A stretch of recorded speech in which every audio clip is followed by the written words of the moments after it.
Nice that it worked. Loveland, Colorado, how are you, mate? Aussie Welsh, how are you, bud? Welcome, buddy. What's going on, crew? All right, so we're going to be fishing our private property today. It'll be the last time we fish it for about 3 weeks because they're going to put fences up and let cattle in here. So what we'll do is we'll just work around. What's going on, as you know. It's about the cattle, not about us, and you've got to respect people's property, you know. So Aussie Welsh, how are you, bud? You safe over there in the lockdown? Loveland, how are you, mate? How's life treating you? You good?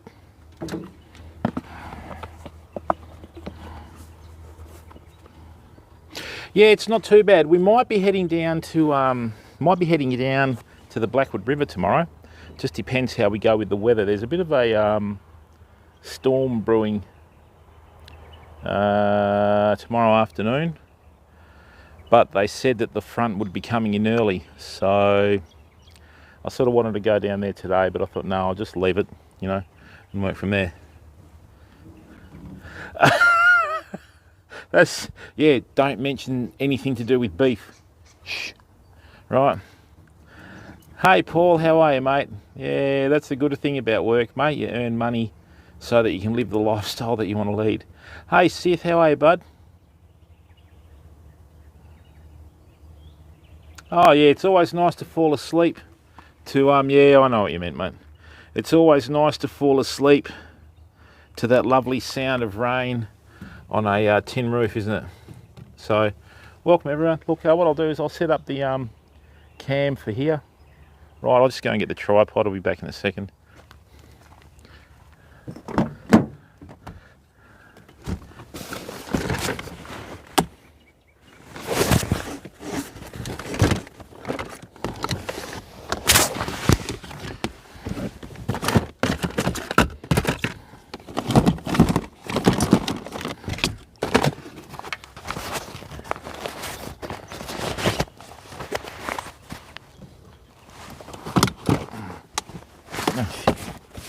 I'm getting old, man. I'm getting old. Doing things about face. Oh, what a lovely day.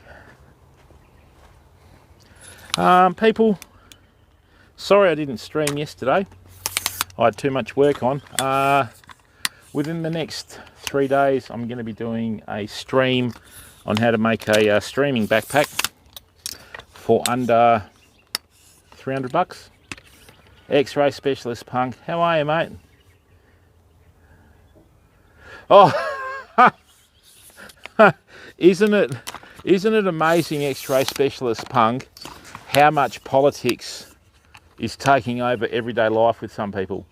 You know, me personally, I tend to avoid this subject, but each to their own. Dylan B, how are you, bud? Nice to see everyone in here. Thanks for coming in, fam. Now, this is the plan today, crew. What we're going to do is we're going to do some fishing in the morning till about 11 o'clock.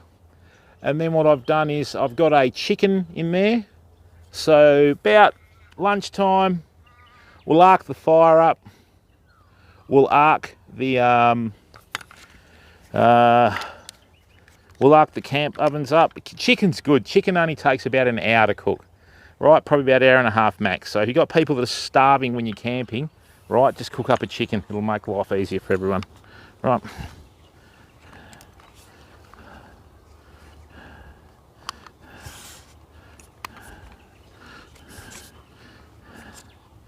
Right, we'll put that there. Chuck that there. No, we'll chuck that there.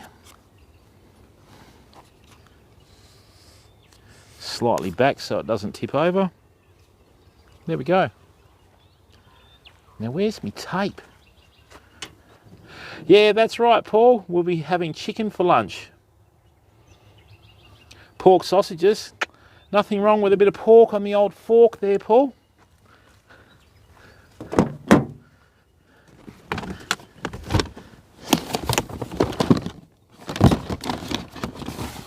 Right. And of course, I can't find my tape. Really? Wow. Okay. time out. Lures. Oh, please be in here. Please be in here. Ah, it's a nightmare, isn't it?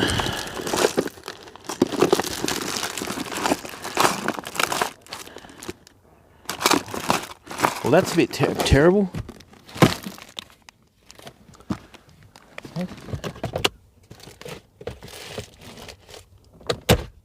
Right, well, looks like we're going to have to compromise there, I think.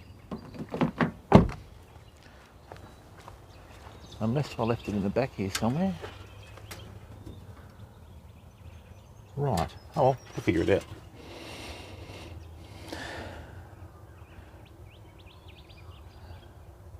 You're prepping a meat spaghetti with sourdough rolls. Oh, lovely, mate.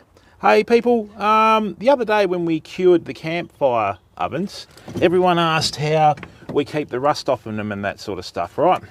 So look, this is the campfire oven that we cooked the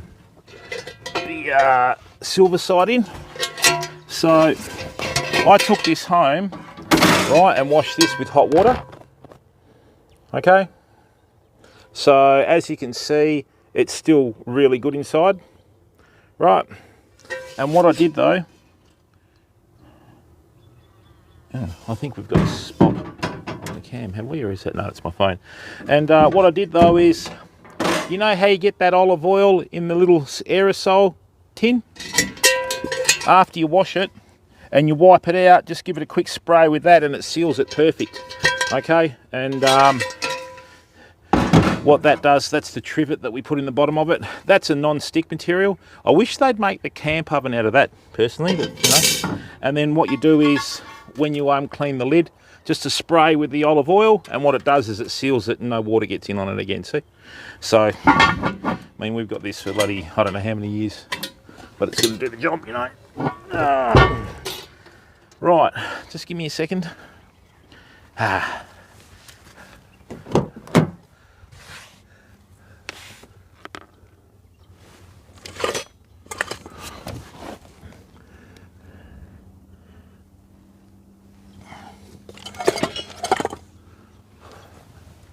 How did I forget? Man, I'm getting forgetful in my old age. Oh well, we'll just get the fire fired up. Worry about it from there. All right, famo, let's go and get this sorted out. Okay, thank you very much to the 9 people that have come in. Okay, we're just going to sit here, chuck this down here, and let's chill out for a bit, get some fishing done.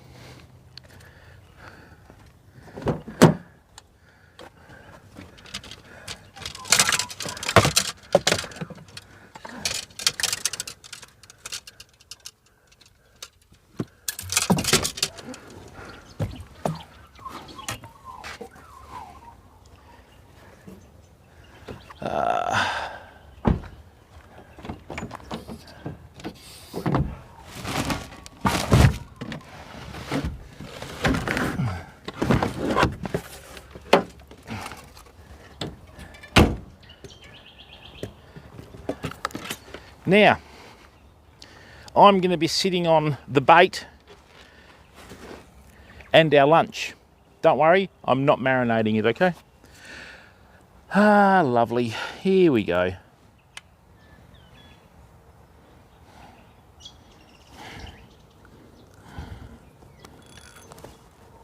Whoops.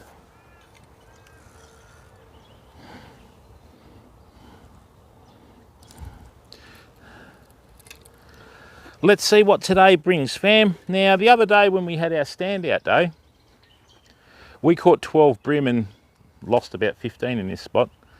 That's fishing. And we had a high tide up until about 11:15 in the morning. High tide this morning was at 5 a.m, so we're fishing a low tide, or a falling tide, till about 3 o'clock this afternoon.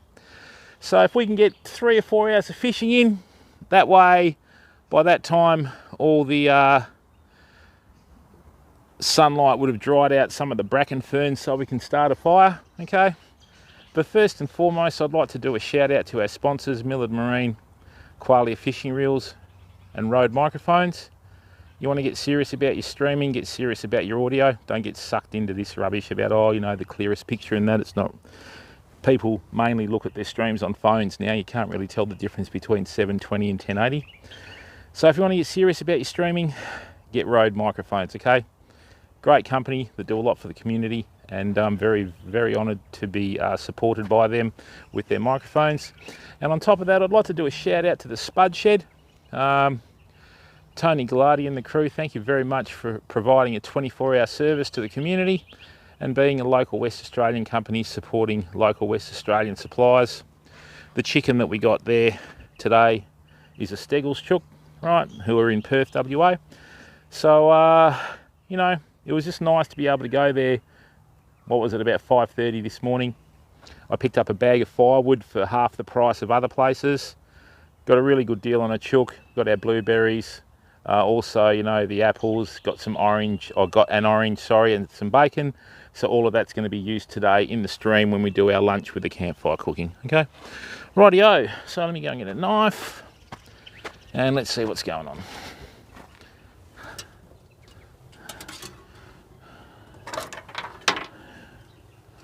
Right.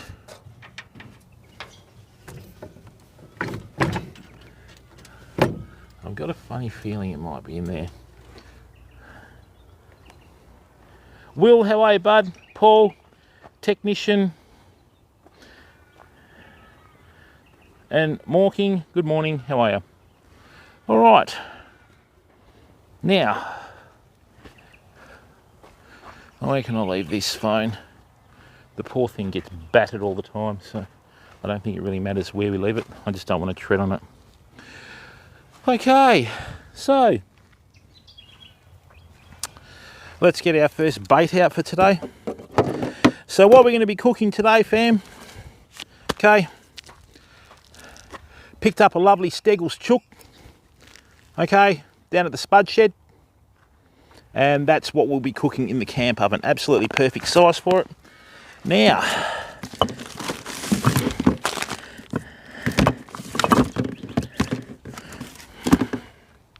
all your 1.5 litre water bottles, okay, all your Gatorades and all that sort of stuff, if you want to save yourself some money on ice, fill them with water, chuck them in your freezer, fam.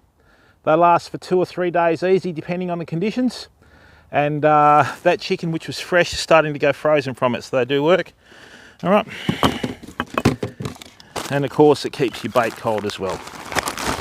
Lovely. It helps when you grab the right bait. Big shout out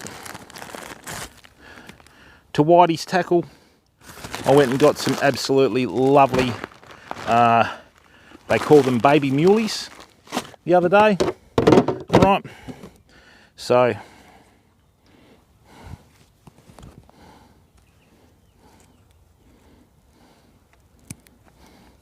these are the juvenile muleys that we will be fishing for today, or with today, okay? All right, let's go. It's nice to come out in the morning. You got all the birds starting to chirp. You hear the magpies in full song.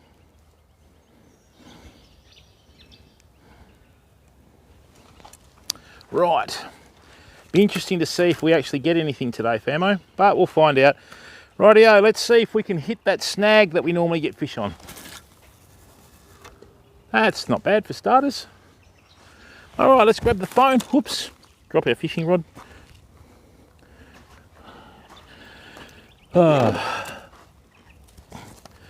Biggest catfish. I'm in Australia, matey. We don't have the catfish that you have in America and in Europe. Our catfish here are a freshwater catfish. An 18-inch catfish is a specimen, you know what I mean? Oh, so yeah, the huge catfish that you guys go noodling for and that sort of stuff would probably use our catfish as condoms, I think.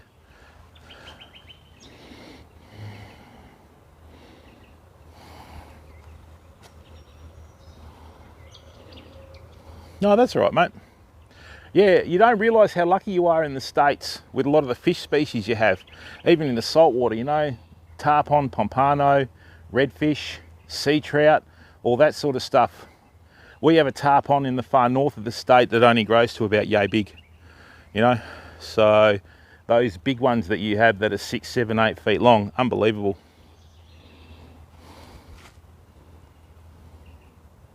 Oh, congratulations, mate. Well done. Some of those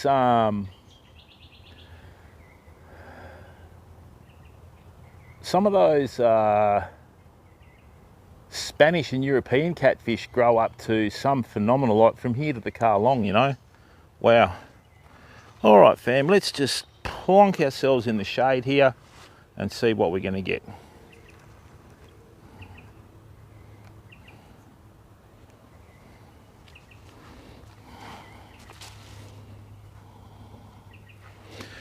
Uh, 9 o'clock.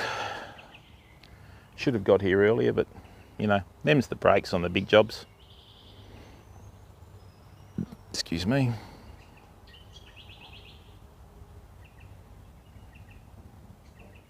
When we first have our cast, it's usually a bit quiet until we get our first fish, and then we seem to get them, you know.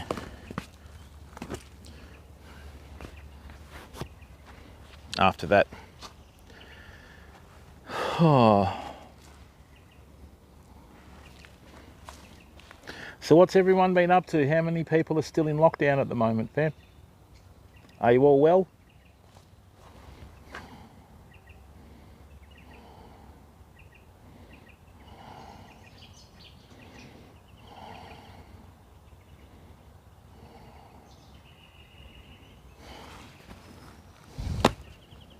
Get rid of the mozzies off the legs.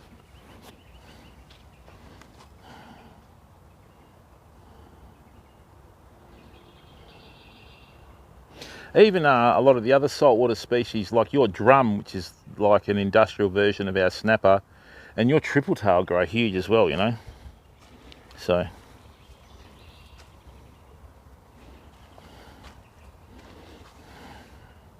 that'd be a bit of a luxury, mate. Living on a river, half your luck. Well done.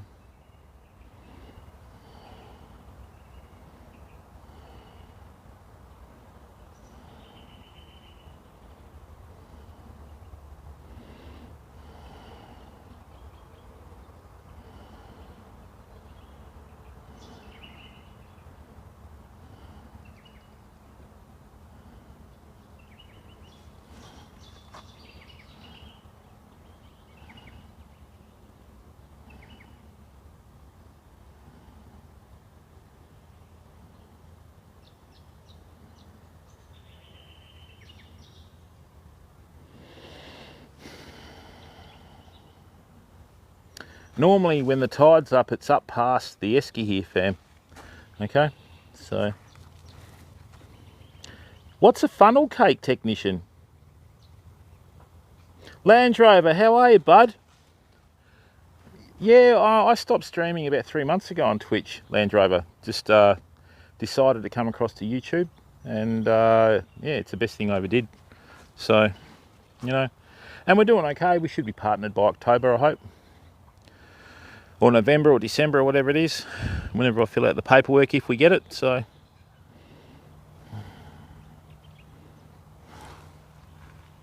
and how are you, mate? How's life over there? You good? You well?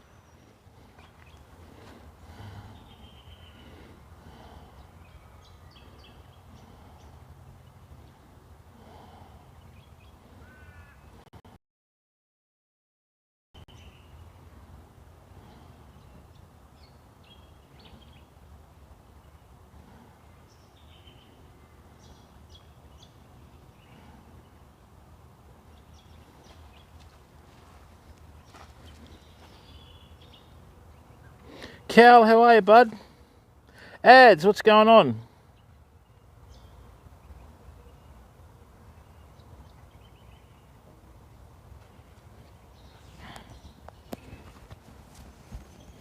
Cal, welcome, mate. Bit slow this morning on the uptake, the old fishing, fam. We haven't had a bite yet, so I'm just going to put this down and wait for that first fish to come along, if it does, you know what I mean?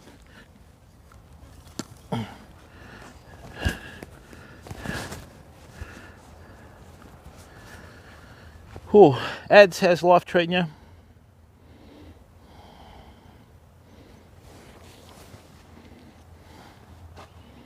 Okay, so we're going to patiently wait for that first hit today from a fish, famo.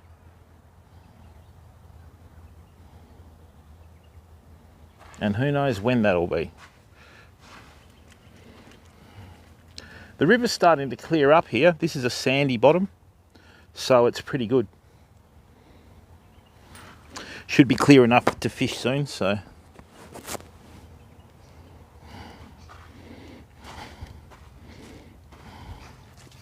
Let me just check this picture. Thanks people, there's 16 people in here watching the stream. Thank you very much for your support.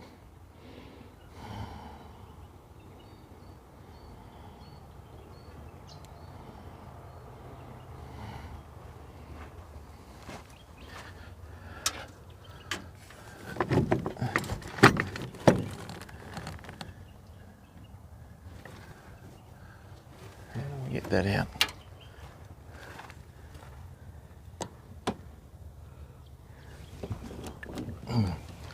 I need to get that fixed.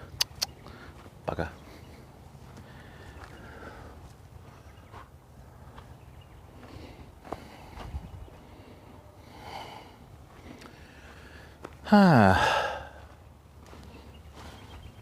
Yeah, one thing you don't really want to do ideally when you're fishing for bream and other saltwater species, not so much flathead, because with flathead you'll catch them in shallow water at a low tide. Yeah, fishing a falling tide is not really the best conditions, but hey, you know, we can only fish the times that we fish. All right. This spot is fished really well. We've pulled so many fish out of here in the last couple of weeks, fam. It's been great, and we're using the camping ground. So what I'll do is I will sit down, okay, bring this in through here, okay. Oh dear. And just wait. That's all you can do. And Cal, how are you today, mate? What are you up to? When you say you're living on a river, LPA or LPA or whatever the name is, are you in the south or the north of the states? Whereabouts? When you say you're living on a river... Okay, so the microphone's still working.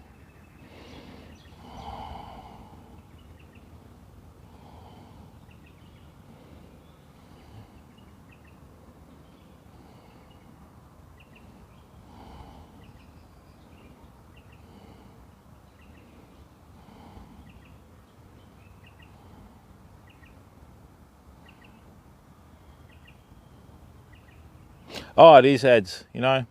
As you get older, you sort of tend to forget how to relax, and, you know, I've always treated fishing as a way to relax and just chill out, you know.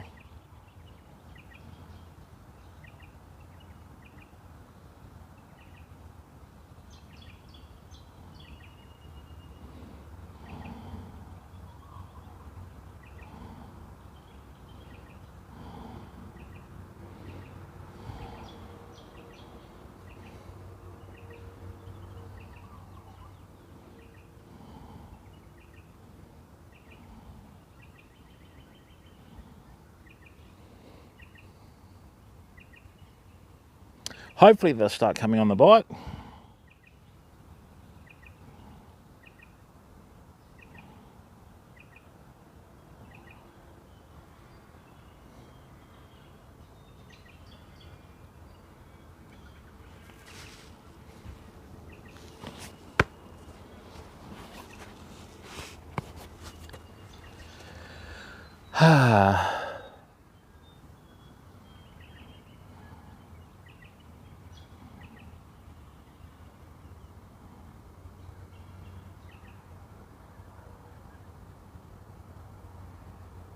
It's basically what it's like, Ads.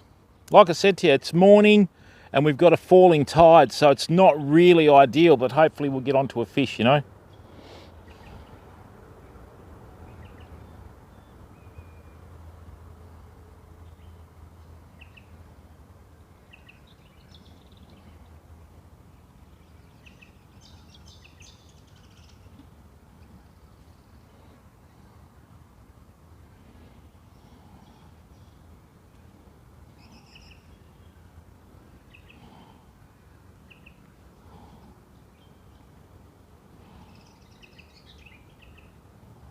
And this is real fishing, fam. This is what I mean, you know, the TV shows and the flashy YouTube vids and that sort of stuff edit out all the waiting and that sort of thing, but you know, hey, this is what it's about, you know.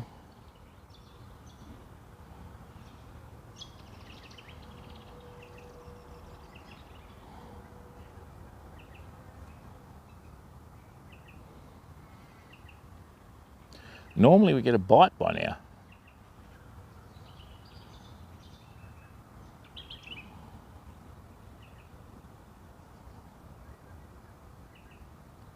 Anything interesting in the old fishing game, fam? You been seeing anything interesting on other fishing vids and that sort of stuff? Oh, that's right, ads, you know. And I mean, one thing we do is it's a real stream, you know what I mean? We're not going to sugarcoat it or anything like that. Everything on this stream is real, so. Oh yeah, I mean, I find it funny how so many people nowadays are trying to use the fishing like a form of stature. You know, I really don't get that. You can be as well prepared as anyone when it comes to fishing, but you know, you need a fair bit of luck as well, you know what I mean? That's probably why we haven't got a bite either. Okay, let's get that in there. Oops, don't hook that into the jacket. That's okay. That's a little bit closer.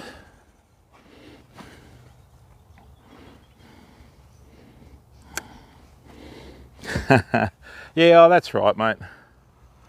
What we'll do is I'll sit down here, right, and then that way my collar that has the microphone transmitter on it is facing the camera.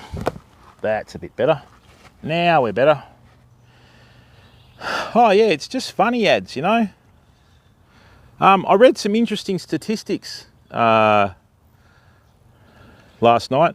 Apparently there's over 170 species of shark that are now heading towards the endangered list due to overfishing, which is just a shock really, isn't it, you know?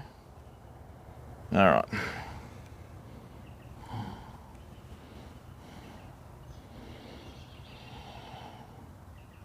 Still don't think we're close enough to the snag.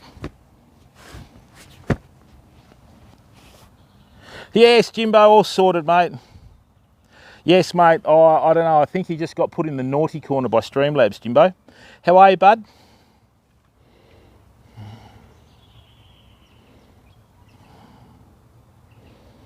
Yeah, 170 or 180 or whatever it was. I can't remember the exact number, but that's just overfishing and the shark fin soup and all that sort of stuff, you know, trade. Oh, it's not so much Japan, mate. You know, it's not that sort of, you know, specific, if you know what I mean. Oh, Jimbo, you're always in the naughty corner, Jimbo. You'll have to shave the mutton chops, mate. All right, had a little bit of a nibble then, fam. Good to see things are slightly normal. Let's just hope that transfers into a fish. Jimbo, how's life treating you in Sydney, mate? Did Parramatta end up beating Newcastle? Was it Parramatta and Newcastle in that final? I can't remember.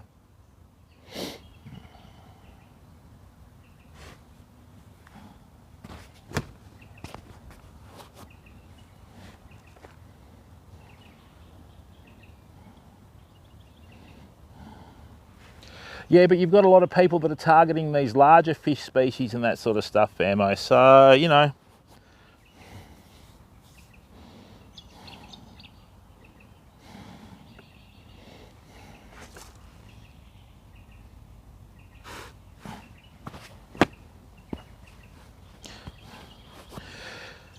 Stick around, Jimbo. We're going to be cooking some chicken for lunch in the campfire and just chilling out around the campfire, mate.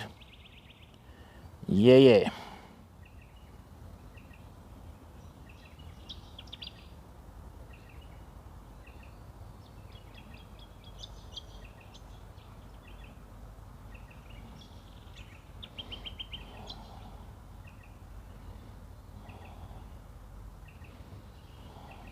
And thanks, people. 21 watching.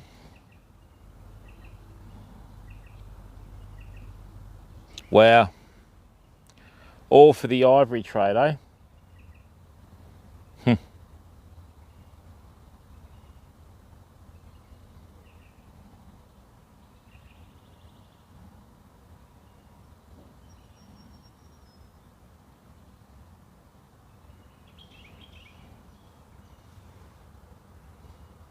Katsuya, hello from Australia, my friend. How are you? We're fishing this spot again because we aren't going to be able to fish this spot for a couple of weeks. We're going to be fishing other spots after that, and hopefully we'll get the beach back by Monday. So,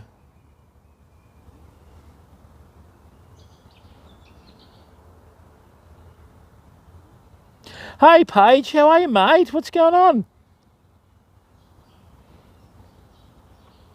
Welcome, matey. Stick around. We're going to be doing a chicken on in the camp oven page. We'll just see how the fishing goes. At the moment, it's not going too well. Hank, how are you, bud? Welcome, mate. Hey, thanks for the support, fam. Great to see so many people in here enjoying the stream. Okay. We may have a new sponsor, believe it or not, but I'm just waiting to hear back on that. I didn't really hit off on the the right foot yesterday, but more news about that later. But if it all comes into fruition, and it's a great Australian company. Okay, but more about that later. Okay, we'll figure something out.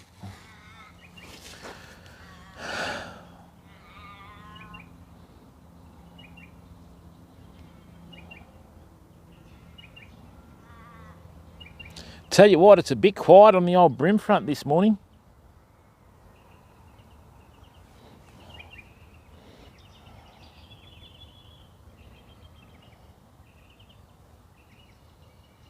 Beer.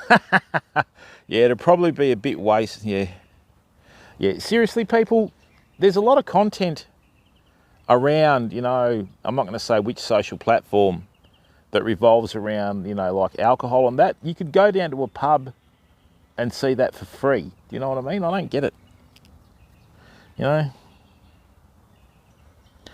Oh, thanks, Hank. Mate, if you're busy, if you're not busy, I treated the campfire ovens at home. I washed them and dried them out, and you know that olive oil you get in your little aerosol can that you can spray on your pan and that sort of stuff. When you finish washing it out, yeah, it's still like brand new out of the box. Hey, Culpable. Yeah, ads, it's a great way to empty out the bank balance and get really sick at the same time, mate, you know? So...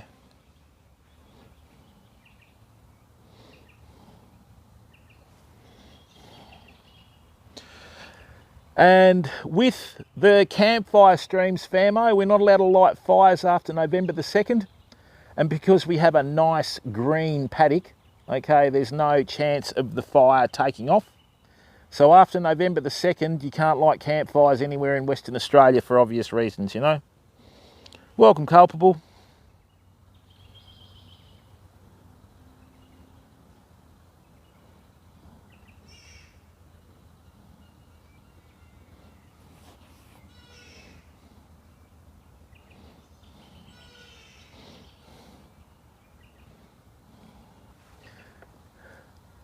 Yeah, Katsuya, in Australia, when the spring finishes and the summer starts to hit, it's like everything dries up like that.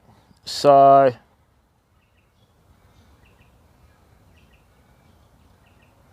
Oh, ads, we've got lots planned, mate. If this new sponsor comes through, okay, we're going to be doing some very, very high quality content, okay, that you can only do with this product. So I'm hoping that all comes into fruition, okay? But, yeah, all good fun.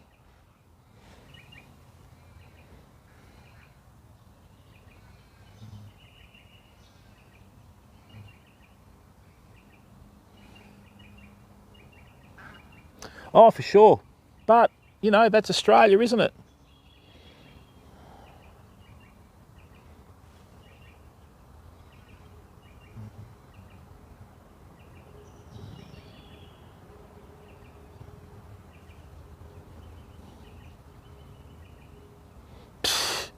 Oh, ads. Oh, I thought you said you gave up drinking, pal.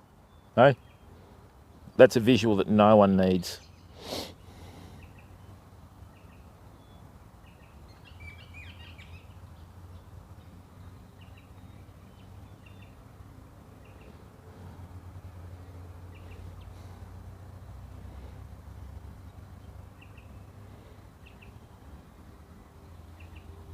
We haven't had a bite yet this morning, fam.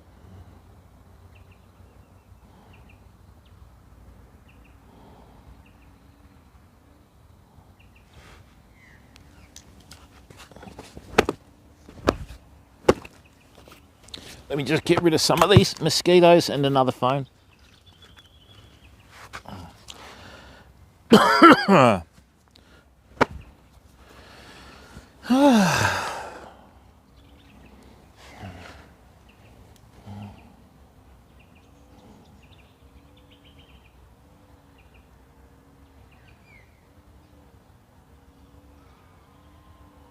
Looks like we might be starting the fire early this morning, fam, if the fishing's as dead as this.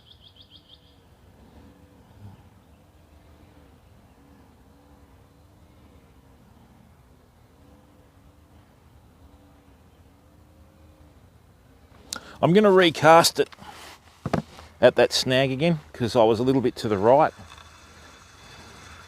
Same old story, people.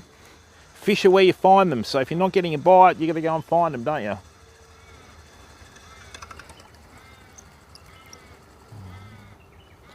Okay, so what we'll do, we've had 2 casts over there and I haven't hit the spot.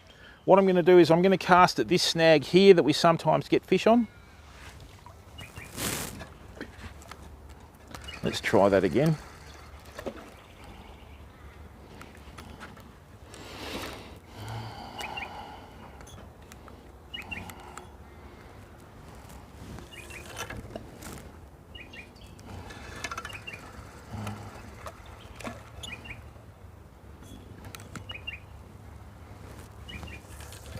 That's better. All right, we'll try short range presentation in here.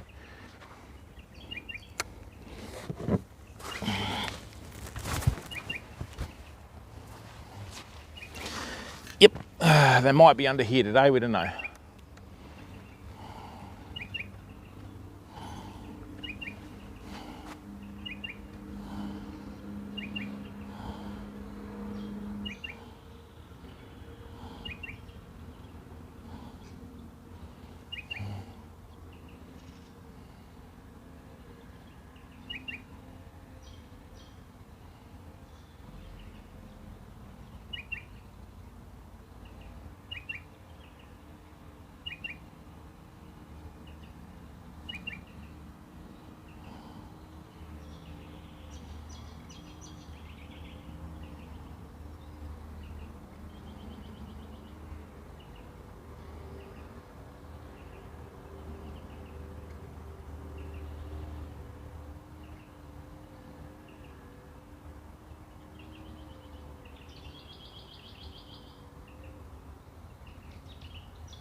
Dat Jack, how are you, bud? Welcome to the stream, mate.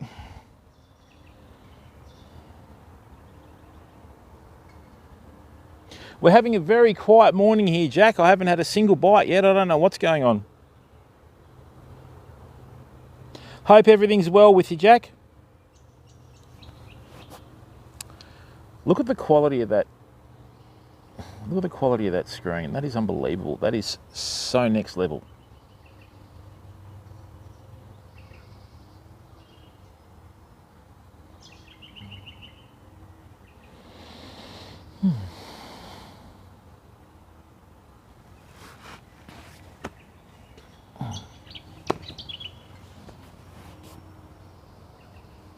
Oh, maybe they're in lockdown, mate. I don't know. But we have got a falling tide. That's not a good time to fish. The other day when we got 12 fish, okay, and we had that really good day. We had a new moon and we had a rising tide in the morning. So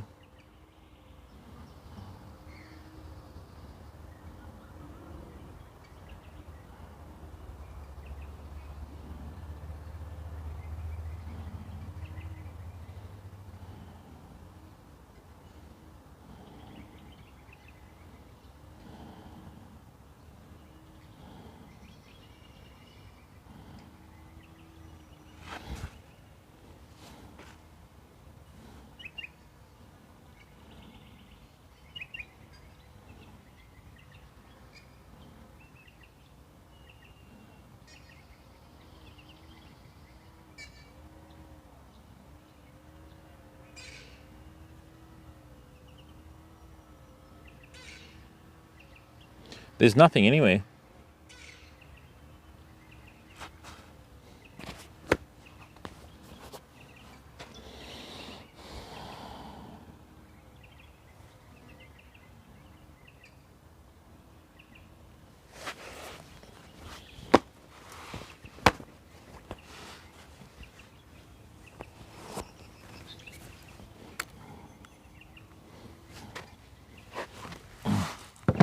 Okay, so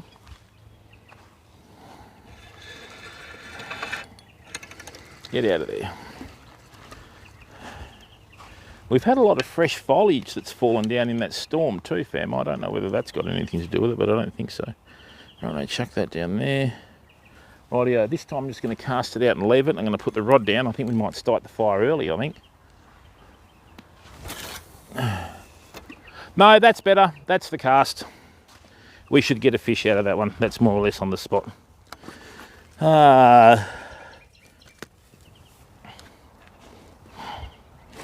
Took a while to warm up this morning, fam.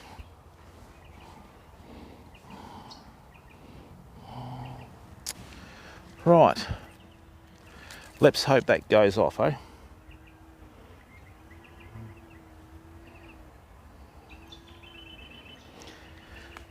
Now, on Monday, famo, we have a stream from a wildlife park down here. The wildlife park is going to be closed. We've got permission from management to go in with the stream. Alrighty. So on Monday at 10 a.m. my time until about 2 p.m. In the afternoon, I think it's 10 till 2 is our window of opportunity. Okay, we're going to be live streaming from a wildlife park that we have been at before. Okay, so that's going to be something to look forward to. And when we've got it to ourselves and there's no, you know, like public around and that sort of stuff, it's a far more enjoyable experience for the stream. You're going to see some native Australian wildlife. We'll have hand feeding the kangaroos, as well as hand feeding the kangaroos. Hopefully the wombat's going to come out and play this time, right? Although they are grumpy. Oh, it's a grumpy animal, the old wombat. And we'll be showing a lot of the Australian bird life. There'll be dingoes, all sorts of stuff. It'll all be worth a watch. So make sure we let everyone know about the stream coming up on Monday. We'll be streaming from the wildlife park, okay?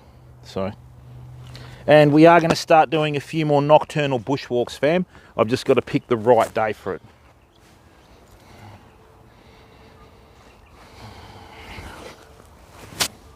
Just goes to show how much a spot can change in a week, doesn't it? When we had that day on the height of the new moon and we had the high tide at 11:15 in the morning, we caught everything that day. And then as the tide started to change and the high tide was getting earlier and earlier and earlier, the fishing started to drop off in the morning, you know? So, yeah, it's quite interesting how a waterway can vary so much. And it's the same old story. You can have the best laid plans and timing and all that sort of stuff and gear, but if the fish aren't on the bite, the fish aren't on the bite, you know? So that's just how it goes. Let me just check the battery life on this. Okay. Thanks, people. 19 people in here chilling out with us by the riverbank. Thank you very, very much. Hey Nathan, John, how are you? How far is the entrance? Oh, I think it's about 20 k's, Nathan. 19 or 20 k's from the entrance. Oh, I'd have to double check that on a map. But judging by distance travelled and that sort of stuff, yeah, I think it's about 20 k's from the entrance. So we are a fair way upstream, fam. Right, so now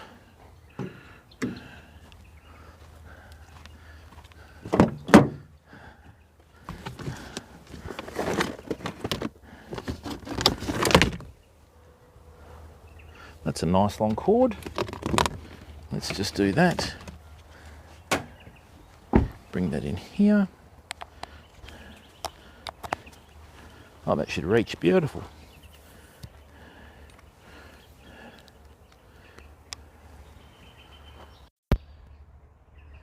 Excellent, it's charging. Lovely.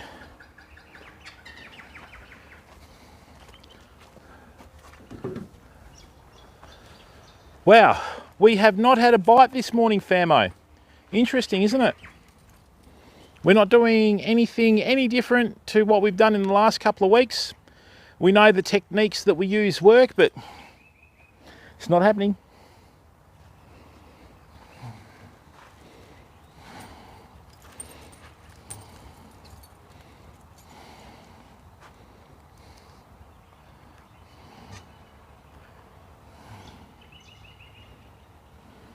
Oh, that's right, Jackson. That's all it is, mate. That's fishing, you know. And this is real, fam.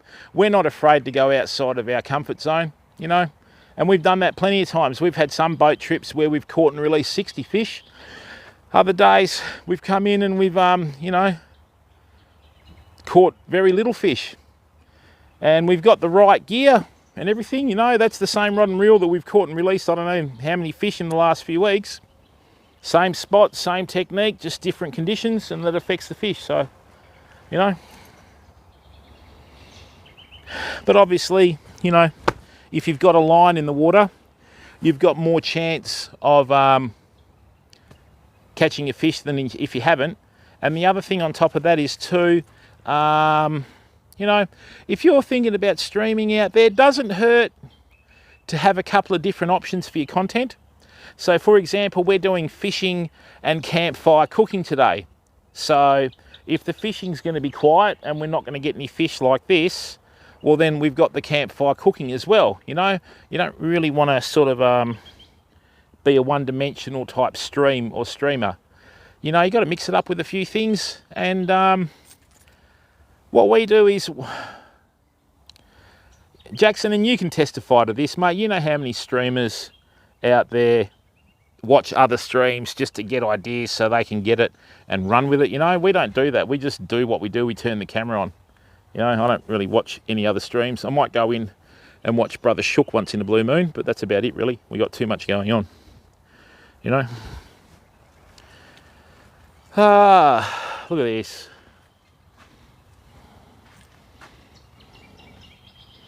I don't see any small bait fish. I don't see anything in here. Normally we've got small bait fish and mysis shrimp everywhere in here, famo. Not today. I don't know whether you can see the other side of the river there. Oh, yeah, it is, Jackson, but you know what it's like, mate. We've chatted about this before, pal. You know, we won't mention any names or anything, but it's quite funny, isn't it, you know? So...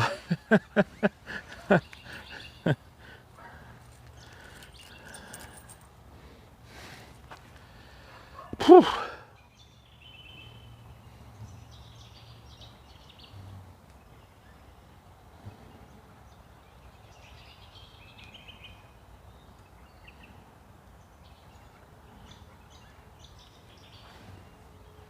It's now 9:30, fam. We're going to give it till about 11 o'clock. If we don't get a fish by 11 o'clock, we'll head up to the camp. I'll just swap the ute around, right? And we'll start our campfire cooking stream, okay? And as I said today, what we're going to do is I'm going to show you how to roast a chicken on a campfire. It's not really anything too elaborate. All you do is you just use the same system, you know. But with a chicken, unlike the silver side, normally in a campfire, it's like an oven. You work off about an hour to an hour and 15 minutes for every kilo of meat that you're cooking. Sometimes an hour and a half. So if you've got a chook, right, and you've got, say, potatoes like we had the other day. Oh, was that a bite? Oh no, it's dropping out of the tree. Great, thanks for that. Bird's tricking me. Right, you can virtually put the chicken on top of the potatoes on the trivet and cook them at the same time, and they'll come good at the same time, okay? So, you know, and plus it's fun playing with fire. Yeah, always good fun playing with fire. You have to be responsible, obviously, but, you know.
Wow, this is very quiet, isn't it? First time we've been here and not had a bite, famo. I mean, even that other day when we got that long neck, like tortoise or turtle or whatever it was, you know, that's sort of reminding me of that sort of day, you know.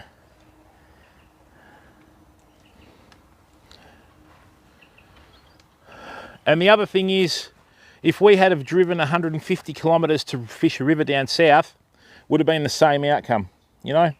So what happens here is the same thing that happens down there, you know. So my guess is, because we've got the dropping tide, and this is a tidal river, a lot of the fresh waters come down.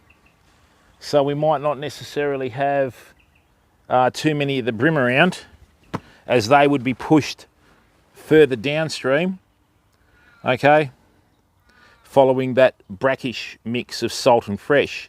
Yet when we have the high tide, because the salt water pushes up, the bream follow the high tide and they'll stay on that saltwater tide side of it, you know.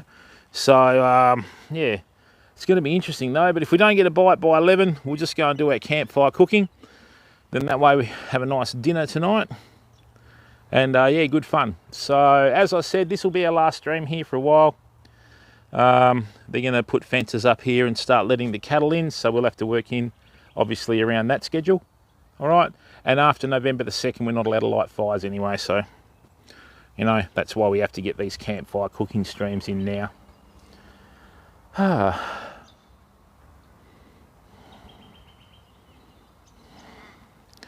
wonder how, let's taste how salty that water is, fam. I'll just get a cup.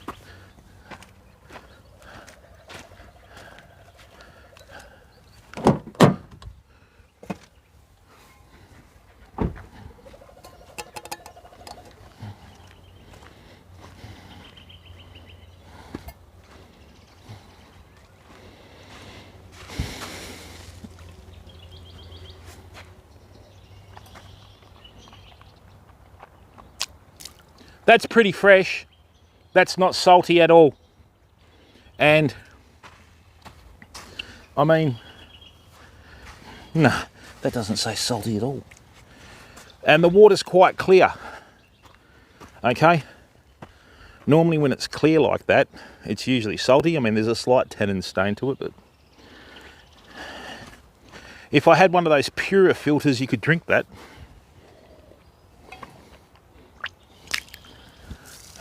No, hardly any salt in that at all. Wow.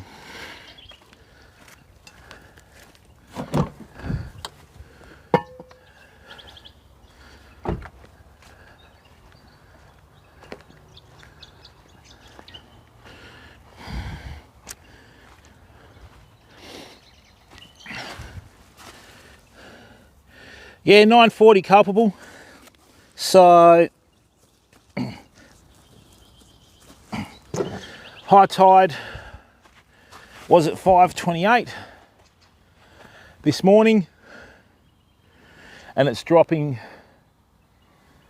until about 3 o'clock.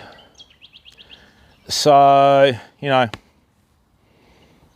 11 o'clock's our limit this morning. No bites at 11. We'll go up and do the campfire cooking. So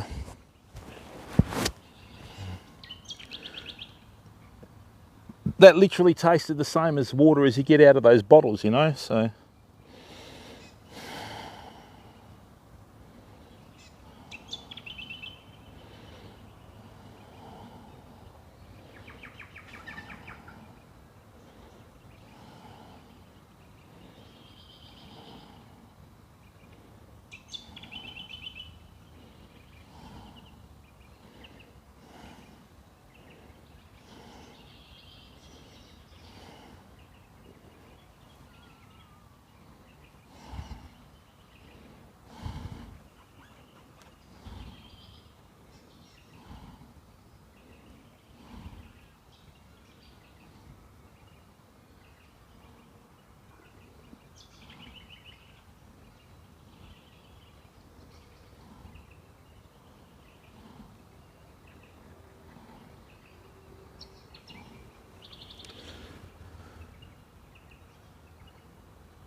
Oh, thanks, Culpable.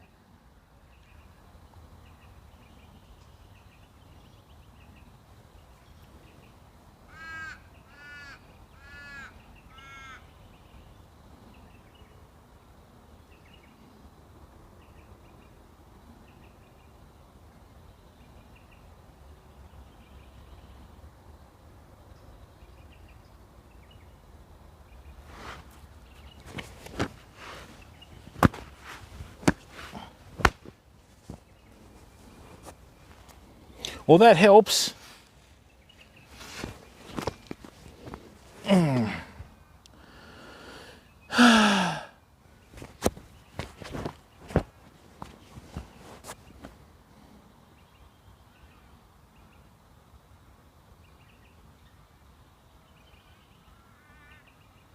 Oh, just leave it as it is, Culpable. The people that want to come in and watch will watch, mate. I haven't started doing any of that stuff on Google yet. I just want to get my numbers up. Hey, the old ducks are here.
Well, fam, I'll tell you what we'll do. Let's give it till 10 o'clock, right? We're not going to wait till 11. We'll give it to 10 o'clock.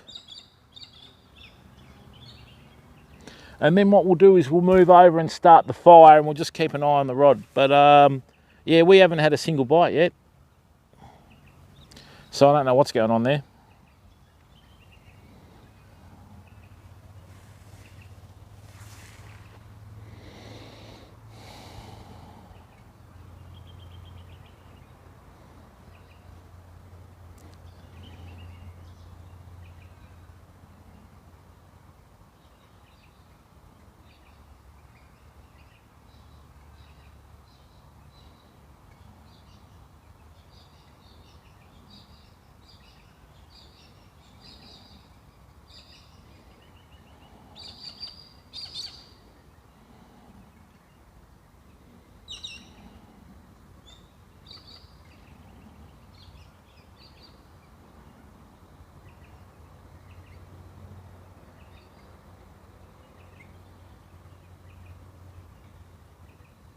Hello, Sugar Honey. Hey, Hitman, how are you, bud? Welcome. Good to see you here. We've had a very quiet morning, Sugar Honey. I have not had a single bite yet. So we will be probably starting the campfire cooking stream a bit earlier at this rate. Well, it's 9:45 now, right?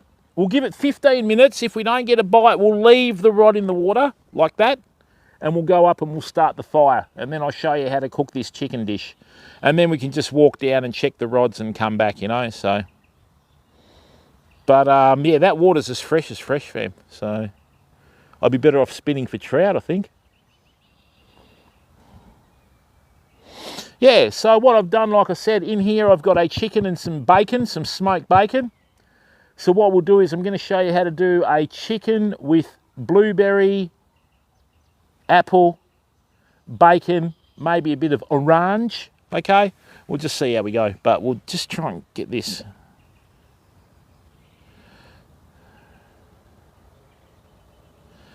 Australia live fishing stream. Yeah, I know what you're saying. But the search on YouTube, actually, but when I did the research on that Culpable, if I do live fishing stream and campfire cooking stream, and then I put Australia in the description, it should pick it up. I'll do that next time. And I also tweeted it, so we'll just wait and see what happens. But yeah, I'll do that next time. And is that less than 100 letters? It should be. Live fishing stream Australia.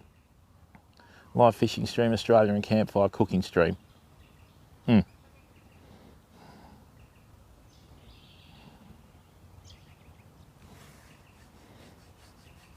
Live fishing stream Australia, okay. But I had it in the description as well, which they should pick up, so.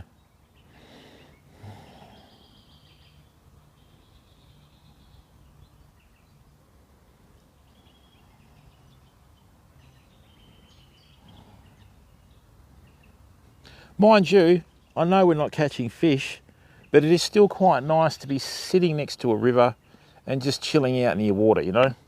The beach fishing streams should hopefully start by the weekend, fam. We've got another storm coming Thursday, maybe tomorrow afternoon. That's why I didn't head us down south, because if we had headed down south, like I said, 150 k's, we still would have caught stuff all, you know.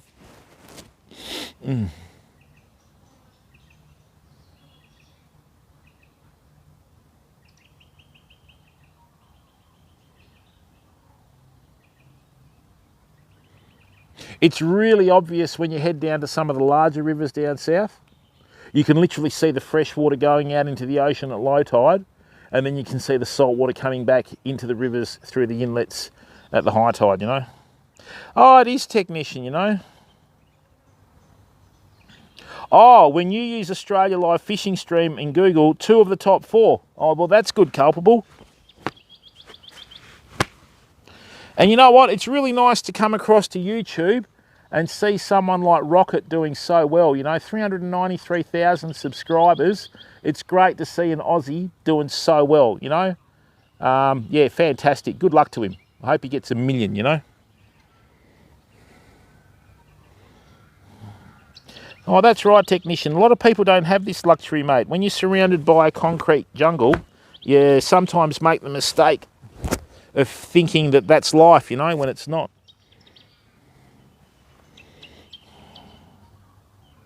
Thank you.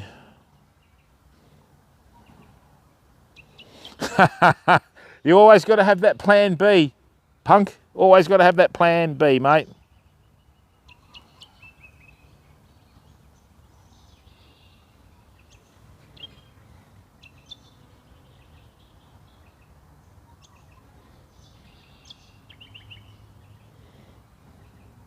What I did last night, fam, is I figured out how to get Wi-Fi on the kayak. I've got to try and put it together tomorrow on the kayak, and if that works, then yeah, we're going to be laughing, you know. So yeah, if that works, it's going to be good, and that way we can go out anywhere, you know. And we'll do a lot of I've just got to figure out how to get my antenna vertical on the kayak. That's the tough bit, but we'll sort that out.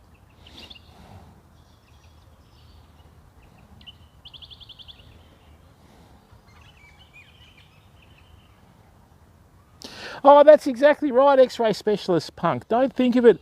Oh, awesome. Hey, look at this, famo. Let me show you a little bit of unique Australian bird life. This is a waterfowl, right? It's just sitting there in the tree over there. Oh, I spooked it, did I? No, hang on. Let's just get over here. Just over here is a little waterfowl in a tree. Let me show you. Is he still in there, or did he drop down? There he is. So if you Google Western Australian swamp hen, right? There it is there. You'll just see it in the tree there. We're not looking for Bigfoot.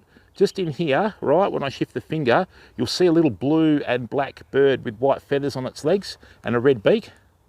There he is. Now let's just do that. Just in there, that's maximum zoom, is it? Now there it is there. See that with its head bobbing? Type in Western Australian swamp hen. These things are hilarious. They can't fly for very long distances. They mainly live on the ground, but every once in a while they'll climb up trees and that sort of stuff for safety. So I don't know if there's anything on the ground that we need to worry about there. But yeah, that's a West Australian swamp hen, or some people call them West Aussie waterfowls. But yeah, I think it's a swamp hen. Okay, beautiful bird. Red beak, blue chest, and black plumage around that. Okay, there we are. It might even run up to the campfire later, it depends. So,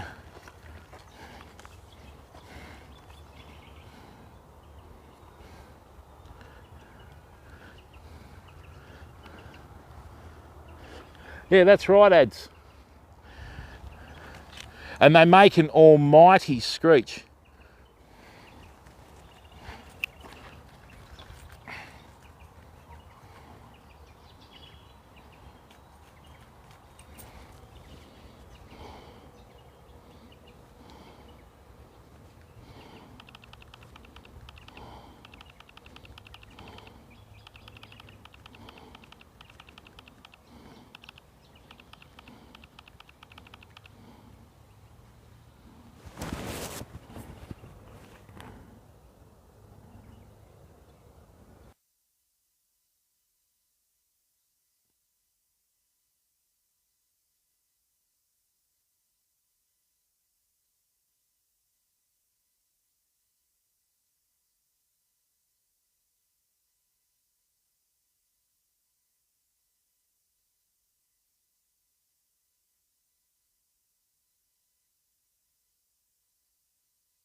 Mate, there's nothing around. All right. You too. Righto, fam, we've been here for a couple of hours now. And, well, not, yeah, maybe probably an hour and a bit. And still, you know, hey, Whitty, how are you, mate? Welcome to the stream. It's not pre-recorded. We don't do pre-recorded streams, mate. The only time we have anything pre-recorded is when we do the live stream and then it goes to video on demand or the VOD. So, yeah. Welcome to the stream. Look, if you're new to the stream, my name's Jim. This is Australis TV. We're based in Western Australia. Our main content is fishing, but we are mixing it up, obviously, with the campfire cooking. We're going to be doing some more camping streams. We're going to be doing a lot of four-wheel driving streams, but that depends on connection to Wi-Fi or to internet and that sort of stuff, right? So, yeah, if you're new, please follow. Please let everyone know about the stream and turn your notifications on. We usually like to stream 2 out of every 3 or 4 days, obviously working around work commitments, but we are going to be getting back to streaming every day, okay? Oh, really, it is, mate, you know, and look, like I said, some people will record a stream, then voice over it, right? We don't do that, mate. And, you know, one thing that we are on this channel is real witty. So we've been here for, I don't know how long now. What is it now? Let's have a look on the camera, right? an hour and 15 minutes we've been streaming for. We haven't had one bite yet, but that doesn't deter us because that's fishing, you know, it's real. I mean, so many TV shows and, you know, YouTube VODs, they cram all these fish in half an hour, but this is the reality of it, you know.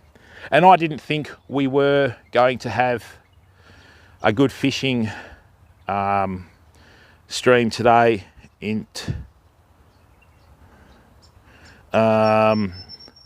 but you know, because we fish private property, we're not going to sort of give up on the chance, and they're going to be fencing this area off, this paddock, and then letting cattle in here because they've got all the like lupins and that have come up, which is beautiful feed for them for the start of the season. So, you know, we'll stream here today and tomorrow we'll do something different. So, you know, I still owe the community a pizza making stream, and I'm thinking maybe tomorrow we might be doing a pizza making stream, you know, but we'll see how that goes. Be interesting though. And on Monday, remember, we're going to be streaming from a local wildlife park.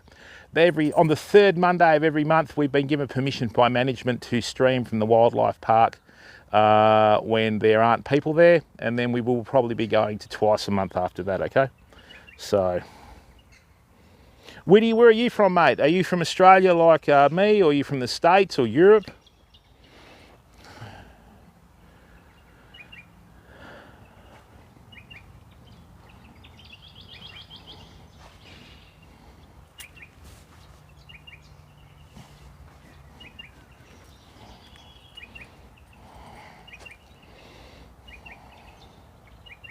I think that campfire's calling, famo.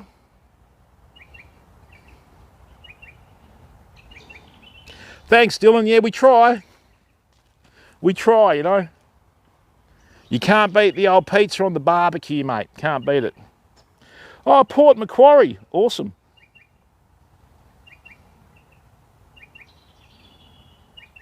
Hey, what's the situation over there? You're in lockdown, obviously.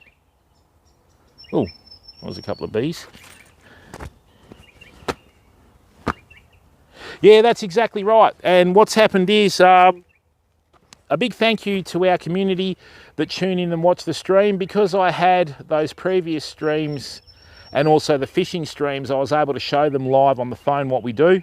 They really like the ethical impact that we have on our streams and the fact that we don't, you know, swear profusely, which was a big one, you know. And the other thing is too, fam, I mean, if it was F this and C that, we would not be getting any sponsorship at all from anywhere, you know. So yeah, culpable's delirious again. You're from Sweden, you don't have pineapples there. Like, I don't get it. You have that fish that's rotten in a tin, you know. You have that fish that's rotten in a tin, mate.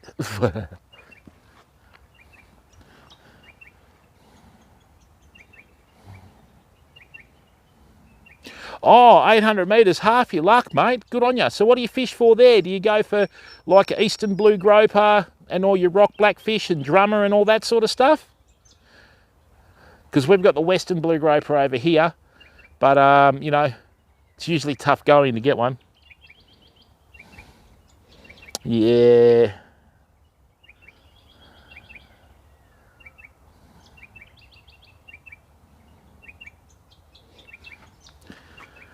Oh, and we're going to start doing our 10-kilometre bushwalks at night, famo. So hopefully we don't bump into that herd of pigs again like last time. Remember that? When the ground shook? That's exactly right, Ads. Pineapple does not belong on pizza. I knew there was something about you, Ads, and you've just proved it yet again. Well done. Okay.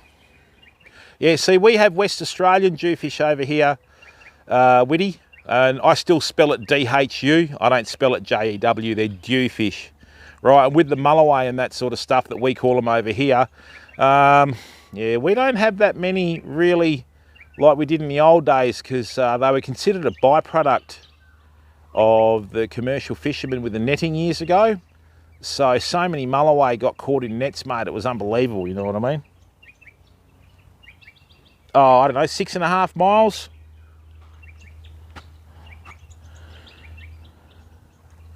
Junior 23, how are you, mate? No, we took that back in June when the insurance ran out as per our agreement.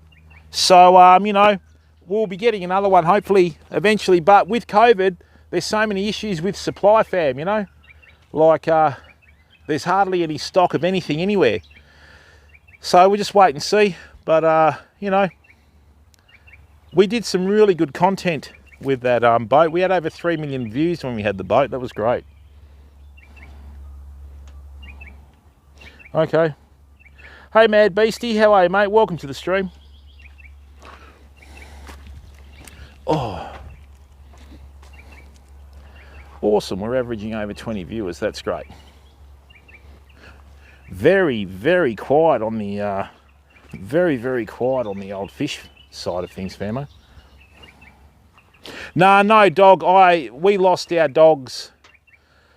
Mine got a throat cancer, or a lymphatic throat cancer, a couple of years ago, Punk. And you know, as much as I'd like to get one with work and that sort of stuff, I don't think I'd be able to, because when you get a puppy, you need to spend a lot of time with it so that it gets accustomed to you. You know what I mean? Then you got to train it to sit, heel, and respond to your signals, because there's nothing worse when you've got a dog that won't listen to you. You know what I mean? So yeah, I'm going great, Mad Beastie. Never better.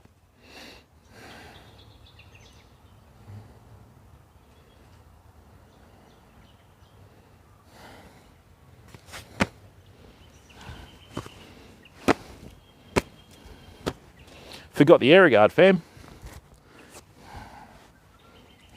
Yeah, that's right, X-ray specialist, Punk. Because when you throw a tennis ball, right, and you throw it, you want the dog to bowl you over when it comes back, mate. You know what I mean? I like staffies, though. Staffies are a great little dog. How about you, Beastie? You coping well?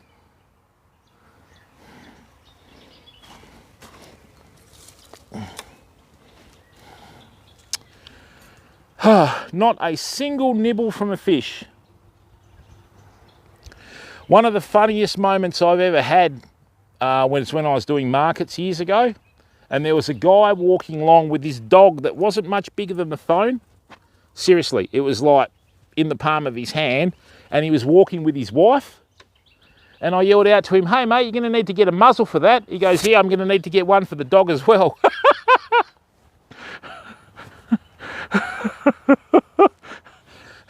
She's leant back.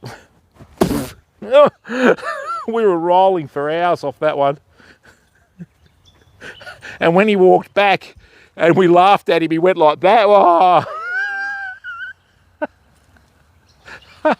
oh.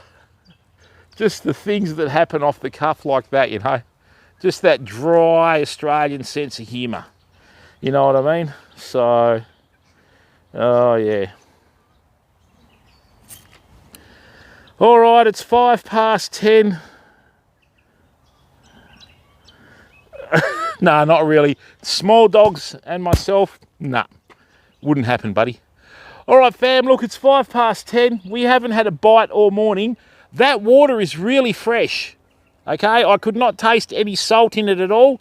Last week when we had the high tide in the morning, you could taste the salt in the water. So, you know. Hey, Neo, how are you, bud? Welcome, mate. I'd really appreciate if you subscribe, mate. Yeah, we've left the old platform. We've moved across to YouTube. Best thing I've done. Oh, just fantastic, you know. And it's funny, we did that last stream where we had over 500 viewers. And, yeah, a lot of people still don't know, you know. I put it out on Twitter. I emailed all the people that were still subscribing, you know. So, you know, I've actually requested that they cancel it sooner, mate. You know, I mean, I'm not, or nor will I ever be in the league of, you know, Dr. Disrespect or Tim the Tap Man. But if you've got two of their biggest streamers who were gods on the old platform, you would think that they'd be getting the message, you know. So, you know what I'm saying?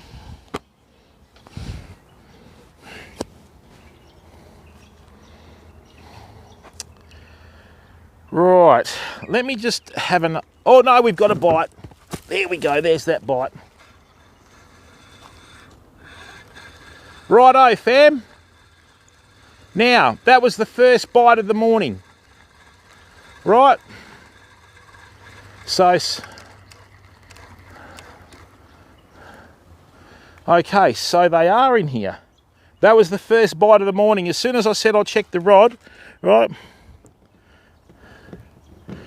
Yeah, ads, I know, you know, I mean, you know, mine wasn't by, you know, I mean, mate, we're small fry compared to a lot of other streamers out there, you know, and all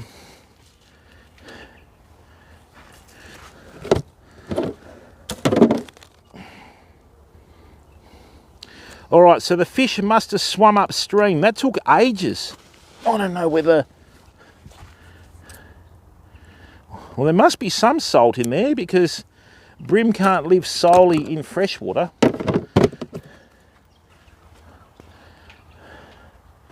Rightio, famo. So we should hopefully get a fish on our next cast. If these parrots stop dropping these flower pods from the red gums on my car. Rightio, next cast should be a fish, I hope.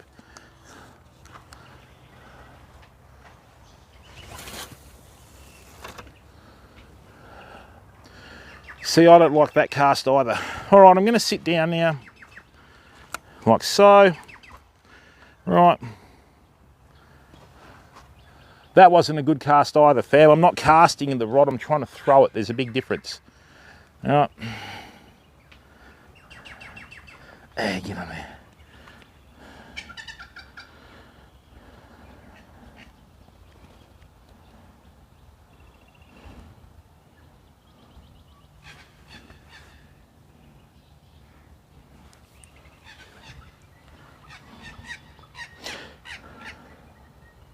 Neo, thank you very much, mate. And let everyone else know about the stream, mate. The more the merrier. You know, and look, thank you very much to all the people that have offered to donate and all that sort of stuff. Don't do that. Just watch the stream, fam. You know, even if you want to just leave everything on autoplay for me, the sooner we get our numbers up, the better, right? And we'll worry about all that sort of stuff later. At the moment, just want it to be able so that we can get our numbers up. Believe it or not, as of the 10th of September, right, it's now the 13th today, I think. 13th or 12th, what is it? No, 14th, right? We'd had 1,760 hours, so we've only got, you know, less than 2,239 hours to go, you know? Yeah, it is less water movement culpable. There's less water in here and less water movement. So, this is a bit of an eddy. There's a bit of a bend in the river there. So I don't know whether this is what it's doing, but anyway.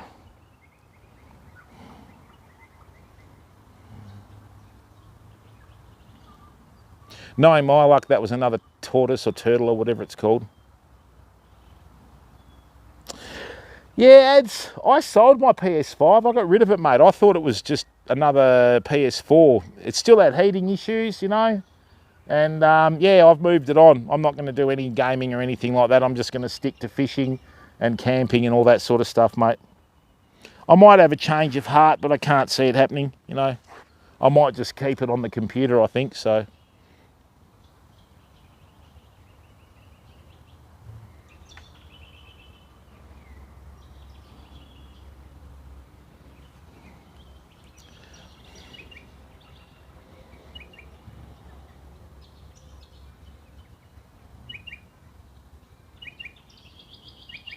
Took us an hour and a half to get our first bite, Fairbo. Harry! How are you, bud?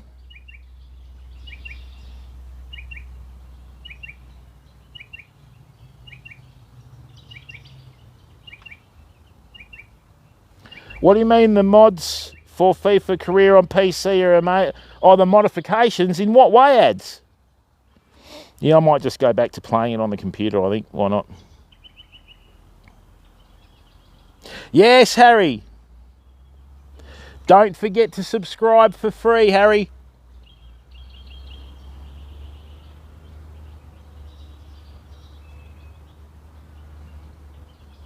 Harry's a legend, fam.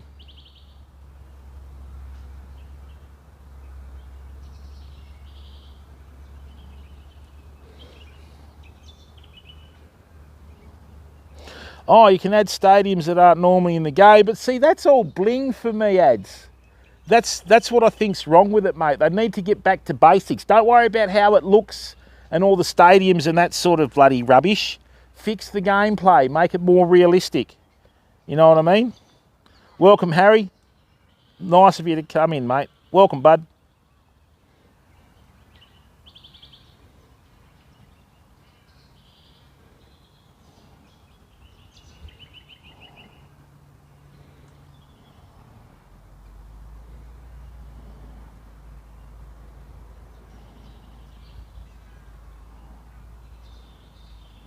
Hey Michael, how are you, bud? I did want to ads because it was atrocious, especially you know, especially the I mean, they've got, you know, world class, legendary and ultimate now, and towards the end there, I mean, I've beaten the game on ultimate level in you know, squad battles by changing the formation, but you know,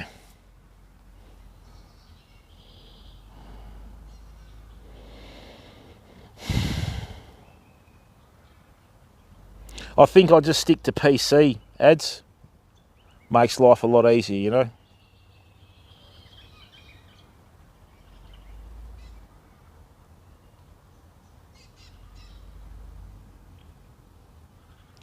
One thing we're going to do too, fam, maybe even tomorrow, it depends.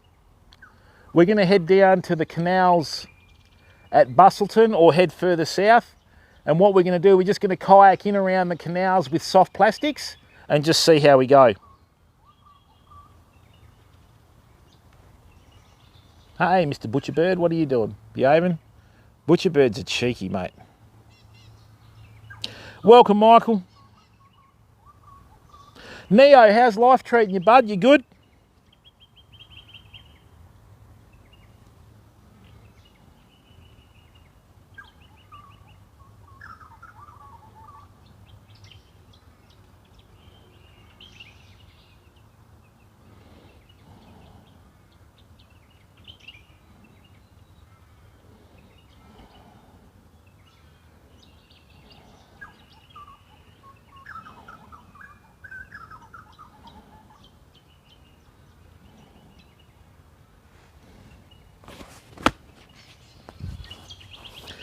Yeah, because we got that nibble, famo, we'll just put off the cooking for about another 45 minutes, but if we don't land one, that'll be it for today.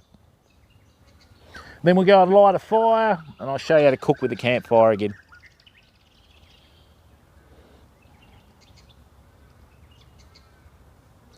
I need to go and charge this phone up, actually, so let me go and do that.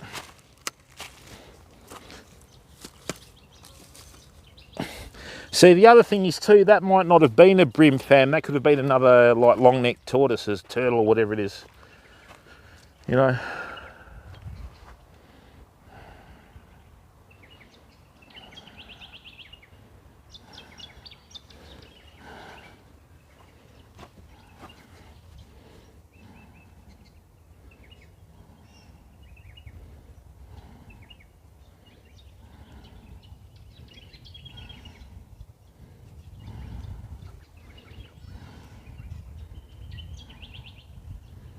Yeah, he already has Dr. Chemistry.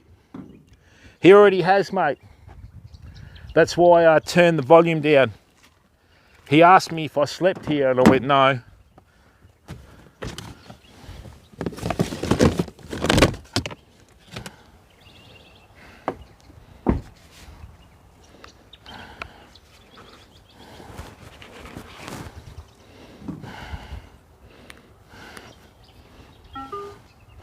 The other day I found an illegal fish trap out here. Oh, I don't know whose it was, but needless to say, we got rid of it.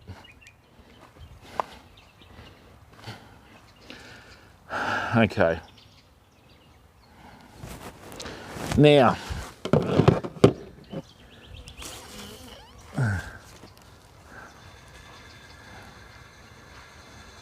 let me bring this in. I'm going to try and cast a bit closer to the normal spot that we fish on.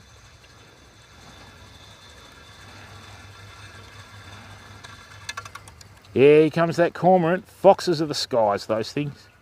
Foxes of the skies, right. So,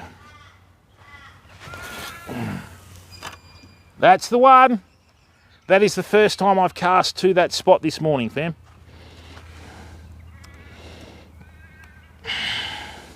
Just one of those old wire and net ones, Dylan.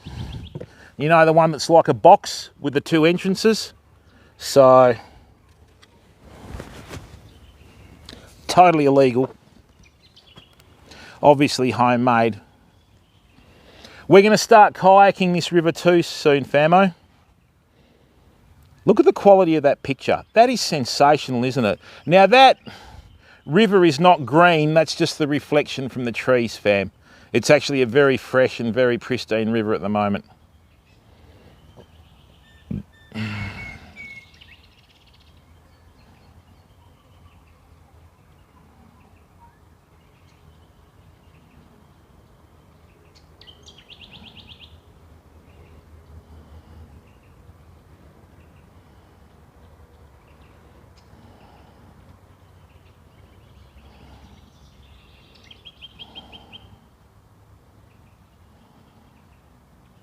That was probably a long-necked turtle or whatever it was, a tortoise or whatever it is.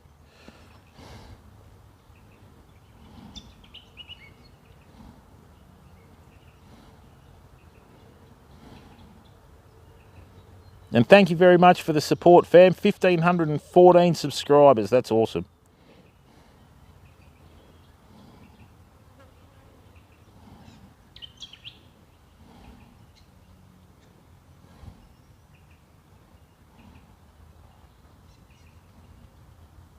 Hey Extreme, how are you, bud? Thanks for the support on Twitter, mate. You're usually one of the first 3 people that like our tweets and even retweeting that, mate. I really appreciate it. All right, we got 40 minutes, famo.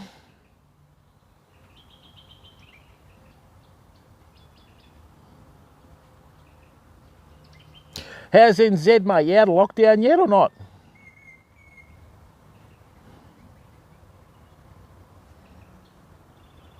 Yeah, great, mate. Never better. Life's good.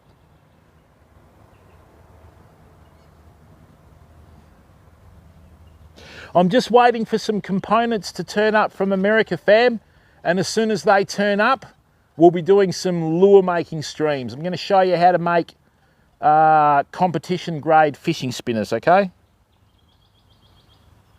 Auckland's still in level 4. And the rest of NZ's level 2. Wow. So you're in Auckland, Extreme, or?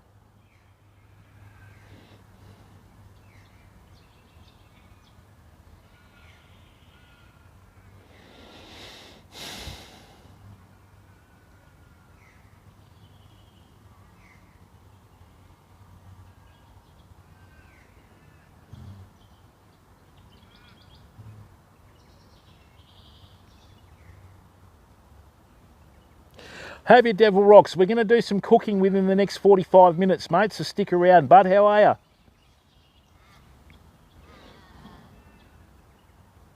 You stayed up in Auckland thinking it wouldn't be too long. It'll be week 5. Oh, wow.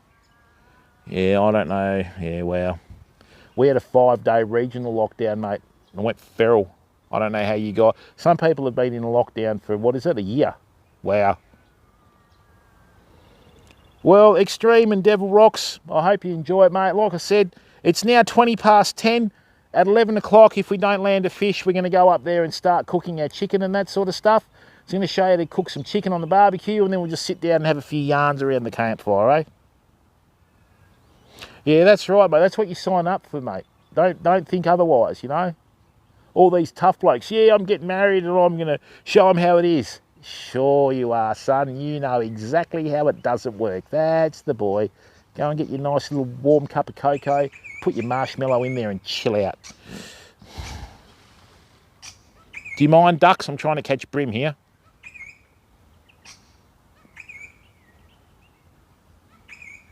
Yeah, that's right, Extreme. So, oh, scratch myself. Mozzie's going to love that. Free feed. Oh dear. Sugar Honey knows. Sugar Honey's the only one that can sort culpable out. I think he's scared of you, Sugar Honey. He goes quiet when you're in the chat.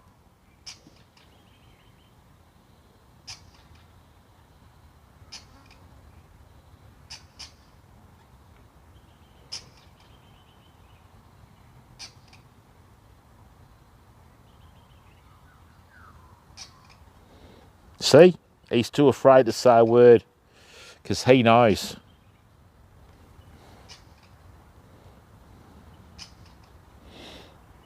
Yeah, Devil Rocks. We've been given permission to fish private property. On that private property, we also have a couple of little campsites. So until November the 2nd, we're able to light fires and that sort of stuff. So we're doing some campfire cooking streams. Yeah, that rain's coming in for Thursday, Devil Rocks.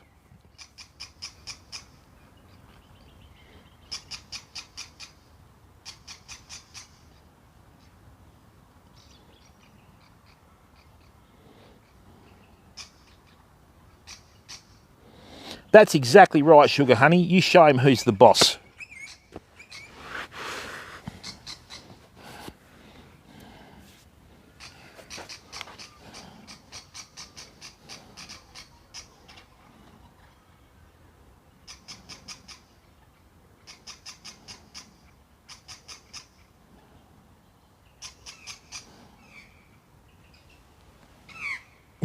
Great, all the magpie gang's in.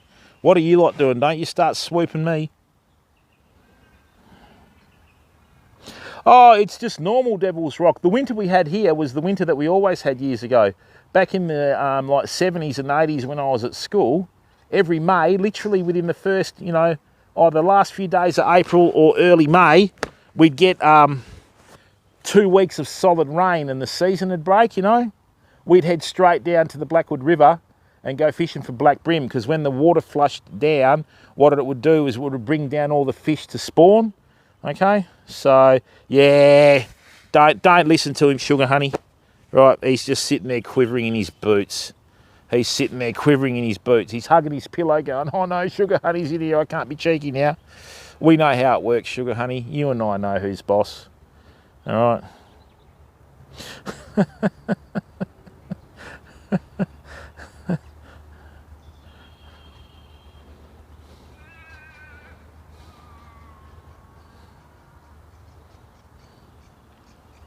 That's right.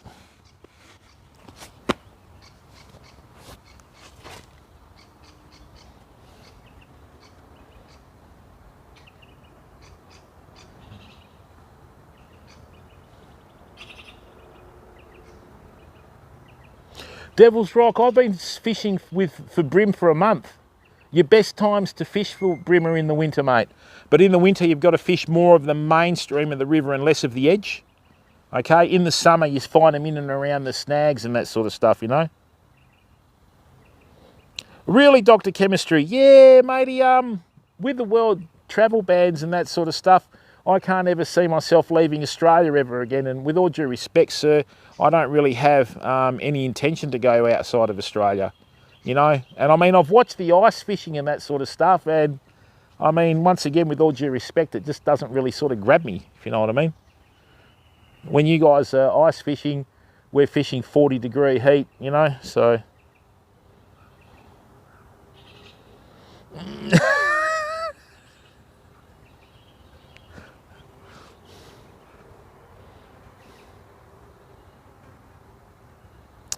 Yeah. And you know what it's like, Devil's Rock Gaming, depending on the season, the fish move up and down with the tidal flow, you know. So when we were here the other day and we got those 12 bream in the one session and let them go, we had a high tide in the morning leading up till about 11:15 with a new moon. Absolutely perfect conditions for fishing, and it showed in what we were catching, you know. Whereas today, low tide till about 3 o'clock. We're on the other side of the moon. We're sort of starting to head towards that half moon. This is where you'd probably do more beach fishing, you know what I mean?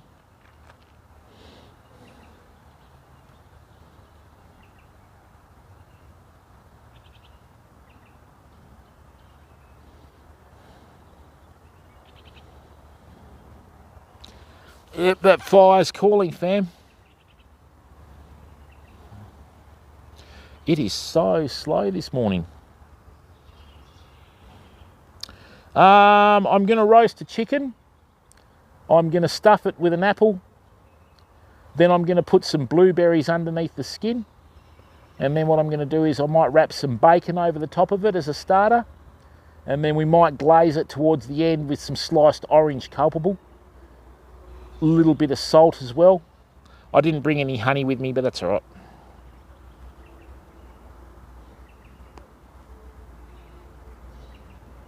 Oh, that's right, Dr. Chemistry. You know, the world's changed. It's not the same place that it was 2 years ago, you know. And I mean, yeah, it's just, I don't know. Like I said, mate, I don't have any urge to leave Australia. I don't really have any urge to leave the state, you know.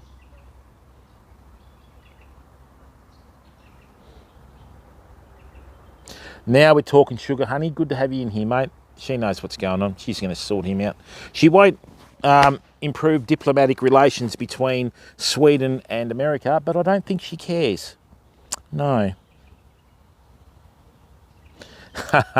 Yeah, that's right, Devil's Rocks.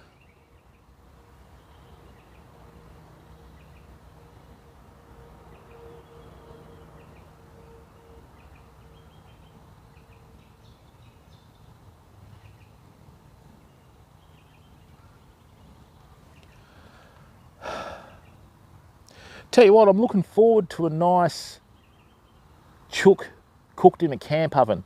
Camp oven food tastes so much better, fam, you know, it's just great. We'll go and pinch some bracken fern and start the fire.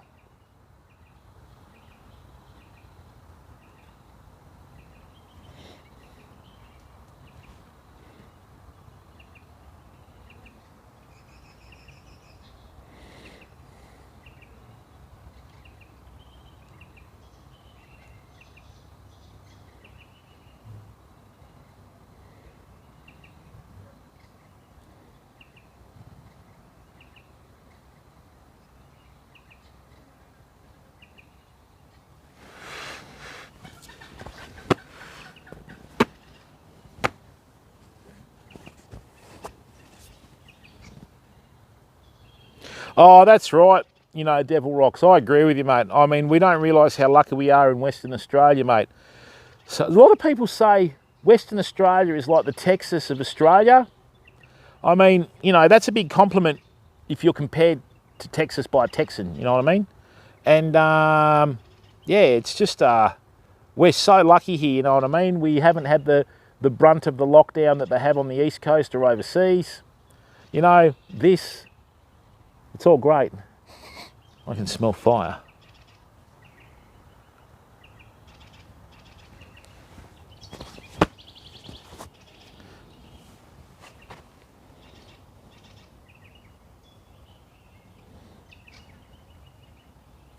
Oh, it does, sugar honey. And what I did is I showed everyone how to cure the camp ovens the other day.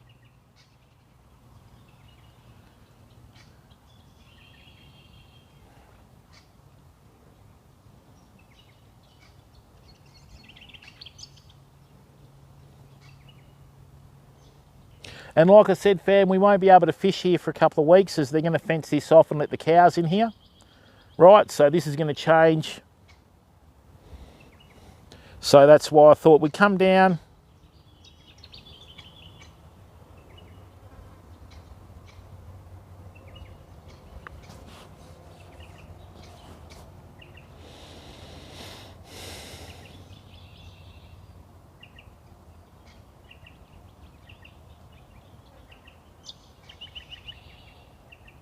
And then hopefully next week we go back to beach streams, fam. Can't wait for that. I miss the beach. Our last beach stream last year, I think we caught the snapper at the beach. So we'll be going back to that spot and trying to catch a few more, you know. Oh, Dr. Chemistry, I've got one farm down south that I fish. Oh, there's our bite. That's our bite, fam. They've got a herd of Angus cattle in there, right? And with those Angus cattle, I'll sit here and they'll be milling around me while I'm fishing. That was a bite, fam. Yeah, we're on. We were on. Oh no, we might. No, we're not on. Tell you what, they're very finicky today. Phew, they're finicky. Actually, to be quite honest with you, that didn't feel like a bream bite. It felt like another turtle bite.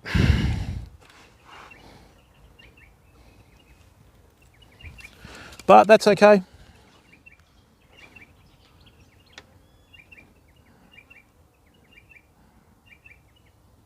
Oh, did you really, mate? Oh, you're welcome, pal. You know, the other thing is too, Devil's Rock Gaming. One thing in Australia, especially Western Australia, George, Bruce, Martha, Ian, you know, a lot of the stuff that we take for granted in WA, mate, you know, is a big deal elsewhere. So, yeah, I mean,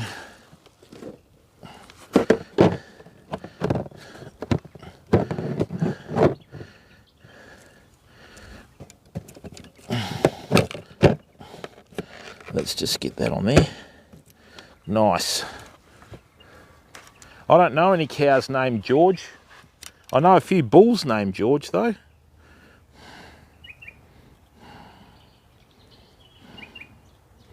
All right, so the bites are getting close. I haven't burleyed up or anything, famo.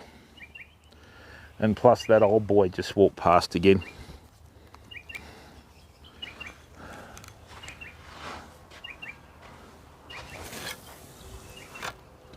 That's actually the cast of the morning. That's the cast of the morning.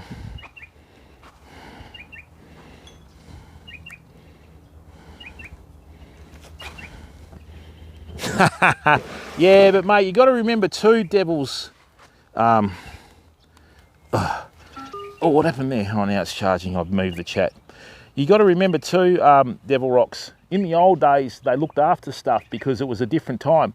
There's so much more money around nowadays than there was in the old days. You know what I mean? That's why the oldies are so industrious, pal. You know. And yeah, you got to look after your gear. You know what I mean?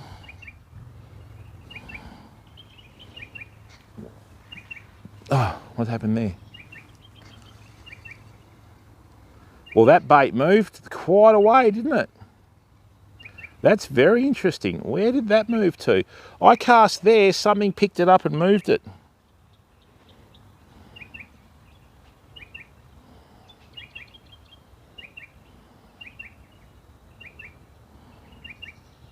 Oh, they do. And something as simple as olive oil on it. I prefer olive oil to vegetable oil. And the olive oil, they last so much longer, pal, you know. Ada, how are you, bud? Yeah, pretty quiet, mate. In fact, it's so quiet, it's a bit scary, you know. Gonna have to recast this. That's nowhere near where I cast it. So what picked that up and moved the bait, I wonder? I don't think it's a fish, but anyway, we'll wait and see. I think we've got another turtle over there, fam. But we'll find out in a second. Ada, how's SA this morning, bud? Ada, how's SA this morning, shut bud? Up, Jim.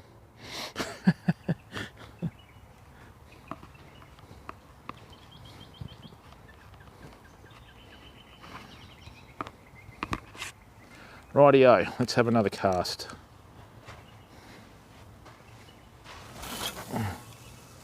That is it. That is the cast. It only took 7 casts, fam, but we finally got it on this spot then, you know. Right, bump, it's off that snag now, good. So we should be just underneath the snag. Right, let's wait. Just gonna give that a little bit more line. We should be really heading down south and hitting the freshwater fishing, fam. We'll do that next week when this rain disappears.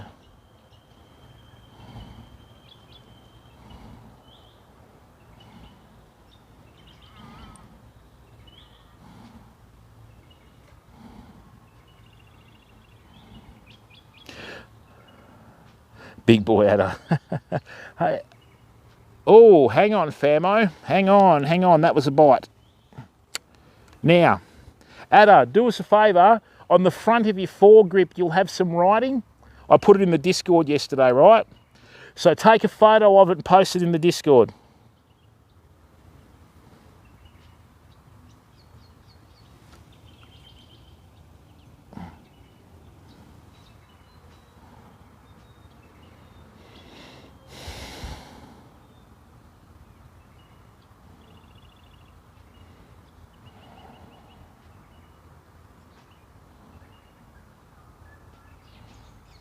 Thanks, Ada, and I'll have a look at it for you.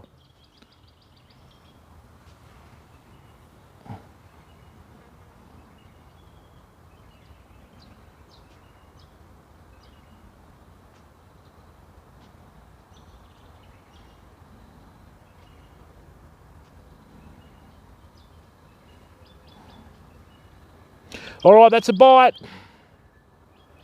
Come on, fish. That's the first time we've cast on that snag. Come on. That was a bite, famo. Wilgadamus, how are you, mate? Pre-2000, what's the make of the rod, Adder? Welcome, Wilgadamus.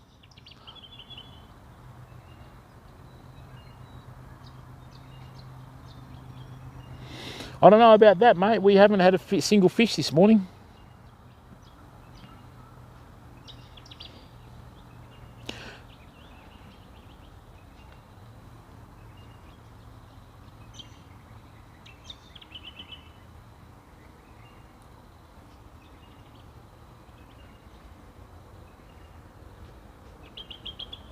It's all right, Will, that's fishing, mate.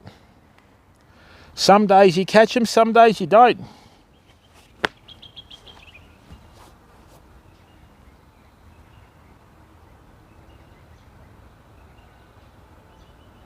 Yeah, but with fly fishing tackle, culpable, it's a bit different. Fly fishing tackle, they have length of the rod, the weight that you're meant to fish through it. So usually if you've got a 9/10 weight fly rod, you fish 9 weight on it, or you fish 8 weight on it, you know, it depends how fast a taper it is. But anyway, we'll find out in a minute.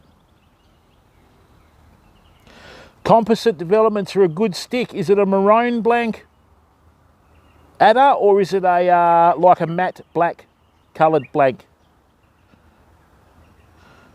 Composite developments are a good stick. Let's go into the Discord.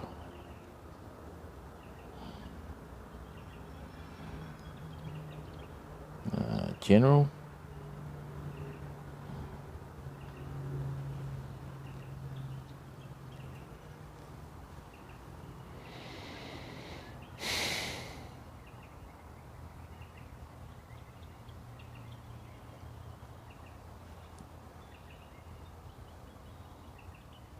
I've been fishing before and had like 80 cattle come into an area, fam. One of them pushed me off my chair. Bitch of a thing it was. Thanks, Ada.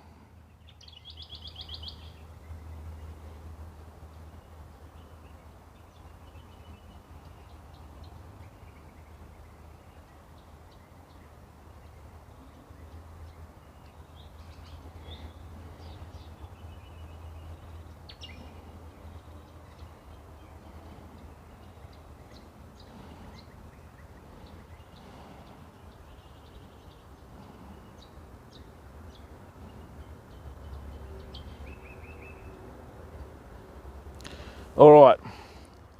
Oh, Ada, you need to zoom right in on that, bud. You need to zoom right in on that. That's one of the old like brown blanks. That's an IM6. Yeah, get as close as you can. Make that riding most of the photo, bud. Composite developments are a nice stick, mate. I sold lots of that when I was in the tackle trade.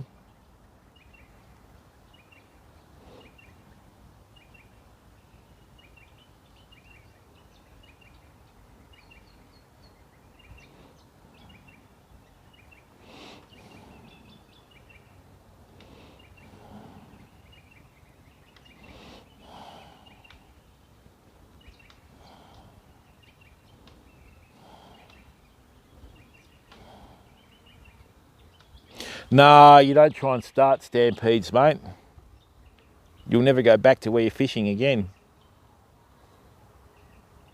This is a very, very slow morning. We've got 20 minutes, fam.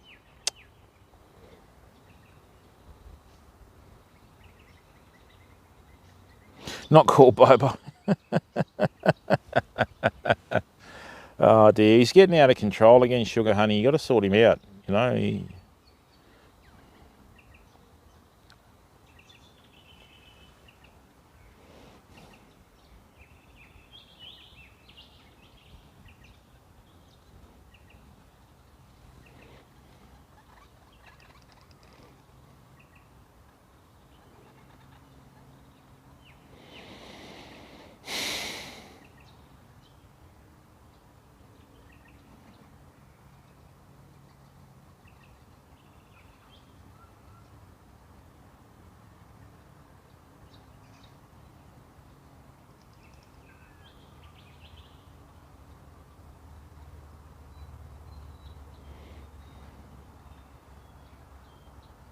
Yep, let's have a look, mate.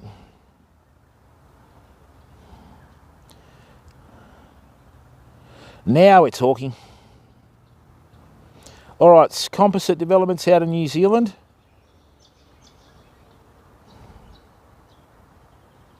$21089 to 10 weight. Okay, what you got to do, Ad, right, is if you've got 8 weight gear, right, try and put like a 8 weight sinking line through it and try 9 weight forward. Okay, because normally in the old days, right, when you had like a 7-8 rod, you'd fish 7 weight forward on it or 8 weight double taper. But yeah, composite developments are a beautiful rod, mate. You've got a bit of fishing history there. Certainly do, Whitty. The biggest one that they reckon they've caught up here is about 9 foot. We've got heaps of bull sharks in this river. That's one critter that I don't feel sad. Oh, right. No, bugger.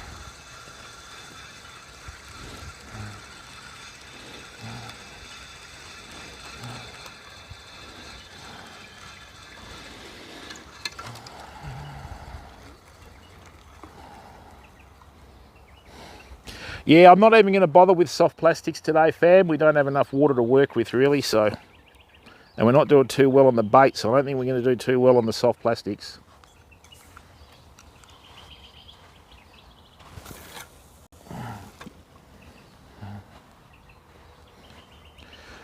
What I might do is I might just leave that down like that. You can all watch that for me. Right, just keep an eye on that rod, and what I'm going to do is I think I'm going to shift the car up to get ready to do the campfire cooking, because let's face it, the fishing's a bit dead this morning. And there's no wind, so the smoke's going to go virtually vertical, you know. I'll just stick around for 5 minutes.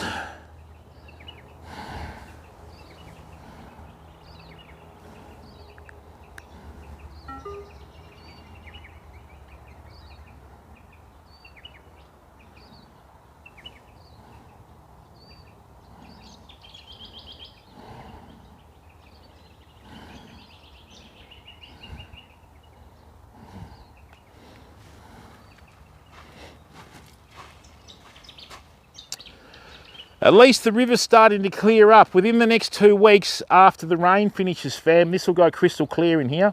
And once we've got predominantly more salt with the evaporation and that sort of stuff, right, you'll start getting more salt seeping right up the river towards the high country. Okay? All right, now, had a little bit of a tease in the line there, fam.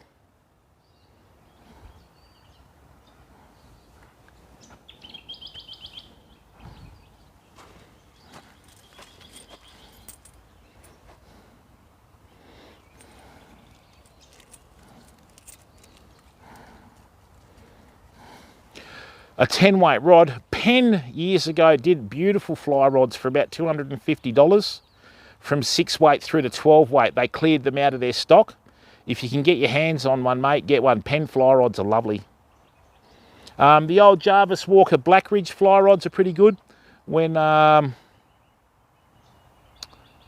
They were being made here, I think. No, overseas.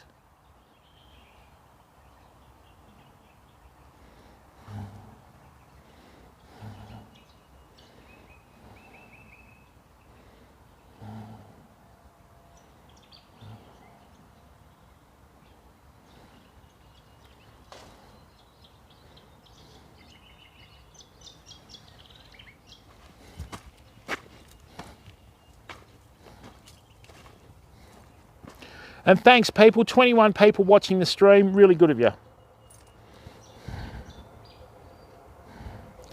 Temple Fork Outfitters. Look, let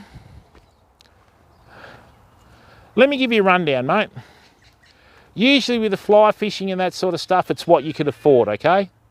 Right, if you want a 10 weight fly rod adder, I've got an Elkhorn fly rod in the 10 weight big game that I can chat with you and message you at and send over, mate. I've had it for years, okay? It's still brand new, actually. Alrighty? So, yeah, if you're after a 10 weight fly rod, I've got one. And it's a proper big game fly rod. Nice big silicone stripping guides. I think it's got 3 silicone stripping guides. Oversized stainless steel snake guides. So just hold back and you can get it for the same price that I paid for it, ads. All right, so just hang foul on that one. A lot of your American fly rods, right, are designed for your freshwater fishing. So even Sage, for example, Sage is okay, but they're not really overly like fast tapered fly rods. Okay, it just depends, mate. The only way you find out is by putting a bend in it. You know what I mean? And yeah, I mean, I've been using these fly rods for 5 years now. And when you've been, remember when we went down to the Blackwood River and I was catching those juvenile Australian salmon and skippy and that on the fly rod, and I got that big pike? That's the same rod that I was using, but that was only a 9 weight. This is a 10 weight. Okay, so we've got 10 minutes, fam. I don't think we're going to have much luck today.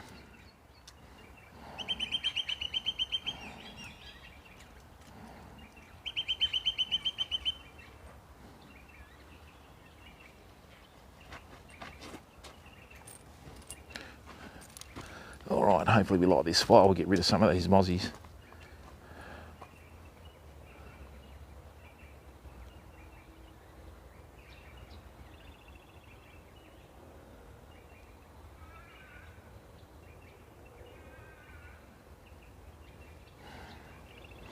And thanks, people, 22 viewers. Yeah, no worries, Ada. That'll be later on this afternoon, mate, because I'll be streaming here for quite a while.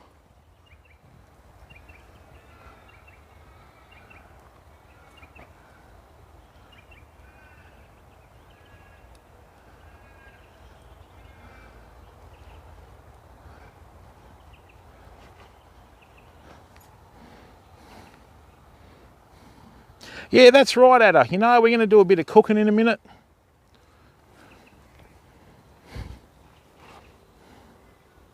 So we're going to mix it up a bit, mate, you know. The clarity of this stream is nothing short of sensational, you know.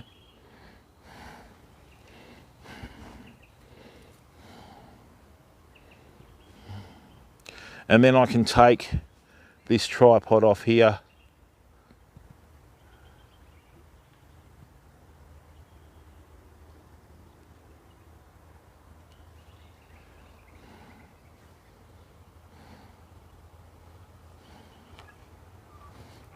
Wilgadamus, probably not, mate, due to the COVID. Right, now that's interesting. We've just had a bite and it started swimming towards us. Let's have a look. Come on.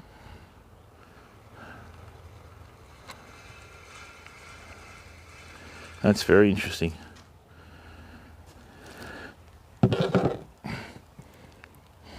Yeah, no worries, Ada. Yep, we just had a bite that moved towards us.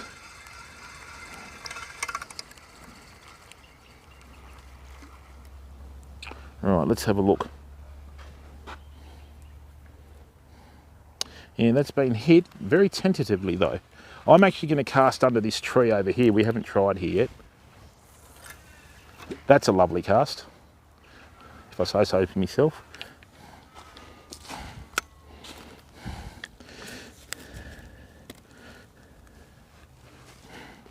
Going to leave a little bit of slack and see what happens there.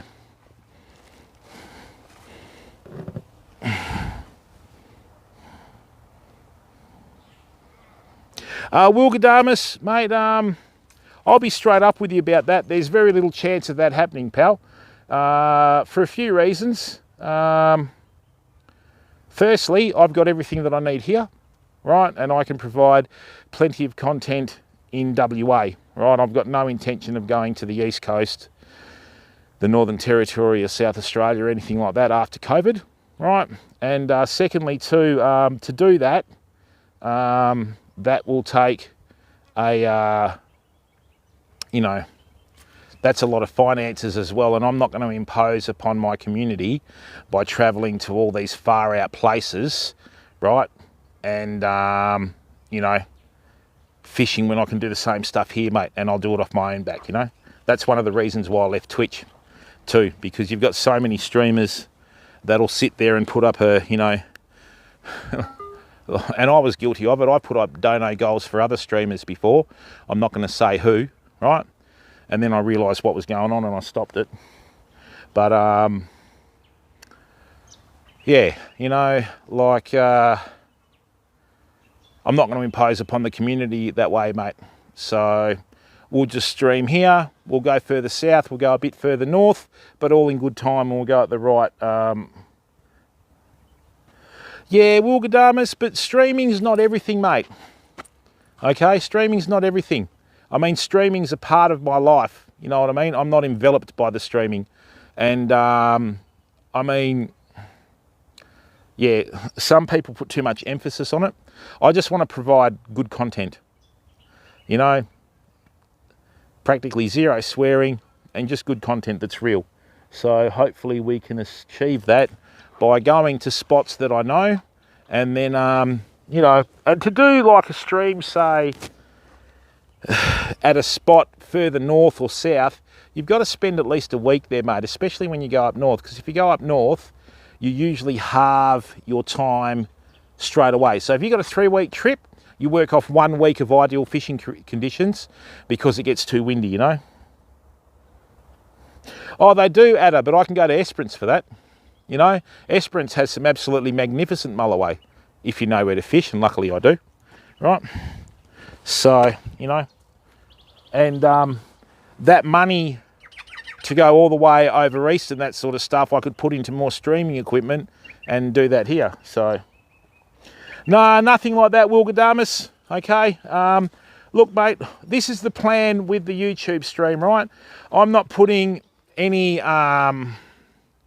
like Patreons up or dono goals or anything like that. All I want to do is I just want to get us to the stage where we're partnered on YouTube, right? And then, you know, I mean, if people want to support the stream outside of watching it, I mean, they're entitled to do that.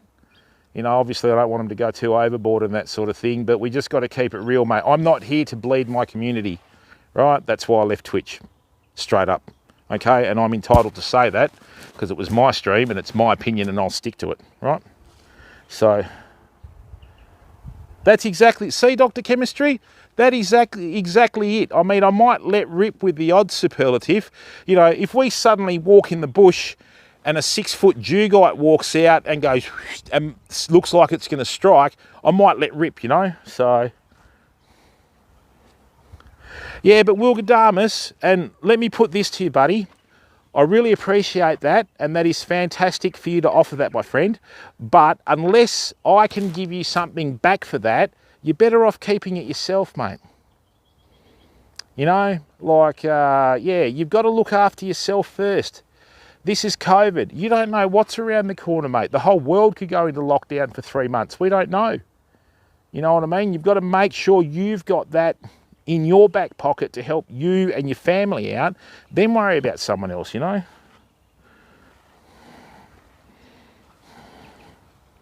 Yeah, I know, Wilgadamus, and I appreciate that, and thank you very, very much, mate. But you got to remember, right, I chose to do that. You know what I mean? That was my choice to start streaming. You guys didn't force me into it. So if I'm going to do that, I bear the brunt of it. And look, you know, once we get partnered and that sort of stuff, and you know the best thing about YouTube? You can't gift subs. That is fantastic. Right? You know, you can't gift subs. That is absolutely fantastic, fam, because, I mean, the reason why so many subs get pushed on the old platform is because of the revenue for the platform as well, you know. Wilgadamus, you're showing it by being in here, right, and engaging in the chat. Thank you very much, mate. That's all we have to do at the moment. We'll worry about that other stuff later on. We don't know where the direction's going with the streaming on YouTube. We don't know what's happening here, and we'll figure it out as we go along together, right? But, I mean, you know, we've just got to sit there and try and get through this together. And the best way that you can support the stream in our infancy on YouTube is to watch the stream. That way our watch time hours goes up. The sooner we get those up over the 4,000 hours in 12 months, the sooner we will get partnered, you know. Relax, mate. You don't need to do that, Wilgadamus. I think it's $4.99 to sub on YouTube, which is great, and you don't give subs, which is good. But don't just keep your money in your pocket, sunshine. Take it from a bloke that went through a rough patch for a long time. When you haven't got it, that's when you know about it, right? And if you've got it, you've got to try and stick to it, mate. You don't know what's around the corner, matey, you know. But the plan is, right? The plan is. What I would like to achieve this year, right, is I would like it if we could get a 50 centimetre black brim live on stream. The dream is to catch a state record live on stream, but the chances of that are quite limited because the good spots are remote, fam. I've got some spots where I'll be walking along to fish the river and like a wild bullock will run out of the thing, right? Snort, drop the head, hit the ground with the front hoof, and I'd be up that tree like a bloody chimpanzee, mate. You wouldn't see me for dead, right? And then you wait for it to bugger off, and then you move down a bit further, and you're always checking, you know? So,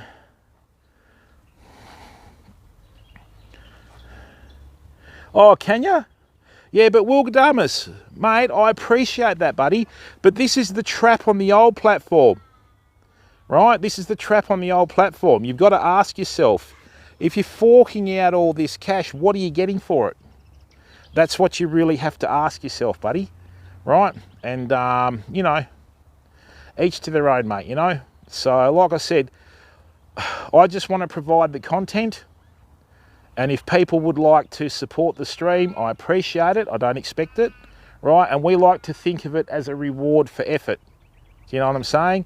And I know what you're saying about, you know, travelling to different parts of the country and that, but I'm 51 years of age, mate, and I've got commitments, so I can't see that happening, maybe a little bit later on. But there will be snippets of time when we can disappear for a week or two. And when that happens, you know, I'll fund that. Because you remember that trip that I did to Karratha with the boat when we towed it, you know, what was it, 30 hours and all the rest of it, including accommodations, expenses and fuel and that sort of stuff. That trip cost me nearly $7,000 Australian, but I paid for that, you know. I got nowhere near that back from, you know, the light stream and that, but that's not what it's about. I didn't do that to generate money for that. I did that because I wanted to do it and share the experience, you know. And that's just one of those things, mate. The state record is 52 centimetres, 2.86 kilos. I reckon I know where there's one that's bigger. The only problem is I can't stop it.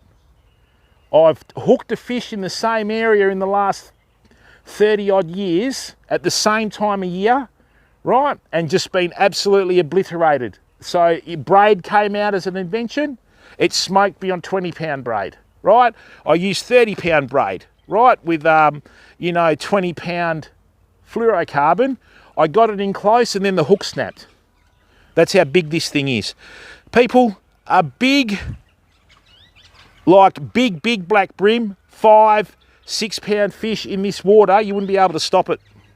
Okay, even the 44 centimetre one that we got, I hooked it here, it ended up trying to hit that snag there like that, right? And I mean, just think of fishing and hooking a pink snapper and trying to stop it in the river rather than in 20 metres of water. Whoa, you know?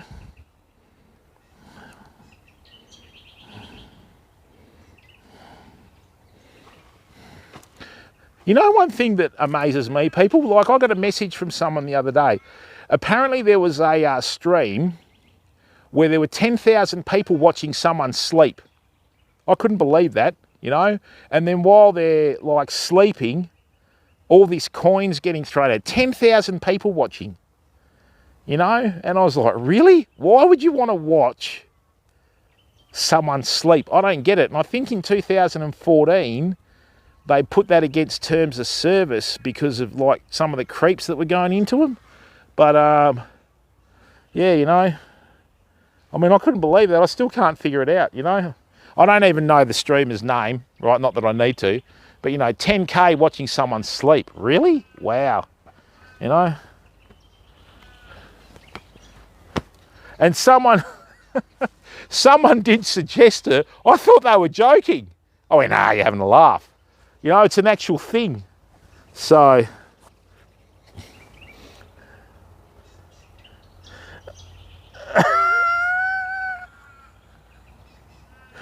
oh, hey, Vult, how are you, mate? Yeah, and farting if it was me, Dr. Chemistry. Trust me, mate. Sometimes when I'm sleeping, it sounds like QE2's trying to dock in the bedroom, and it's actually just me, you know. The old horn. All right, famo, it is now 11:05. Obviously, the fishing's not as good as it was. What I'm going to do, just keep an eye on the rod for me. I'm just going to shift the car and allow for the correct angle on the sun. And then what we're going to do, we're going to start a fire in the great Australian fashion, and then we're going to cook some food, okay? Adam Campbell, how are you, mate? Welcome to the stream. How's life treating you, bud?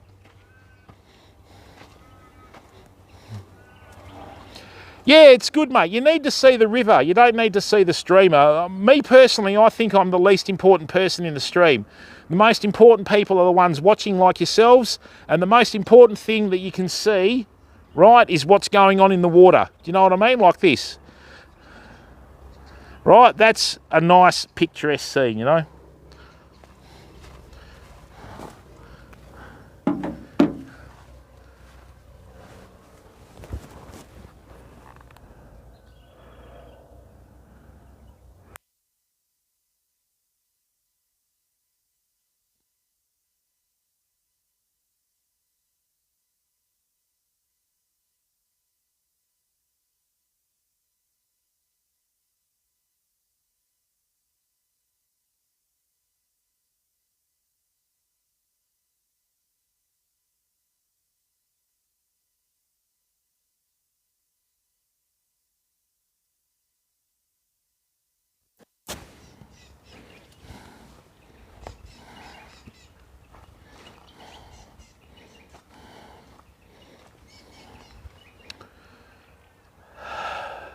There we go. Nice. All right, fam. Still no bites under the tree. I'm going to shift the car, and then we're going to do some cooking.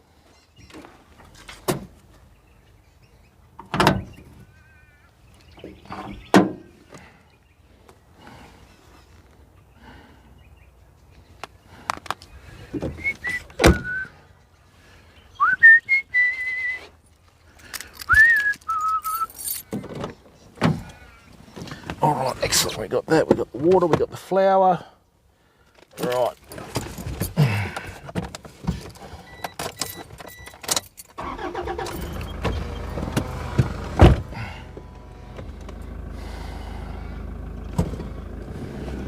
Let's just shift the car around.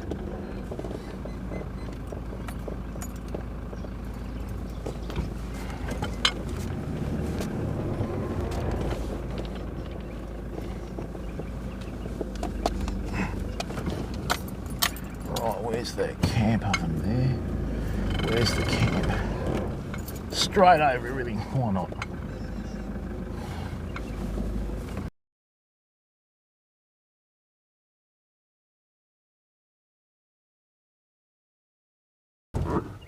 Good point. You're dead right there, mate. We aren't cooking fish because I haven't caught anything.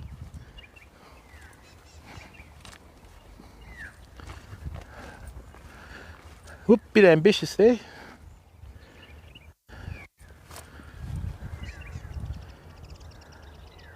Okay, that's good. So the wind's blowing from here. I can move this in a bit. Nice. Walk through all the lupins here. Tell you what, it's been a good season. There's plenty of food for the cattle. Look at them all. Oops. Oh no, you're right, Wilger. Oops. A bit clunky. That might be a bit better. Turn the wheels so it doesn't drive into the river if the handbrake fails. All right.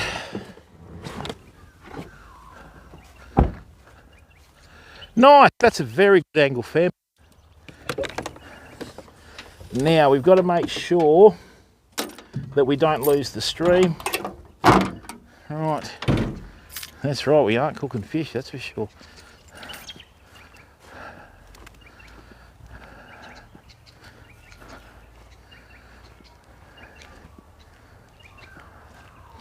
Okay, fam, well, we're now going to go and set up the cooking. Right, I'm going to recast the rod. So this is the little campsite that we're allowed to use with permission. Thank you very, very much to the owner. Right, what I'm going to do, something like that, sugar honey. All right, nice work, fam. So, there we are.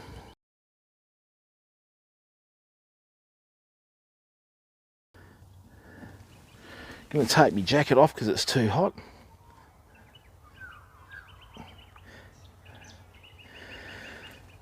Just going to grab my little axe.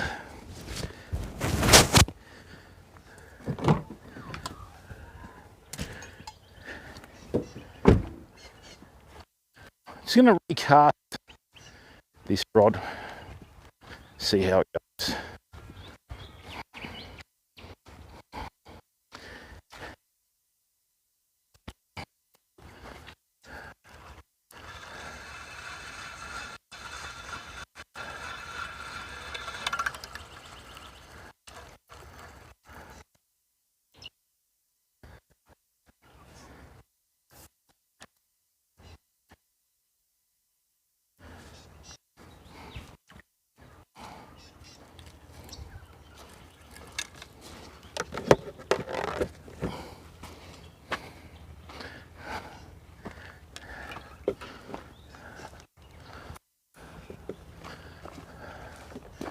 All right, famo.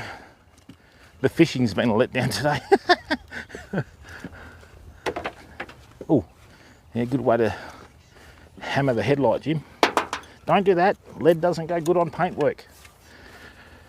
Okay. So now this is what we're going to do. All right. Hopefully we get no snakes coming up. That's the one. Whoops. So,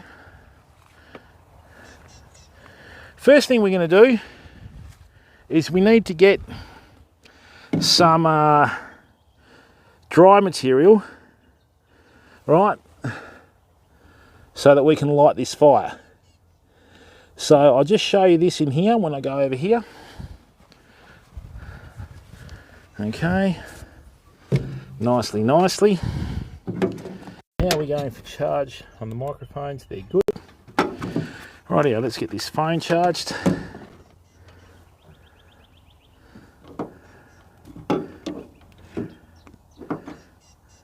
That's better. Whoops. C to C charging. Oh, it is, Ada. We're just so lucky to be here, mate. You know, so lucky to be here. We're about 100 feet from the river. And there's a camp spot. Yay! That's A to C. We want C to C. There we are. Right. Let's get this C to C charging. We're away. We're very, very lucky to be here, Ada. Oh, Aussie Welsh, it's unbelievable, isn't it? I mean, you know, we never had that on the previous one. All right, so what I'm going to do is I'm just going to go over here. Right. We have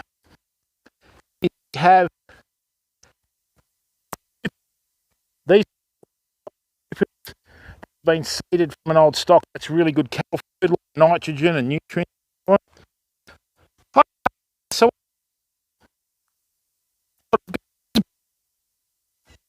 okay, prior to all the clearing here and there,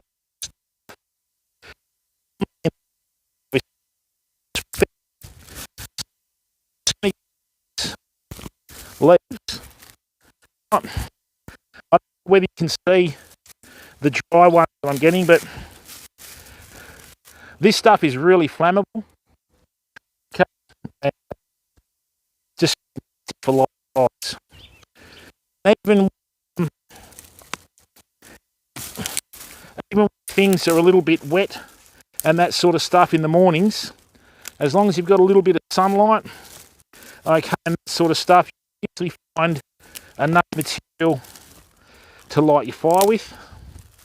Okay, so I'm just going to get a heap of these. Then I'm going to chop up wood.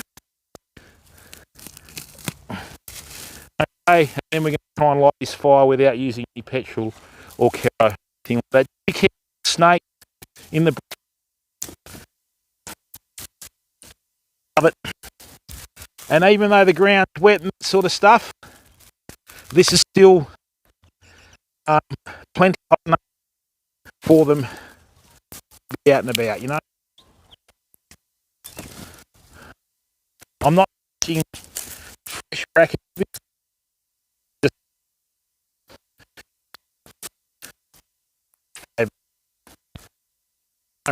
stuff.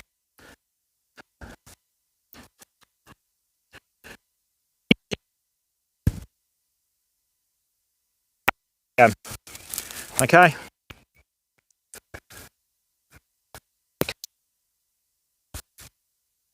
All right. There we go. I've brought you a bouquet of flowers. Don't say I don't bring you anything. Ha! Remember the old sleazy ads from the 80s?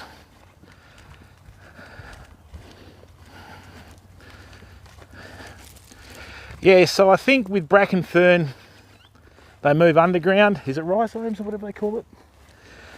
So what'll happen is, see how this is all really dry? All right, perfect for lighting a fire with. So what we'll do is we'll just head over here now. I'll just go and grab some matches. Then we'll get the chalk out and we'll make magic.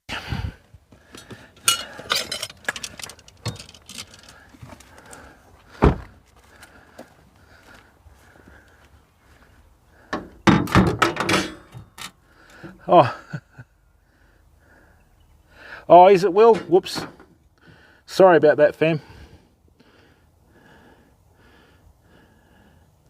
Okay.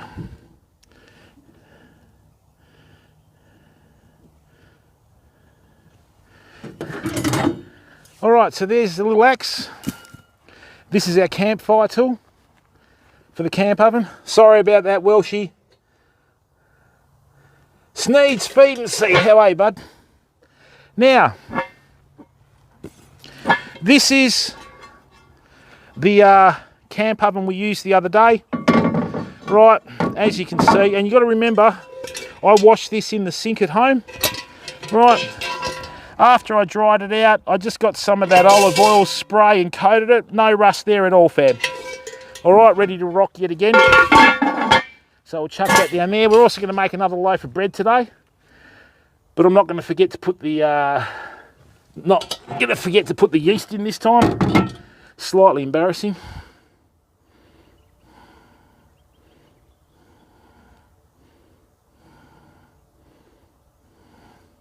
Thanks, mate. Sneeds, Feed and seed, where are you, bud? Are you an Aussie? You in the States or Europe or?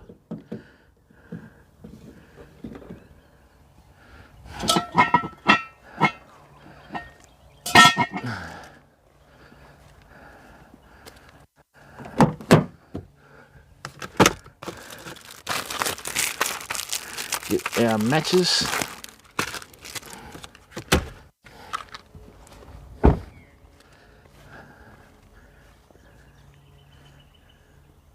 Oh, that's just because of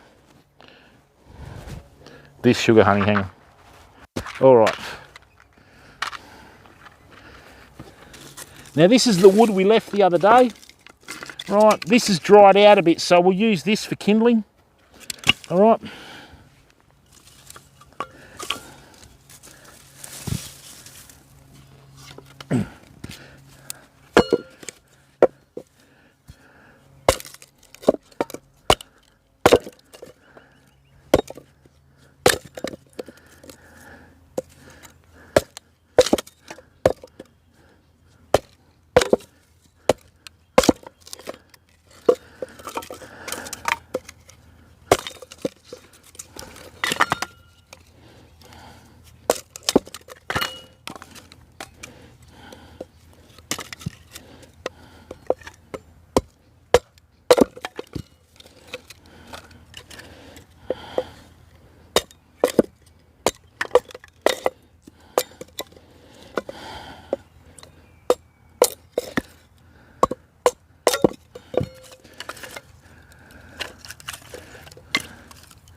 All right, so we've got enough kindling there. I'll get some smaller stuff.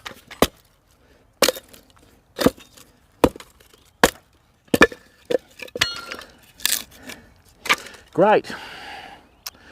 So what I'm going to do, so I'm going to put a bigger bit of wood down, probably like that.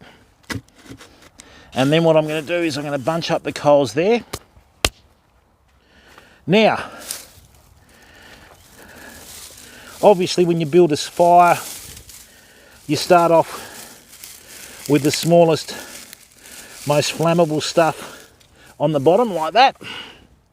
And then this dry stuff here, we'll put on top just to get a bit of heat into it. We'll take the stems out from there. Nice, and we're going to do another loaf of bread today, fam. All right, and we'll go back to doing a bit of fishing in a second.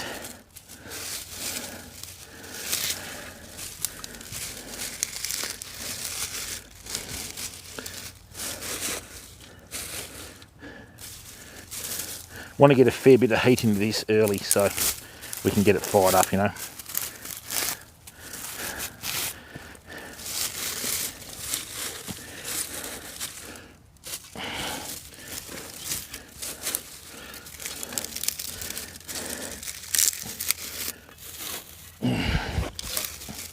Slightly bigger bits on top like that.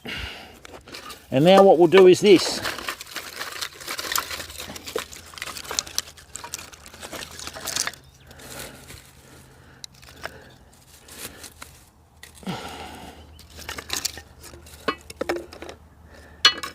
Just some really thin bits in here. Right, like that. When this burns down, there's going to be a little bit of a gap between this big lump of wood and these small lumps. I'm just going to crisscross this across the top and just leave plenty of room for it to get some flames in between all the wood and that, you know. Come on. Hopefully it'll have enough heat in it to kick off. We'll just put a few of the bigger bits on top.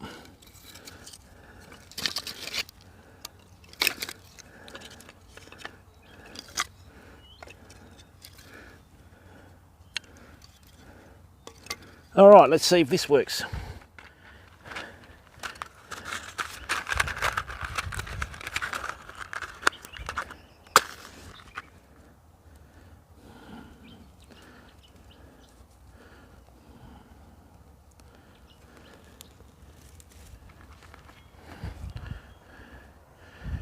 Get in there, come on. Usually if you've got a bit of a wind blowing this way, start your fire from this side so the wind blows on the flame for you and gets the fire going for you without any like effort from your end, mate, you know. So we've got a heap of bracken fern under there, and hopefully once that gets a bit of heat in it,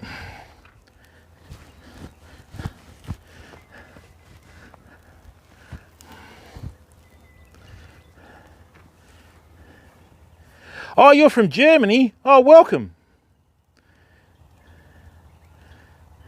Hey, Dawn, how are you, bud? Welcome to the stream. And thank you, people. 26 viewers in here. That is awesome. Thank you.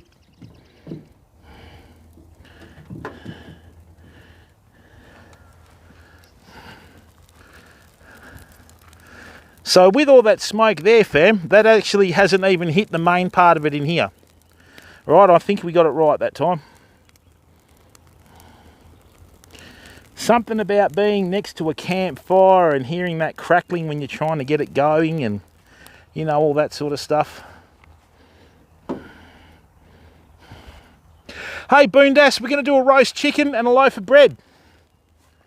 So, only this time I'm not going to stuff the loaf of bread up. You know, the funny thing is, when I eat that bread that you buy from the shops, I don't feel the best. The stuff that I make in the camp oven, fantastic. Rightio, get under there. Come on, let's get some heat in this.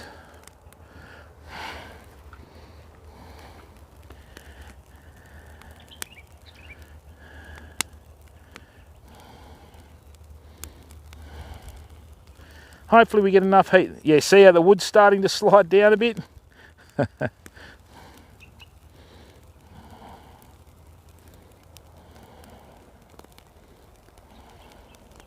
And the good thing about this is, when this takes over, I can just shift the coals over and push that lump of wood to the edge. Come on. I think we got it right first time today, fam. I'm hoping. Come on. So what you need to do is you need to make sure you've got enough of a gap between the thin bits of wood for like your flames and everything to get in through there. Right. Easiest way to stop a fire is just starve the oxygen to it.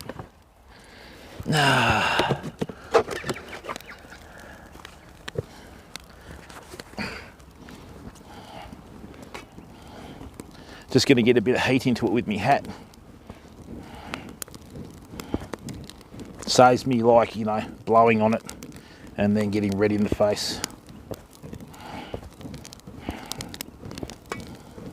With the bracken fern and that sort of stuff too, if I just show you this, when it kicks off, it'll kick off. You can actually get a fair bit of heat in the stem of it as well. Right, so that'll burn right back to it now, see? Right, see how it's still going? Come on.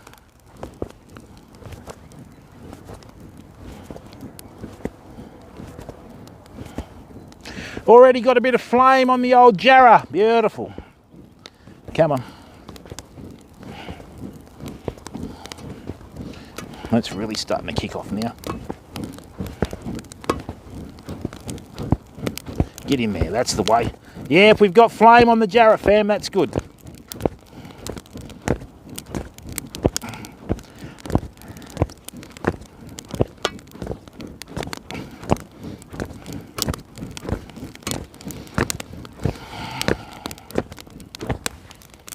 That's crackling nicely. As we say in Australia, that's a real little beauty.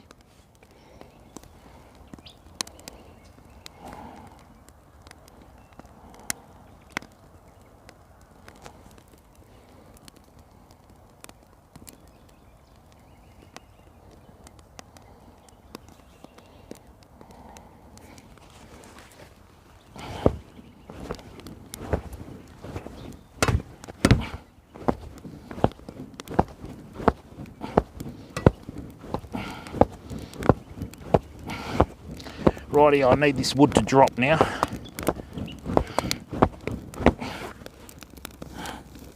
That's it. Well done. Good work. Lovely. Yeah. You can see all the sap coming out of the wood and all the gases and that sort of stuff. That's really good. All right, good work. So now what I've done with that heat that I've put in with the bracken fern underneath all this wood and that sort of stuff, the wood's now contacting it.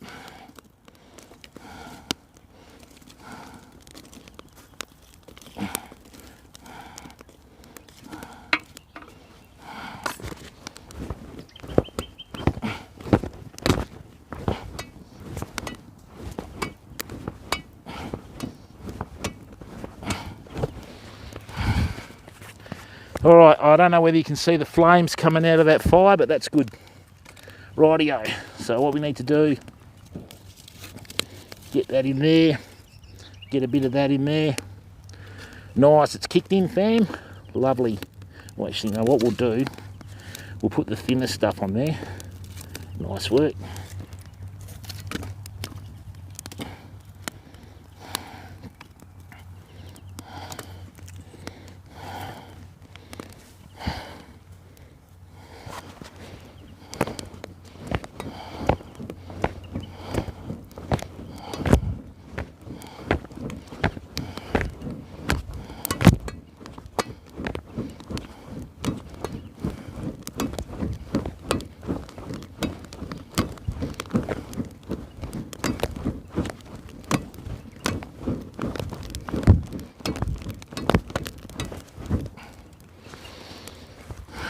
Get a bit of flame into it, lovely.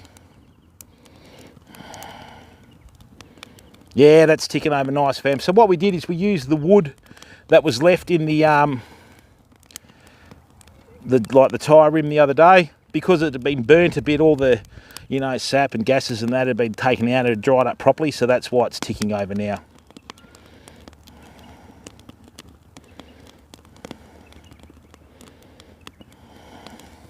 Beautiful.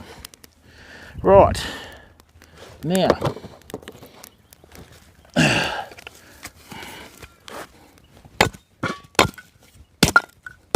come on, come on.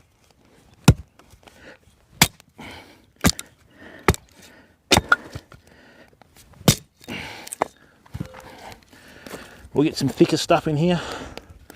So what we've got is we've got most of the kindling and that going this way. What we're going to do now is we're going to put these thicker bits across it, right, like that. And then what we're doing is, by doing that, when that all starts to catch on fire and it starts to drop down, it's going to be a bit more even.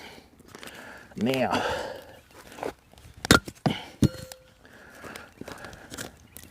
another one in there. Beautiful.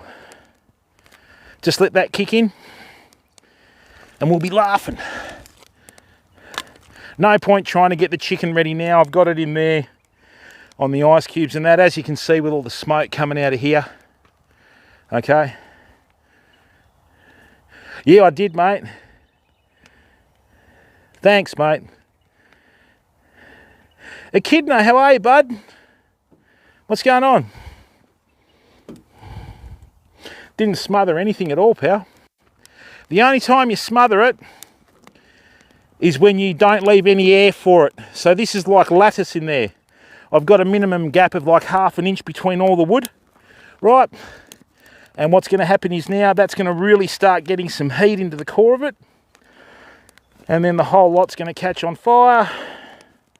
Then what we'll do is we'll put some wood around the outside, just some smaller bits so it keeps going, and then we'll start cooking. We'll go back to do a bit of fishing.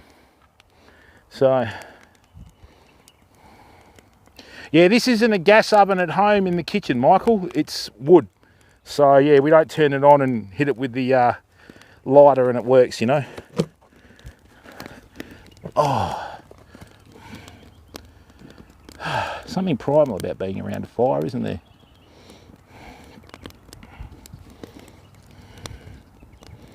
That's ticking over beautifully.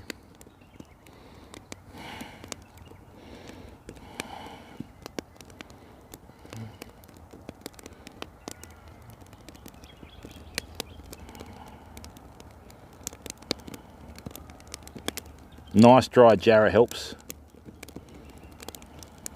You wait until you see how much heat comes out of this fire in a minute, famo. You wait until you see how much heat comes out of it.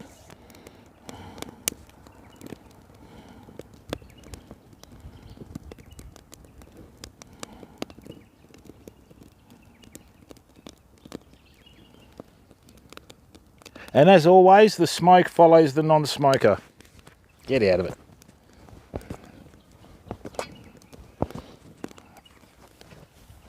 I'll figure it out. No, how do I have it, mate? Andrew, how are you, bud? Welcome to the stream, mate. If you're new to the stream, don't forget to sub for free, fam. Okay, thank you very, very much. 29 viewers. Hopefully we get to hit 30 for the first time. If you're new to the stream, subscribe for free. Okay, and tune in. We're going to provide lots and lots of pure content like this. All right. That's come along beautifully. We should be cooking in about half an hour, fam. There we go. Plenty of heat in that. It's beautiful.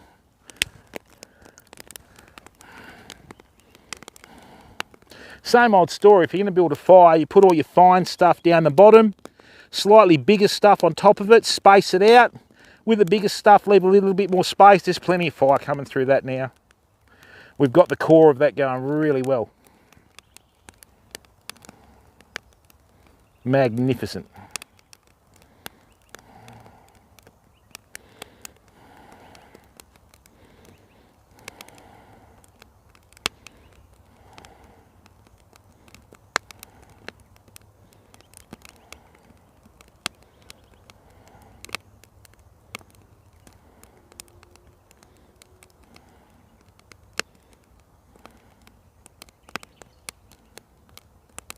That's quite strong smoke coming out of that too, so we've got most of it on fire now, which is good. Plenty of clear flame, which is lovely. Ah, lovely. It'll take us about 45 minutes to an hour to get enough coals in it and that, but we'll sort it out. As you can hear by the crackling, it's well and truly underway.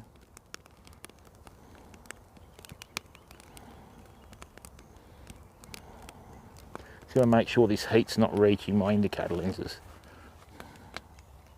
Certainly am, Andrew. I'm in a little town about an hour and a half south of Perth called Bunbury. So we were on another platform where we had nearly 4 million views in 3 years. Actually, I think it was more than that, but we only started getting counted when we reached a certain level on there. So yeah, and what I've done is I've moved across to YouTube. We're predominantly live fishing content, but the fishing's very quiet this morning. So we're going to do some campfire cooking. Did a beautiful silverside roast the other day. Don't tell the cows that when they come in. They might get a bit, you know, annoyed. Oh, that's the phone there. Silgrad's Gaming, how are you, bud? Welcome to the stream, mate. We're just lighting a fire to do some cooking.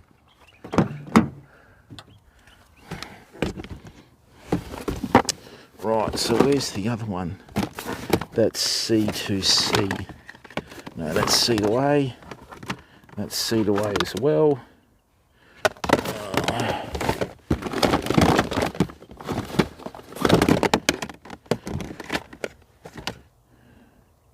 No, we'll sort that out. Helps when you get a fire into it early. A lot of heat coming off that. That's lovely.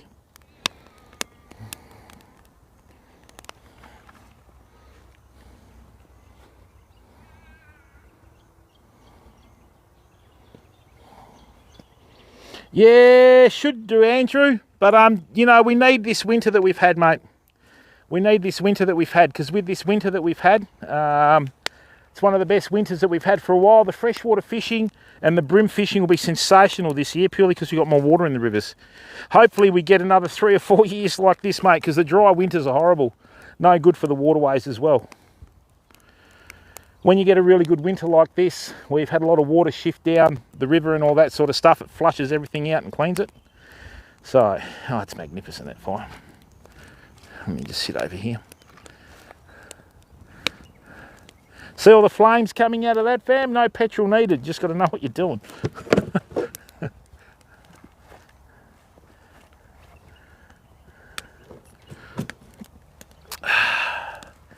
Let's just grab a seat and hang out with the community. Yeah, see all the flames and that coming up through that, famo? That's great.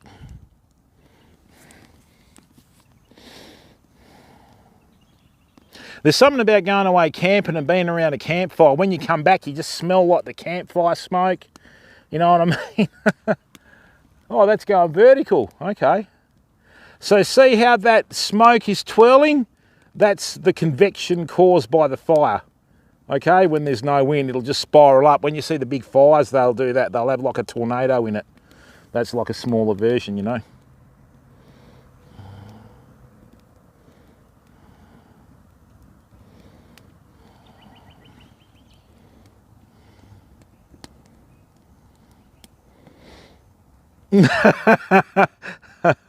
Yeah, it's still, this is good. This is the traditional springs adder.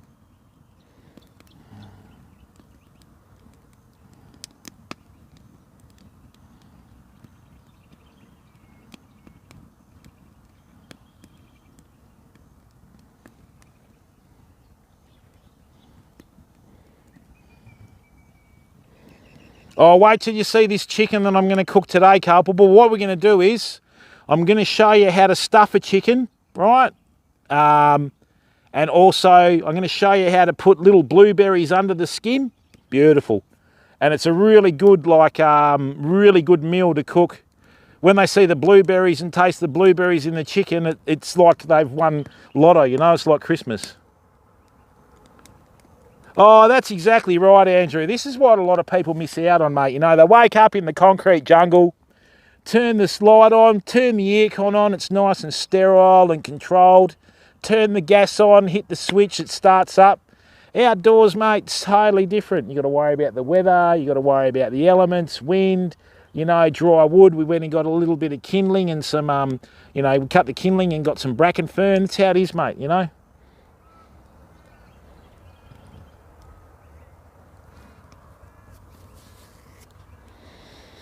All right, I'm going to need to put some wood around the edge so we get that fire going around the edge. I need to get one of these shorter bits here. This is my one-handed axe, fam. I've been using this. This is a good friend of mine. I've had it since I was about 6 years old.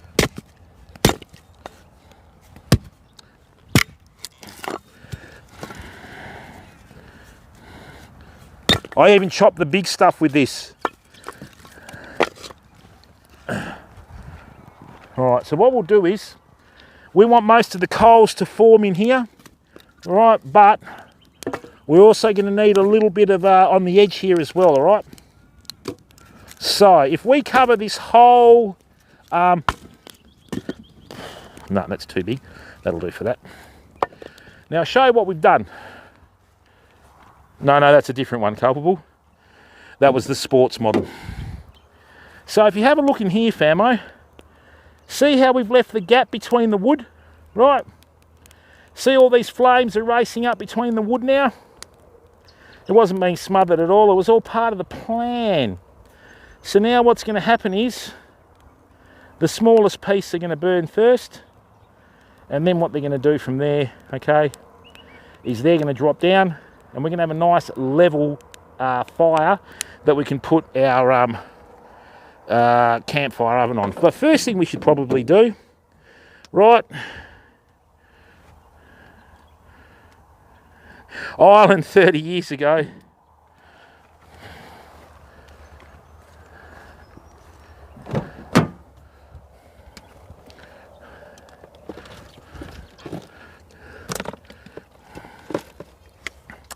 Now, let me give you another bit of advice, famo. If you ever go camping, right, and you've got people that rock up with beer in cans and that sort of stuff, it's much like having a cup that's made out of stainless steel. Remember, we're in Australia. Oh, okay. Remember, we're in Australia, so you can't see through metal, and we have lots and lots of biteies like wasps and bees. And if you've got someone that's allergic to bees, and one falls into a can, that's, you know, either beer or lemonade or whatever, and someone drinks it, your camping trip's over, and worse still, their life, you know. So unless you can see what you're drinking in a clear plastic bottle or clear glass stubby or whatever, always get into the habit when you're camping, right, to drink out of a cup or a glass. Got to be able to see what you're drinking, okay? So many people make that mistake. Cheers. So you can see if there's something crawling around in there with a sting on it, you know.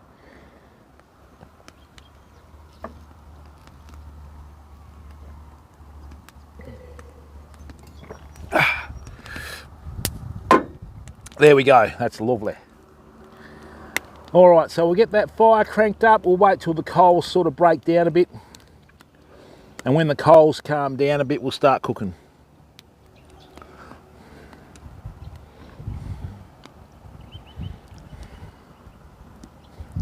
This wind has picked up at the right time.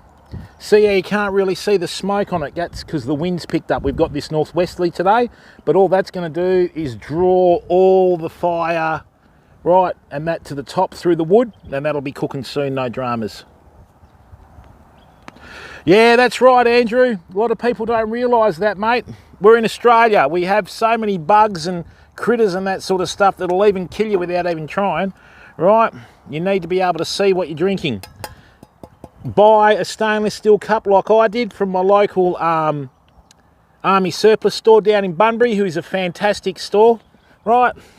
Write your name on it, put a skull and crossbones and write diseased, do not touch, so no one else uses it, right? And that's yours, you know? You keep that for yourself, no one else uses it. And the good thing about a stainless steel cup, yeah, it is, Andrew. It is. And the good thing about this is being stainless steel and, you know, slightly thicker stainless steel, I can put hot food in that, it'll stay hot. And even if I've got something, I can plonk it in the fire, right? As long as I use the towel to grab the handle, I can even cook a little bit in there, you know what I mean?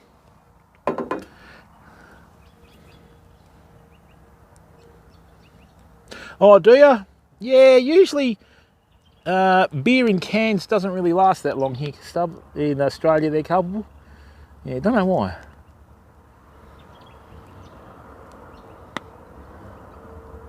That fire's crackling nicely. Ah, it's good stuff. Excuse me.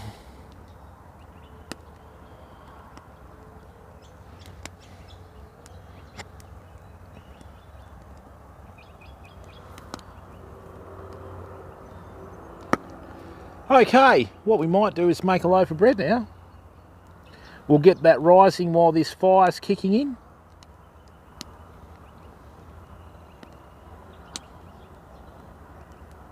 Yeah, the wind's died down. See how you can see the smoke coming out from there?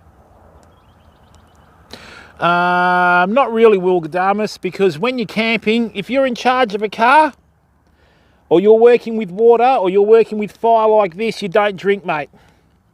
The amount of times I've seen people pissed at campfires, they trip over and land in the fire and burn their hands and that like that, mate. I don't do it.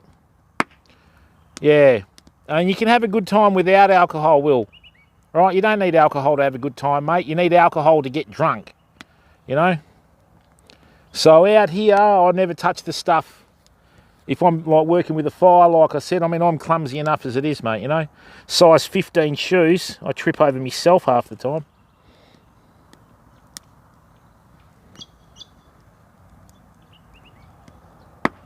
Yeah, that's it. If you're in a boat, don't drink. If you're driving a car, even, you know, if it's a long trip, don't drink. You only need one mistake, mate.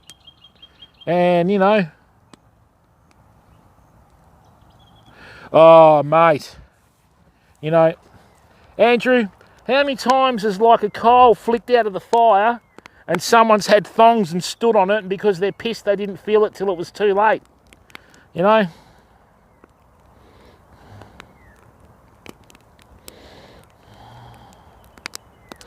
All right, we've got a fair bit of fire coming through that now, which is good.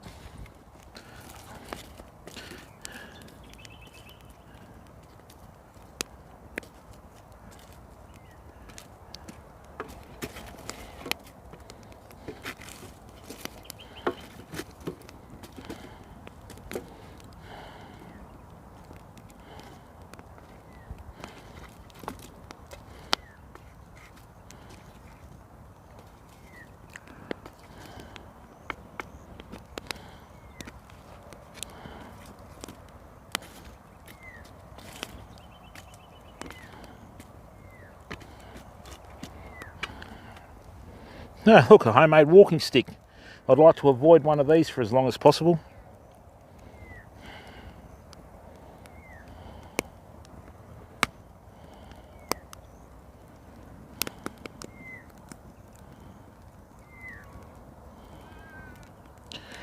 All right, we're going to have a good bed of coals there in a minute, fam.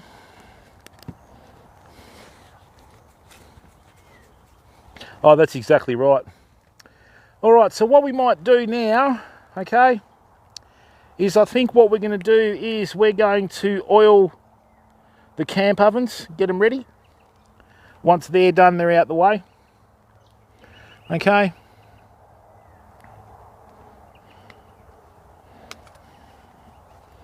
I think we're just going to keep going with that little tripod too off the back of the ute there. We'll put this big one away.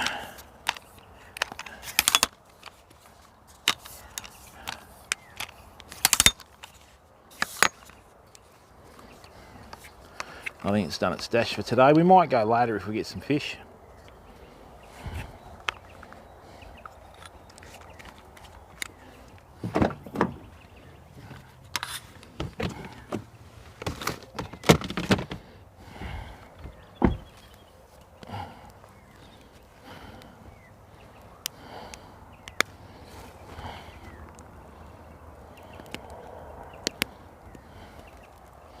Probably should have parked the car on the other side, but hey, that takes away from it, doesn't it?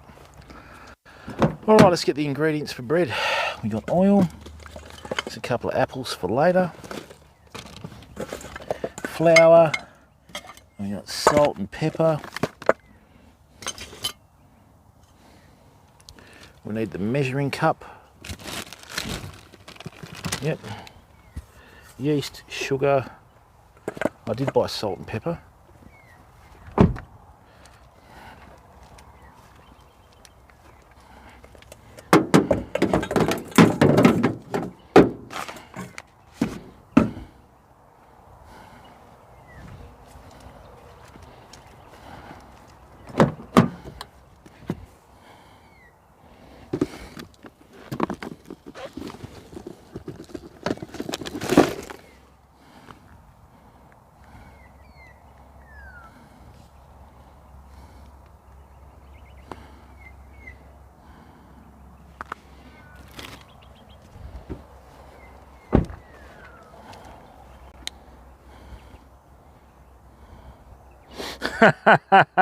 Sergov, how are you, bud? What's going on? Jack was in here earlier. All right, fam, so let's just make this loaf of bread now, eh? As you can see, we've got all the lupins behind it, which is a nice little touch, you know. All right, famo, so quite simple, right? When you're making your bread and that sort of thing, you got to remember, it sticks to metal much like glue. Right, so a little bit of oil in there, like so. Right, put that around and then put your water in. But what we're going to do is, I believe in when you cook at the camping and that sort of stuff, just avoiding uni. That's it, mate. Just go down to the local tavern, you'll be right. All right, so what we're going to do is I've just put a little bit of oil in here. I'm going to use this, okay, to just coat the camp oven before we cook with it. And that's actually picked up on a bit of the heat from the fire, which is good. These things are awesome. Right, so let's get a bit more in here. Right, do the edges with the olive oil, okay, on the camp oven. So this is like a $4 spatula from Coles.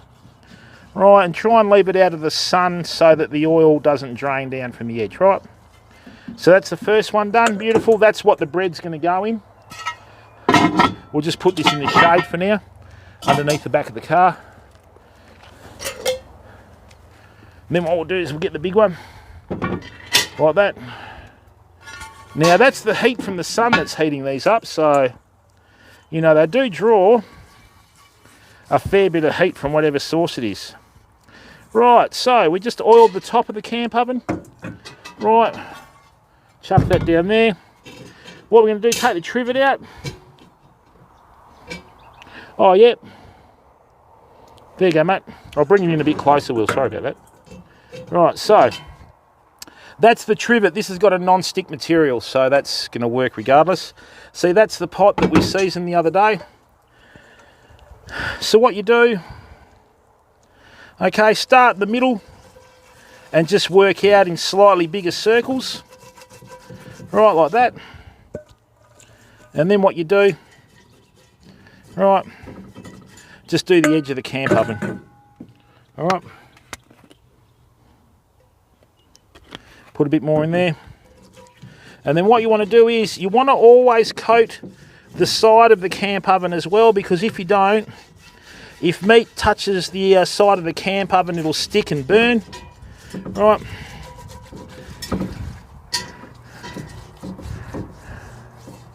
There we are. Nice. Good work. So basically what's happened is now, right, we've coated the camp oven with the olive oil. Okay?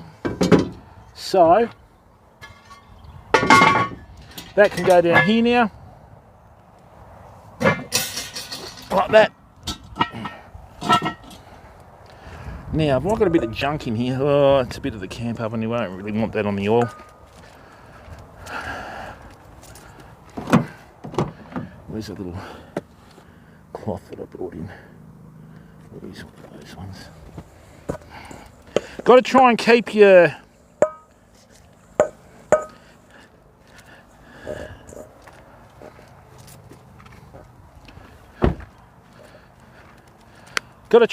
utensils clean at all times, fam. So what I did is I just wipe that with a cloth. Right. Oh, it is, mate. This is Australia, so okay. So now what I'm going to do is, okay, there we are, nice. So, bit of oil, like that. We're going to put 430 mils of water in there, straight out of the bottle.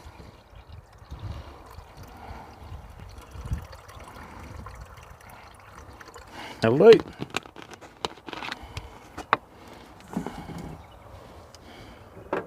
Let's get that right. So 430 mils of water like that. Now I'm going to start putting some flour in here as well. So I'm going to dry this measure cup before I do that.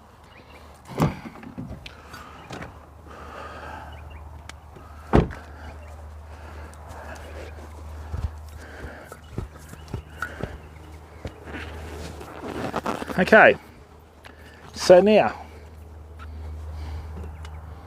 a little bit of baking powder,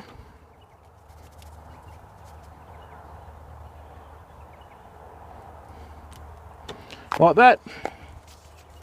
Let's just get this out of here.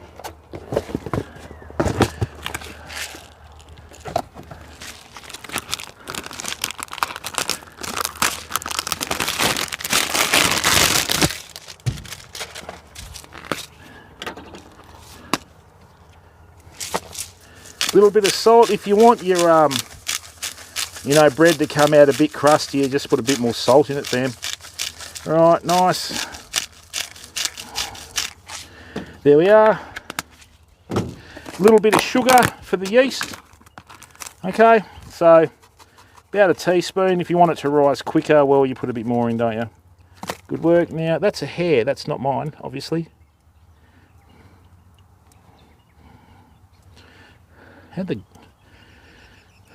Definitely not my hair. Right.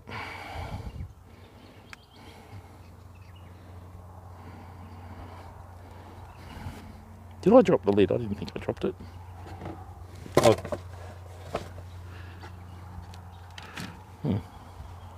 Oh, there it is. And now what we're going to do is this, okay? About 4 cups of plain flour, but obviously you've got to sort of figure out the ratio of your, water to flour and all that. A little bit on the edge, like that. Okay, so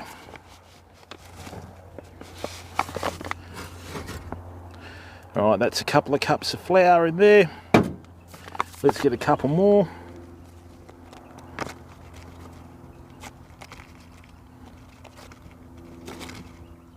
Like that. Beautiful. Now, let me show you a little trick. Okay, when you're working with dough, right, you think that's glue. All right, this is the spatula from the, well, it's just a spatula really. All right. So what I'm doing, a little bit of oil, it doesn't matter if it goes into your bread. Coat the spatula with some olive oil, right, and that'll stop your dough and your pastry and that sticking to the spatula and making a big blob. All right, so working from the middle, just press down in the middle a few times and get it all to mix, right, and see how I've got a little bit of it on there. Okay, if I didn't put the olive oil on it, it'd be a right mess. Spilt a bit, doesn't matter. And then just from experience, you learn the right ratio of, oh, I did it again.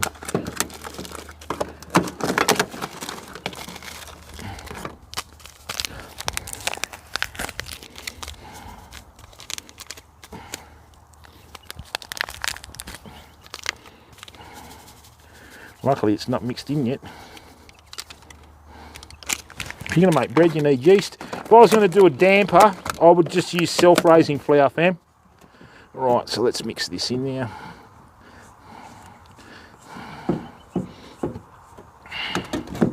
Great. Now, what you want it to do, right, is you want this to come out in just like a little ball. Now see how we've got a little bit of flour down the bottom but not mixing in, just needs a little bit of water. Right, so stay there. Oh, oh. Just a touch, not too much. Right,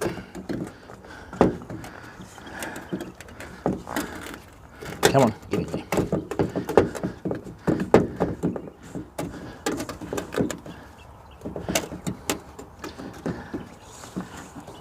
And we're just making this on the back of our tailgate on our utility, famo.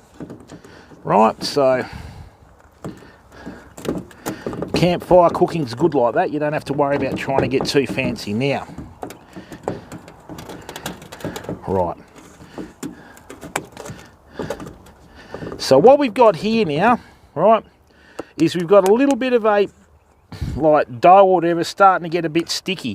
I think that's a pretty good mix with the water to flour. Just a little bit of oil now, right? Make sure your hands are clean, okay, like that. And now what we can do is, by putting a little bit of oil around it, what it should start to do is it should start to form like a little ball. Right, and see the edge of the stainless steel, how it's clean, there's no like flour sticking to it or whatever. Right.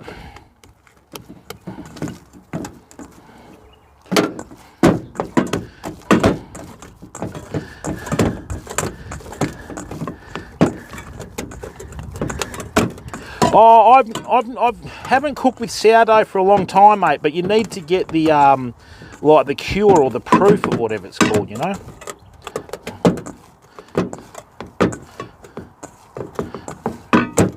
Right, now, that's not too bad, but it's a little bit sticky for my liking. I reckon it just needs a little bit more flour and we're good to go. The hardest thing with the sourdough is the culture, the initial culture will, you know. There we go, that's better. Now we're getting there. Yeah, that's better.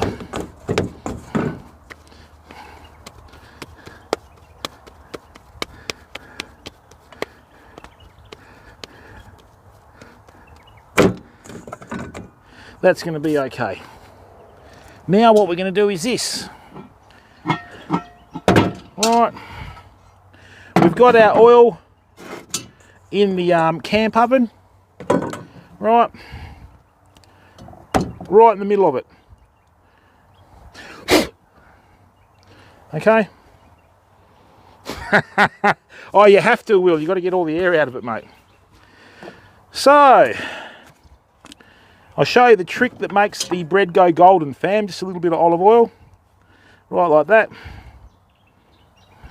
Remember campfire cooking, you know. Gordon Ramsay will never watch this stream, so he's not going to go off his head at me. And what we're going to do now is, right, leave that in there, good. Right. Oh, okay, Will.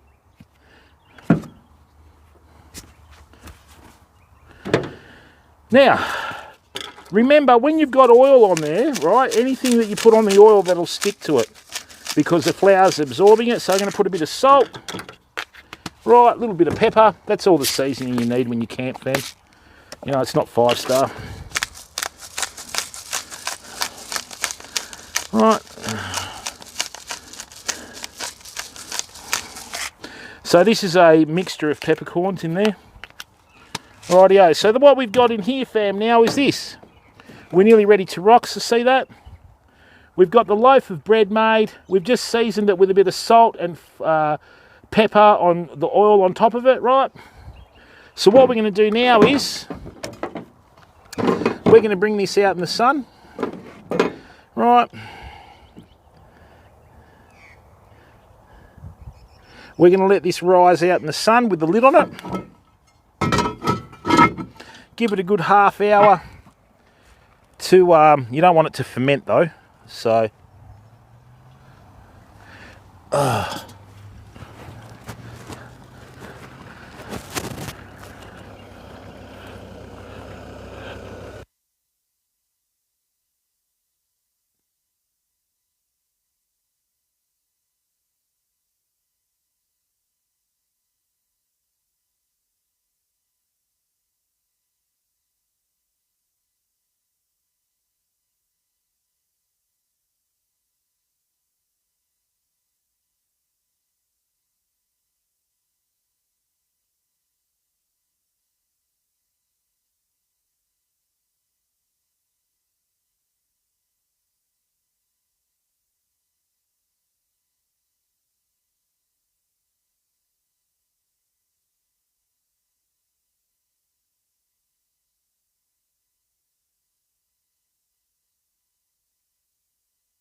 All right, fam.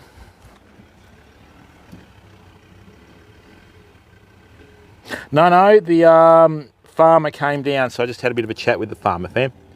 Okay. Rightio. So, yeah, he just showed me. I normally drive down around the paddock, so I don't drive through it, but he's just shown me the track to come up through the middle of it, so yeah, that's good. All right, fam, I've got some beautiful coals for me now on this fire. Right, still a bit hot to cook with. Just going to have to wait for it to sort of drop down a bit and all that sort of stuff, but there's some beautiful heat coming out of that. All right, I'll just show you the West Australian Jarrah, how it forms really good charcoal. Right, so see this?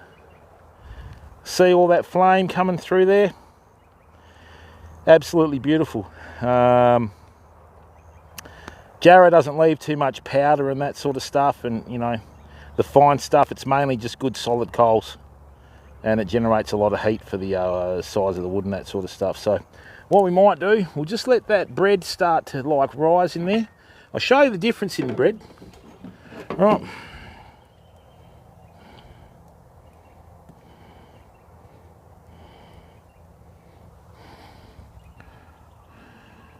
No, I got access here, mate. I got permission.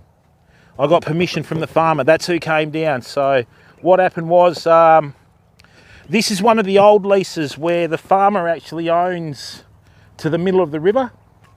Okay? That's what a lot of people don't realise. A lot of the old leases and a lot of the old farms and that sort of stuff have got the old leases on them. We're just very lucky that we do the right thing, fam, you know. And I'm going to buy a carton of beer. Hey, Andrew.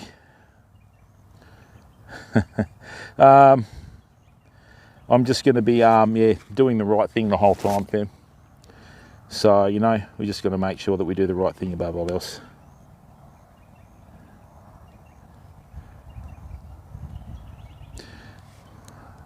Yeah, we don't have any communal setups down here. Maybe more towards Margaret River, Adam, but, you know, here, nah, this is all private property out this way, mate. So, yeah, and look, I always like to do the right thing, people. That way, you know, we can provide content and that sort of stuff. And I mean, even today, you know, like, you know, this is private property. We've caught so many fish here. We haven't even bloody brought one fish in, but we will do a bit later. We'll try. Once we get this food cooking, you know, you can sort of set and forget. What is it now? 12:12. Beautiful. About 12:30, we'll probably start cooking. Get these coals fired up, fam. Get them fired up.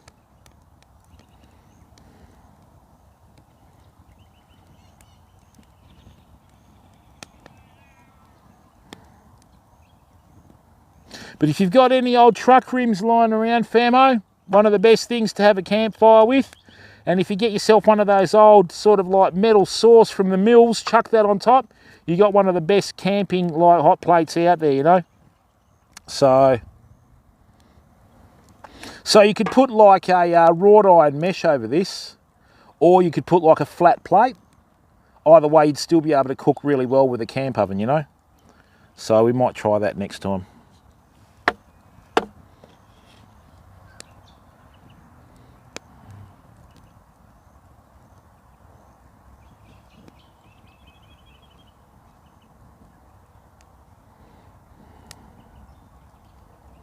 Get this phone charged up, and then I'll get this microphone charged up in a minute. Got some beautiful heat coming out of this fire, fam. It's lovely. Now this wind's died down.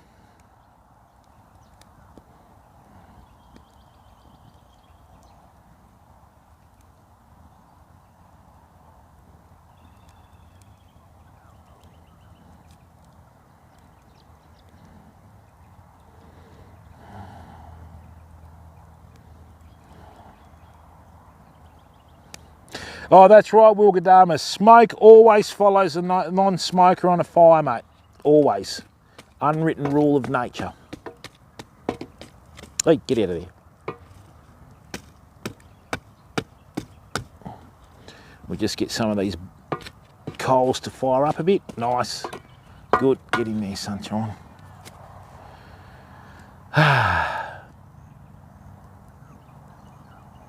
It is so relaxing and so peaceful sitting around a campfire, fam. Miss it so much. All right, phone's on 100%. That's great. Let's just get this charged out of here now. What's that one on? 59. That's picking up nicely. Good thing about these Rode microphones, famo, right, is it tells you how much charge is left in each microphone. So that way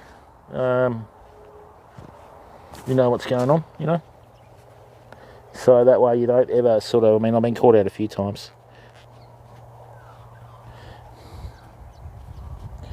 But seriously, since we've had Rode microphones, the quality of content has gone through the roof, fam. We don't need to, you know, so many people bang on about the picture in the screen.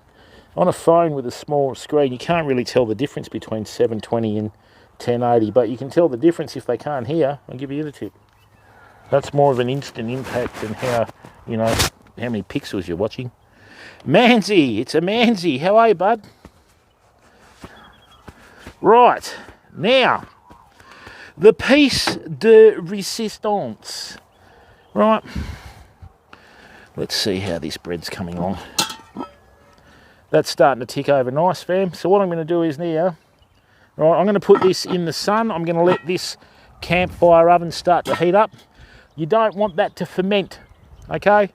But with the yeast in it and that sort of stuff, that will start to kick in. I'll just put it a bit closer to the fire. We want that to sort of double in size before we put it in the fire on the coals, you know, but we'll get that sorted.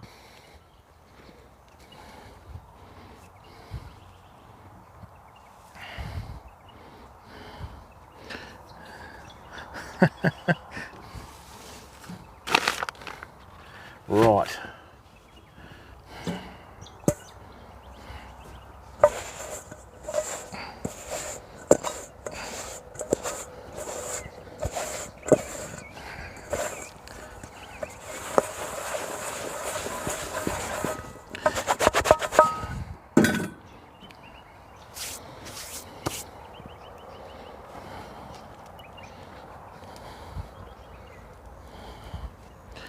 Okay, so we've got a spot here that I can plonk that little camp oven right here in between the two little rivets there on the inside of the rim.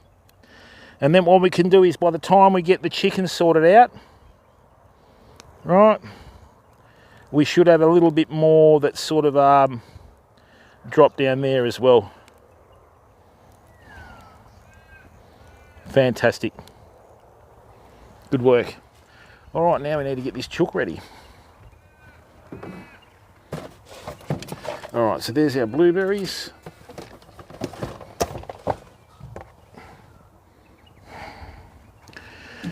There's the oil. I've just cleaned the basting brush. Good, that way we won't cross-contaminate with anything. Okay.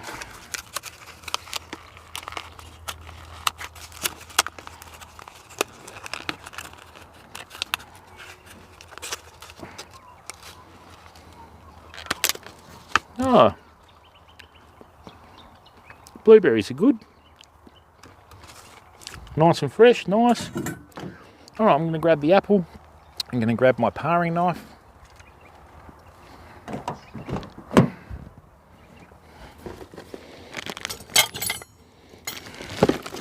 What else have we got? Got me spuds.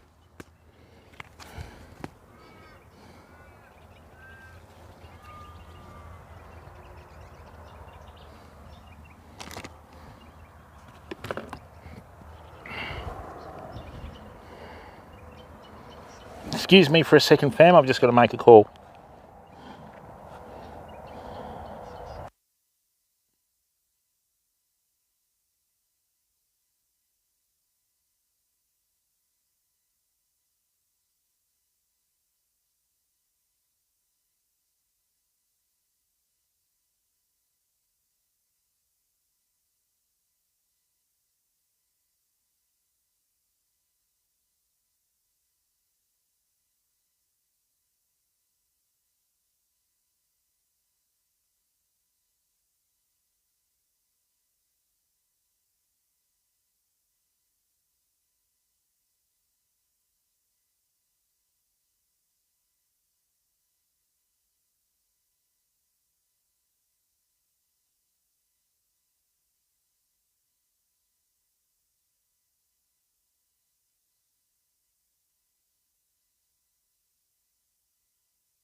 Is that better?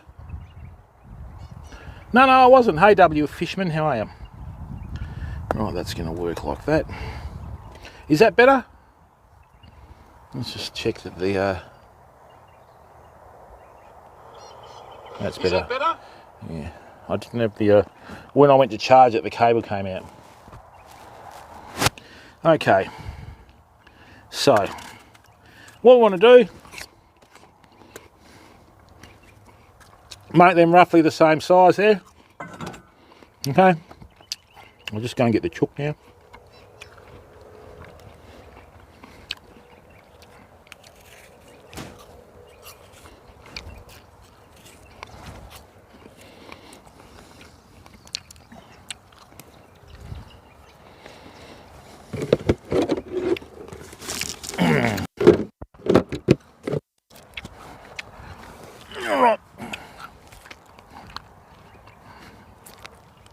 Best before the 12th. Today's the 14th. She'll be right. I hope it'll be all right.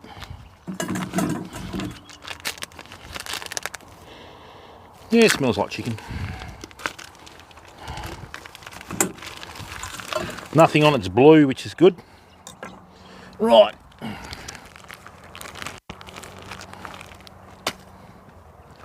So, quite a simple process.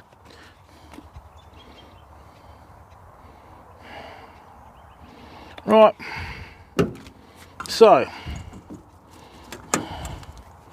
let's take that out of there. A little bit more oil, and then what we're going to do is we're just going to coat that on the bottom like that. Okay, because we've got the oil on there, right? The pepper's going to grab.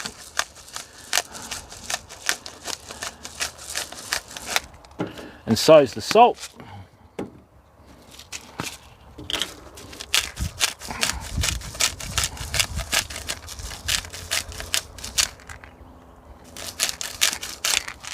There we are. And now what we're going to do is just going to flip that over. Okay. So, first thing we're going to do is we're going to stuff the chook.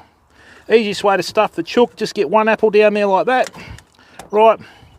Get the other apple down there like that, and that'll keep the cavity. Now, if you're going to cook a chicken on a campfire oven, do it with the capsule facing up so it traps all the moisture, right, in the chicken when you're cooking it. So now what we're going to do, a bit of oil again, right. Most of this is going to drain off. Where you put the oil, right, the chicken's going to go a nice golden brown, right. Beautiful, so we got that in there, nicely. And now what we're going to do is the tricky little part I was going to show you. Easy, Will, you've had a bit too much sugar, son. Just calm down. Right, now, what we'll do is, right, just stick the knife underneath the skin of the chook. What you do, just poke a blueberry under there. Right, like that. See that? Just poke it underneath the skin. Right. So just a little incision like so. Just get a little blueberry under there like that. Oh, come on. Where are you going? Chicken's a bit different to beef. You've got like the meat and then you've got a little bit of a capsule between the skin. Okay. So what this is going to do... Okay, no, you're right, mate. I know what you're saying, Will. I know what you're saying, mate. We accept you for who you are when you come into the community, Will, you know? So I know you're trying to be funny, but you fit it in already, mate. So, you know, that's what I'm saying to you about saving your money and that sort of stuff. You don't need to, you know, go to that extent to be accepted in the community. We accept you for who you are, mate. You do the right thing, you know, it's all good. Alrighty? Hey, Jackson, yeah, this is going to be good, mate. Right, so what this is going to do, while the chicken's cooking, right, you're going to have something sweet underneath the skin, right, like this. So I haven't seen many other places do it. Okay, and berries and that sort of stuff are an absolute power-packed nutrient. Right, got lots of stuff in there that make you feel good about yourself, you know. So that's it, Will. And like I said to you, mate, we accept you for who you are, right? So come in, enjoy the stream. And this is one of the few streams, mate, where you can sit down and you don't even have to say anything, bud. You can just chill out, enjoy the stream, do what you're doing, and we're still thinking of you, you know, as it should be. Right. Wee. Cheeky bugger trying to escape like that. Don't you dare. You get back in there, sunshine. You go and do your job. You go and sweeten this chicken up for everyone. Hey, Maddie, how are you? Oh, you'd be surprised. The taste on this is sensational. And especially when it starts to reduce. I'll show you what it looks like. This is going to look nothing like this when it's finished, fam. Right, I mean, you can make like a big fancy, like, you know, marinade with them and that, but I just chuck them under the skin. As the skin roasts and juices start mixing in with the blueberries, right, what it does is it starts to make a really nice sort of, you know, just a nice coating on the skin, mate. It just tastes awesome. And when you're camping, anything like this is like Mr. Whippy turning up, you know. Let's get a couple in there. Right. See if we can put a few more in there. The more you fit under there, the better, fam. Right, you can even start from the back, right, and push them all the way in if you want to, but some people don't sort of get to that at level, so what we'll do is we just sort of, you know, show it from there. Hey, Dylan, yeah, mate, I've always experimented with food, pal. I've never ever been mainstream with the grub. I'm going, yeah, I wonder what that tastes like, you know. Tried it out, had some absolute disasters, had some roaring successes, you know. So what you've got in actual effect is you've got a sweet chicken coming out with all the berries, and then all the apple sort of mixes with all the juices in it. Right, and this will flow right through the chook, mate. Right. You can literally push it right up to the front of the skin and that, you know. I remember someone, when I cooked this once when I was camping, I made it up myself, Alex. I don't worry about other people's recipes, mate. I just do my own thing. Right. When you grow a lot of fruit and veg, right, and you sort of mix it in after you grow it, you get a different outlook on it, you know. Rightio. Get that in there. Right. You know, I had one bloke one year, I cooked it, it looks like an infection. I went, great, everyone else loved it. But he was living on beer. He had a liquid diet that camping trip, so, you know. All right. Nah, she'll be right, mate. The motor's for driving, not for cooking. It's not like an old HQ or a 202 Blue or a 200 Blue out of the old Fords. I used to cook pies on the old that, and I'd be driving along. It'd be great. Right. Chuck that in there. Do you, WA fisherman? Yeah, I used to on the old cast iron motors, mate, but not these new ones, you know. Now, remember, people, as I said to you this morning, all ingredients have been bought from the Spud Shed here in Treedale. They're a great West Australian company. They provide a 24-hour supermarket for the general public and community, which was an absolute godsend sort of post-COVID, you know. Good thing about that it is if they've got anxiety issues and that sort of stuff, they can go down there in odd hours and not see many people other than the staff, you know. So, right, there we are. So we're pushing this under the skin, like so. Lovely. Now, let me show you how to layer the camp oven, fam.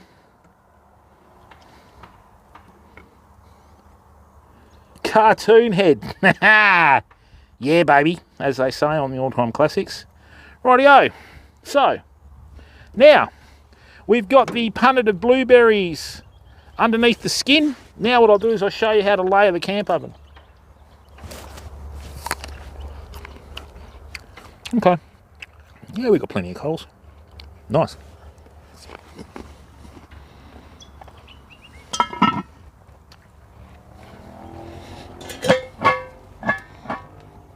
So, in here, that's right, my friend,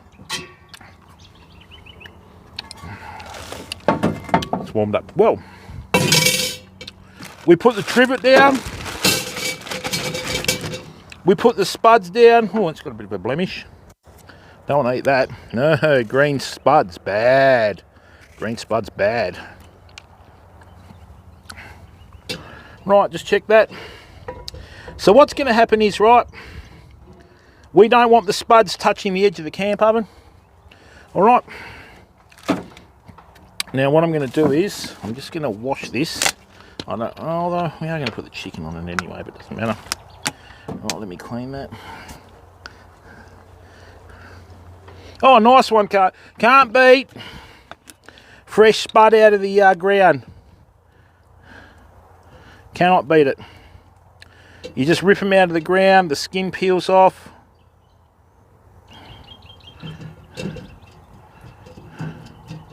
Right.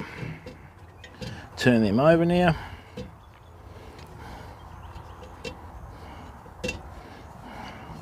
Very, very simple seasoning, fam. Just olive oil, bit of salt, pepper, chilli. That's all you need. Don't need to go stupid. Now, the toughest thing.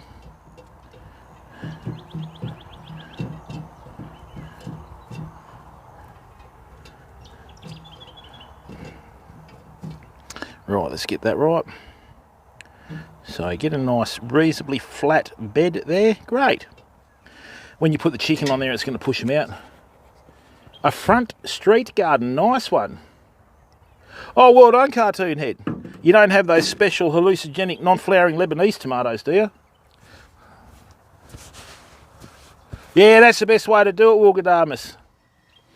Now, let's get this in here. Look at that. Now, that's a bit of a problem because of the height of the lid. So, let's just move them out a bit. That's a bit better. It's still going to be off the bottom as well, but the spuds are going to touch the edge of the thing. That's life. Right. So, what we've got there now, we've got our blueberry chicken. Oh, yeah. What about me? So,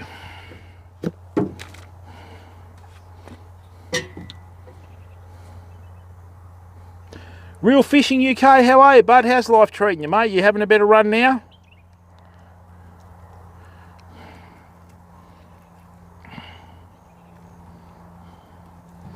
Okay, nice. Matty Evans, probably a couple of hours. Probably a couple of hours, mate. Now, a little bit of salt just to mix in there. If you want to be really sneaky, fam, get yourself some sweet wine with a bit of honey, and you make up a glaze. About 15 minutes before it cooks, you pour it over the top. Right, good on you, mate. A little bit of pepper, nothing too fancy, fam. Right, beautiful. Now remember, you've got to cook it with the cavity of the chicken facing up.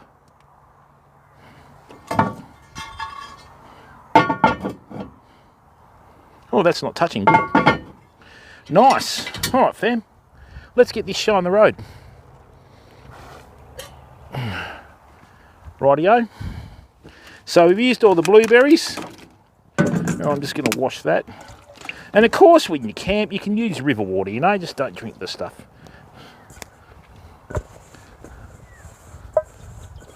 Oh, who cares? WA fishermen. Doesn't matter whether they're likes or dislikes, mate. It's all right. We still get, you know, we still get all the traffic through the channel. YouTube doesn't recognise dislikes anyway, mate. YouTube only takes into considerations the likes. So if you've got, like, you know, 50 likes and 2 dislikes, they still say that there's been an interaction of 52 in there. So, you know, that's how it goes, I guess.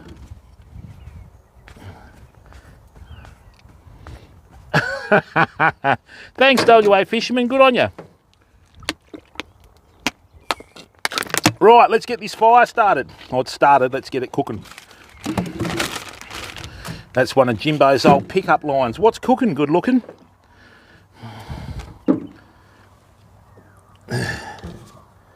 Right. So let's get this in here, like so. We'll just get that out of the sun. Ah, the first crickets of spring. All right. So, famo, let's see what we've got going on here. Yeah, beautiful coals from the jarrah. Look at that. On ya. So let me show you what we're trying to achieve here, fam. I'll bring the old Cameroonski over, as long as it doesn't drop in there. So what I want to do, right, is I want to get this fire bed fairly level, see? Right, so what I'm doing is I'm just tapping down that wood. Right, now that's the big one that we started the fire on there, so we're going to leave that. Right, bring that in the corner. And what we want is we want these nice coals. You don't want it too hot, because if you've got it too hot, you'll burn your food. Right, so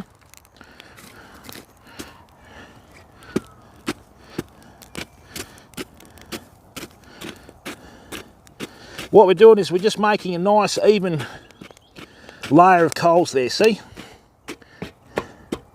That's nice, that's good. Okay, so I was going to put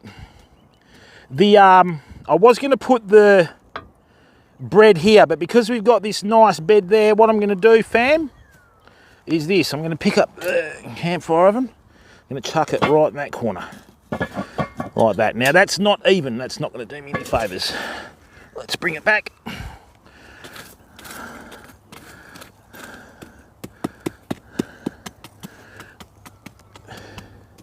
Let's bring that back.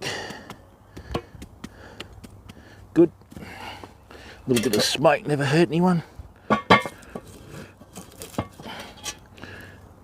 Alright, so what we've got there is we've got our chicken stuffed with apple. We've got the blueberries in there and the spuds. Right. Does that look level to you, fam, or not? Does that look level? No, a bit of a dip in the middle, really, isn't it? All right.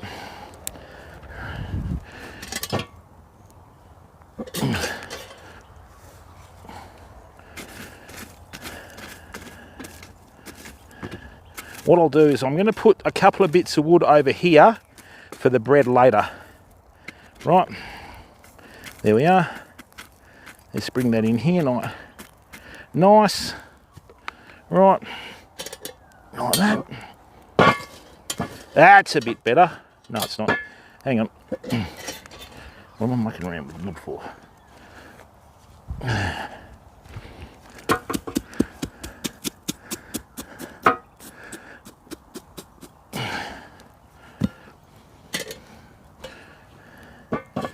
There we are.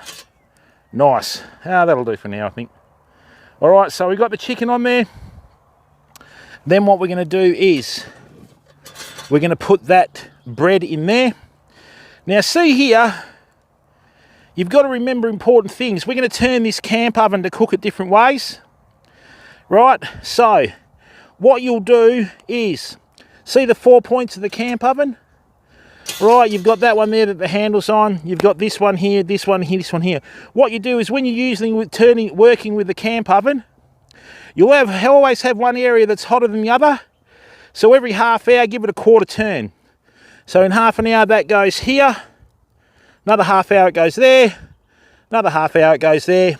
Right, and the chicken should be done. Okay, so let's just leave that like that. What we'll do is come in here. Now we need to get these ready for the bread later. Right. Like that. So let's just chuck that in there, like so. And that's going to just burn and eventually break down, okay? So what's the time? The time is 12:40. Funny how we always seem to cook on the 40 mark, then the 10 mark, and then the 40 mark again, isn't it? Yesterday we started at, 40, so That's okay. Still don't like that camp oven there though.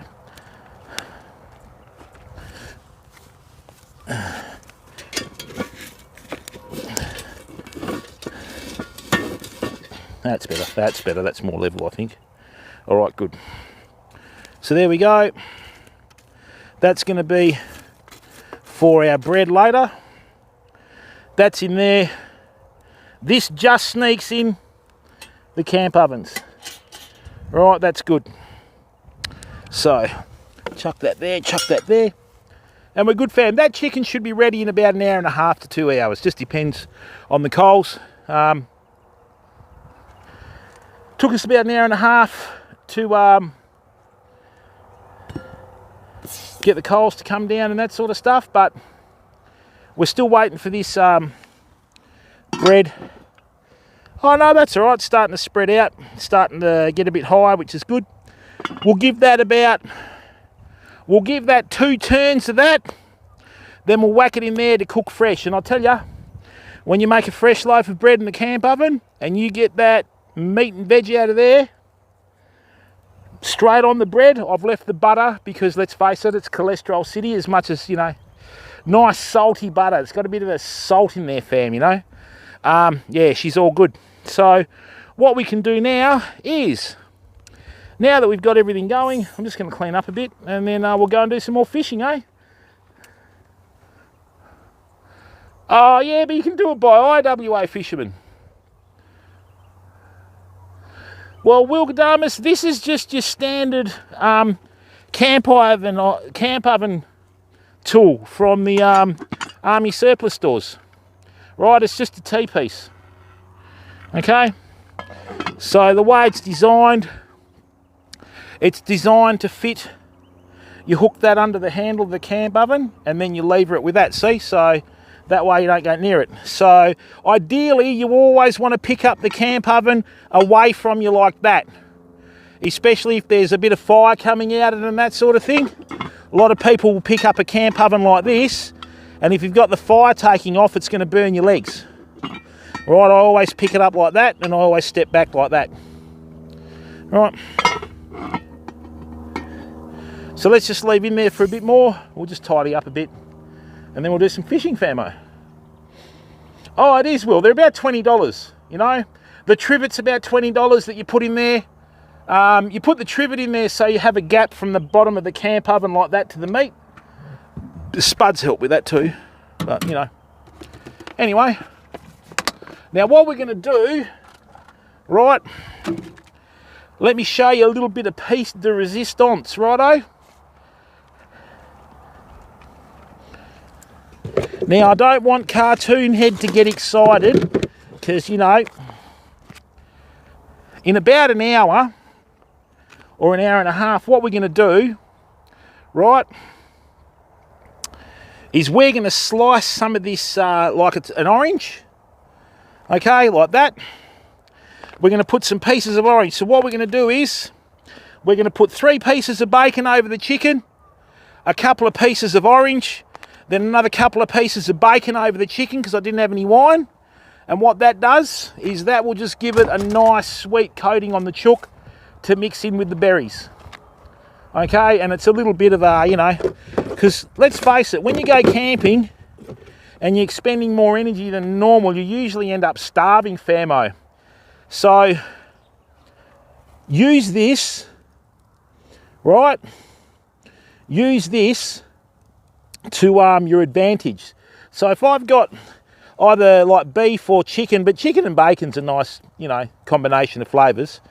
Right, and if it's already sealed and all that sort of stuff, and what it does, you'll get some bacon in there. I mean, you don't even have to do the orange and that, you know, but I'm trying to be fancy, I don't know why. Right, chuck a few bits of bacon on top of the chook, even if you want to get the bread out half an hour earlier. And then what you do is you slice the bread, hand out some bacon sangers. Everybody's had a little bit of a feed to calm down. Right, and then what you do from there, obviously, is you, you know, do the rest of it, mate. So there's always pros and cons of doing things. Now, I need a little bit of wood in there. I need a little bit of heat in there, just right there, be good. Right, just to keep that going. About half an hour to an hour. This should have risen. Okay, and that should come up as well. So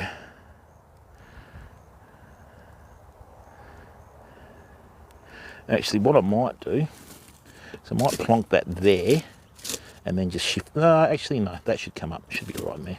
Let's chuck it in there. All right, get some heat into it. Get some heat into it. All right, nice work. We've used stuff or wood today too, man, which is good. All right.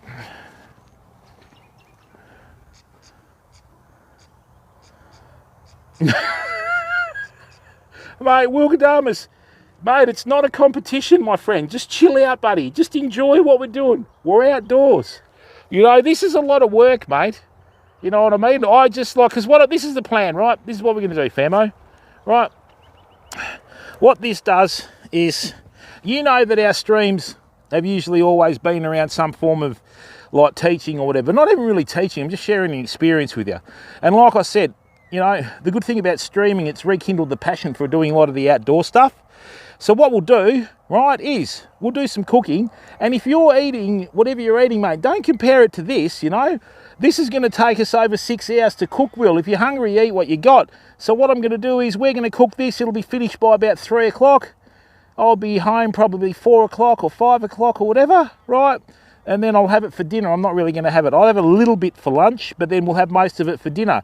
And campfire oven food tastes so much better when it's cooked in cast iron. The only thing that tastes better than cast iron is when you cook it in terracotta, like the old days, right? Food like pasta cooked in terracotta or even meat cooked in terracotta is so much more tasty than metal, you know? And apparently a lot of your aluminium and that sort of stuff, when you like cook with it, they reckon that when you eat with it, it contributes to a lot of Alzheimer's and that. Cast iron is a very thick metal that can draw a lot of heat from very, very, you know, like small like sources of fire. So here we've just got hot coals and, you know, it's ticking over nicely. So there's not many things that you can cook with like that, you know.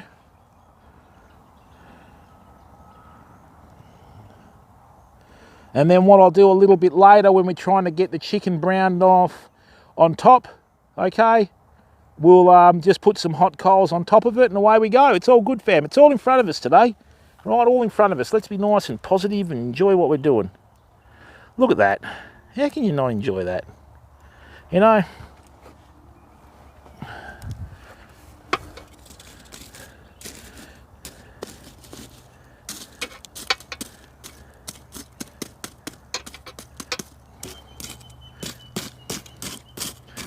Get those coals in there. And that was probably a bit long, that bit of wood, but that's okay.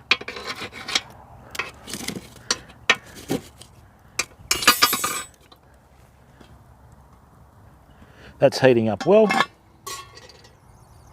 You can hear the spuds and the meat starting to whistle. Good. That's all we need to do.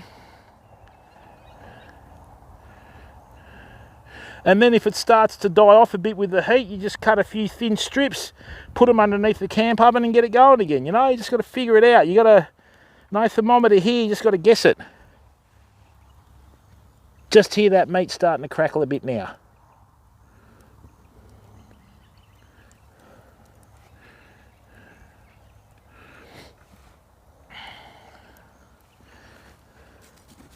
That's got plenty of heat in that, good. What I might do though, might just get a little bit more heat in there, I think.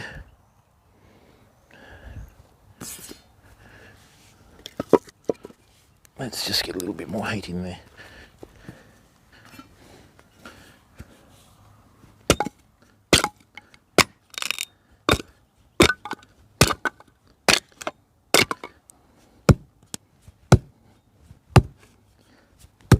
Come on. Hard to cut, best to burn.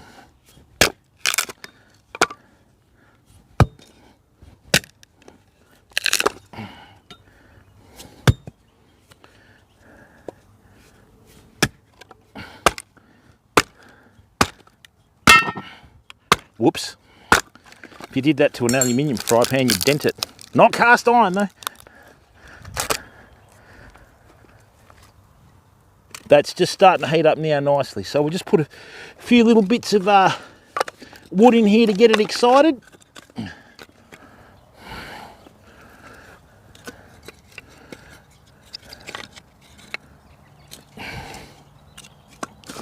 Not too much.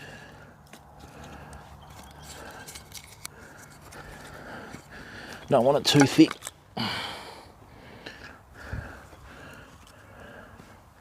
And that's good. So what'll happen is, most of the heat will be coming from this side. And like I said, in half an hour, you just give it a quarter of a turn. Give it another half hour. Give it another quarter of a turn. Another half hour should be done. 3 or 4 turns max. Right now, let's take the bait down here. Beautiful day here in Bombay. And get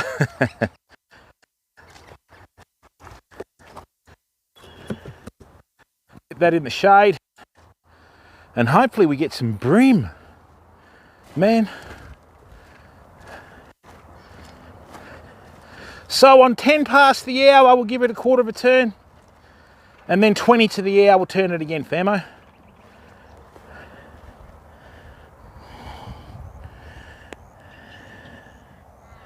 Yeah, nice work.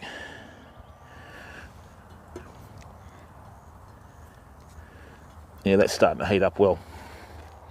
Okay, good work. A Komodo smoker, okay.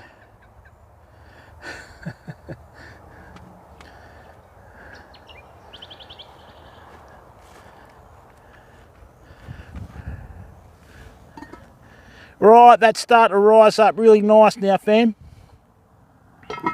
Good. Give that another hour, then we're cooking with gas. Or wood, sorry, not gas. What am I saying? Jimbo.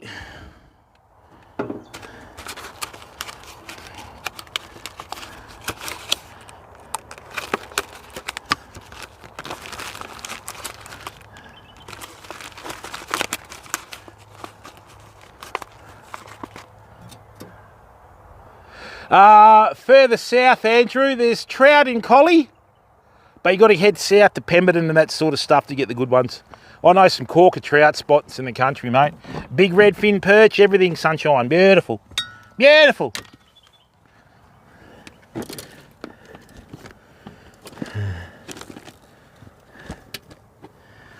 Rightio.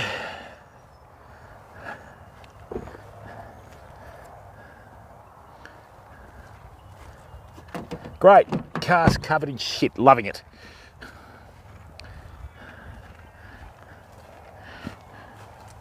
Let's just get a few of these little chips. When you start chopping wood in an area for long enough, fam, you always get these little chips and that sort of stuff. That's the way. Start crackling, son. Get some heat into it.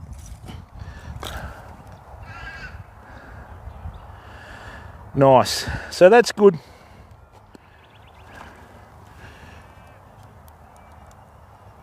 Yeah, that's good. That's just starting to get nice, even heat. Because what's going to happen is with this, right, all this extra wood that I've put down, which is going to start to burn, what I'm going to do is, when we get those beautiful extra coals, they're going to go on top of the camp oven.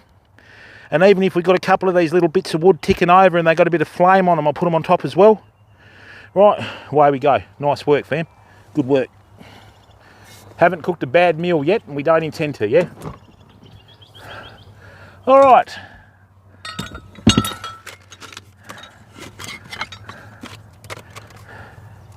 Now, people, not that I've ever said this before, but, okay, you know how we seasoned the chicken with blueberries? If you see anyone else doing that, you know that you saw it here first, okay? All right? Not that it phases me, but, you know, some people claim their ideas.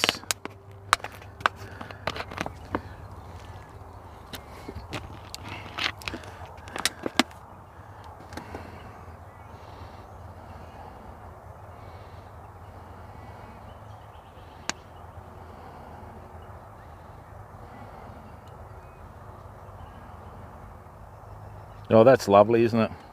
I mean, the other good thing too, not that you really want to do it because it's a bit of a little bit Wilgadamus, yeah. I'm going to call you Wilga from now on, all right?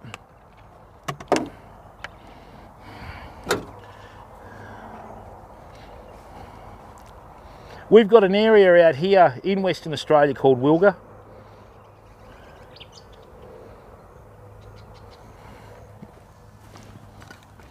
Let's just do another little one in here. Just a bit of insurance, you know? A bit of insurance, fam. All right, a bit of smoke coming out of that, so, you know, she'll come up. Bread's rising, lovely. Lovely.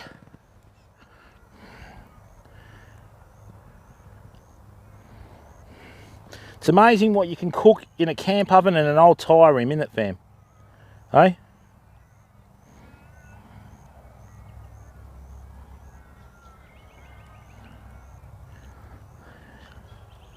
Oh, a bit of that smoke coming through now. Lovely. All right, let's get 2 hours of fishing in. Beauty of camping in Australia, fam, or anywhere for that matter. Get your fire going, get your food going, beautiful. Like I said, 2 turns of the camp oven, we'll put that bread on, and away we go.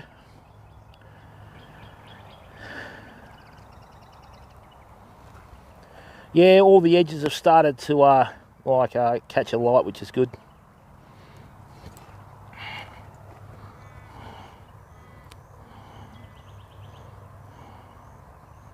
Still got a bit of heat in there.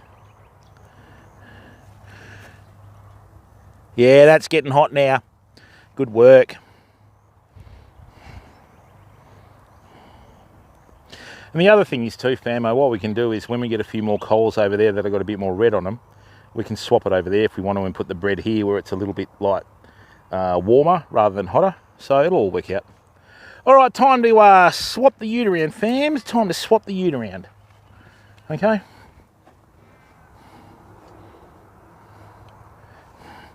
Yeah, not really if you've got raw chicken and it's got blue on it, Will, because then that means it'll kill you. You know, like the old blue meat. Oh. Cartoon head down.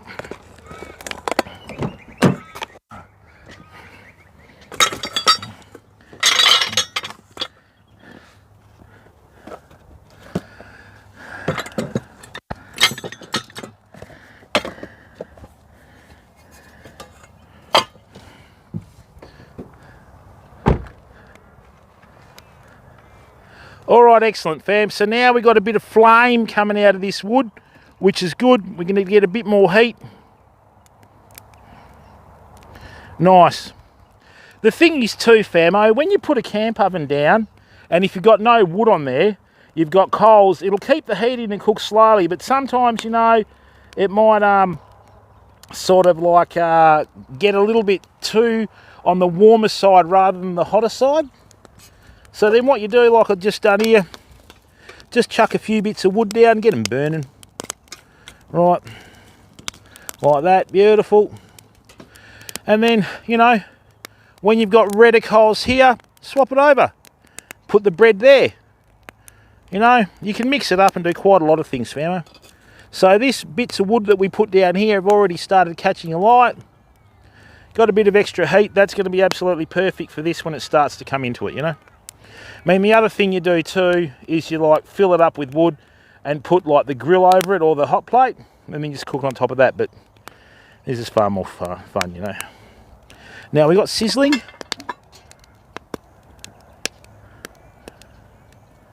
It's getting warmer though. Good. Nice.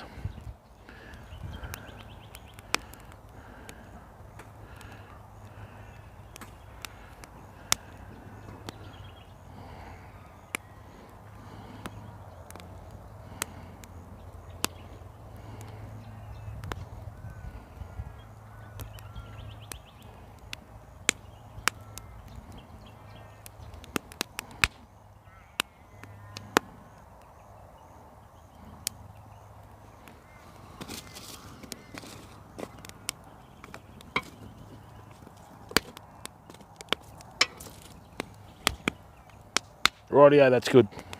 Let's leave that now.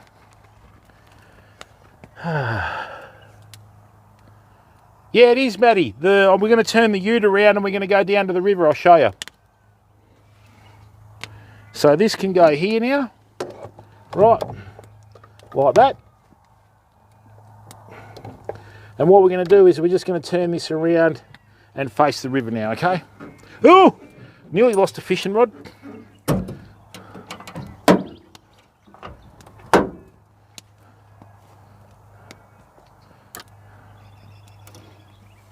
That would really cap off a bad day, wouldn't it? There we go. Let's just make sure that's the right angle. Oh, what happened here? Where's all the chat?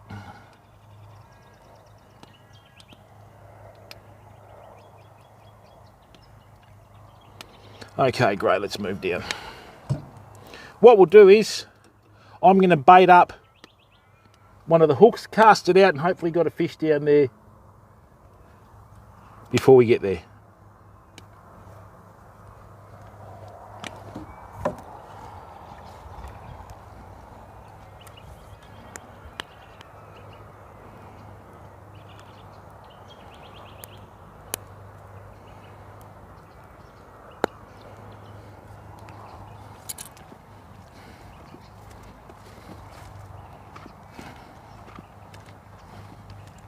Okay, the river's changed. Interesting. We've got more shadows. Aha, I see the drop off now. Okay, that's something I haven't seen before. Yep, that's the channel. That's why we're getting fish there. Good work.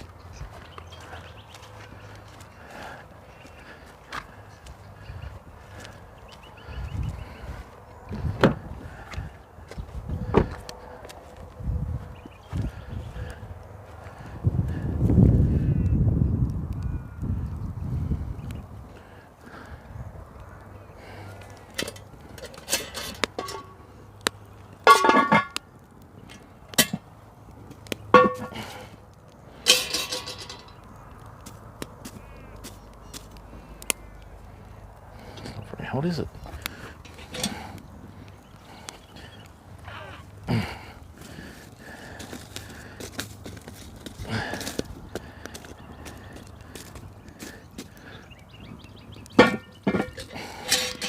Might shift that, I think.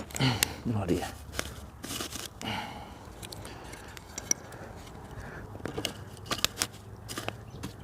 That's nearly gone out. Why would it do that?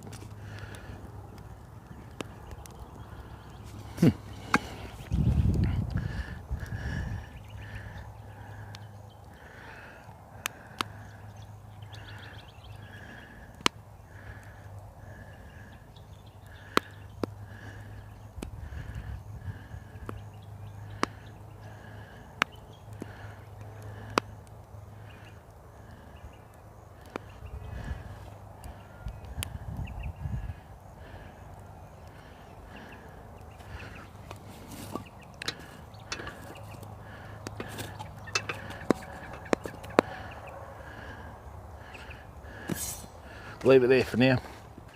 Rightio, we'll just turn this down a bit, fam, and away we go.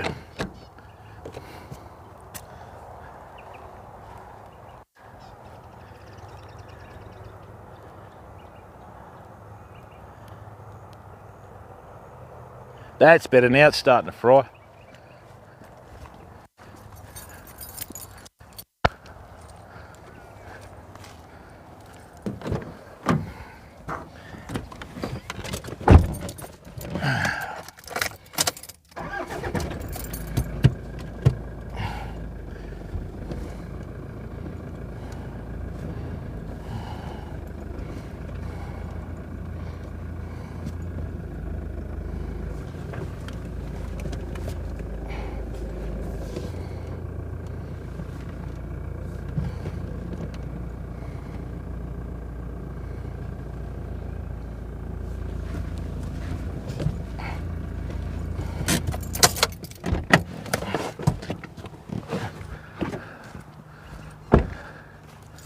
Righto, famo.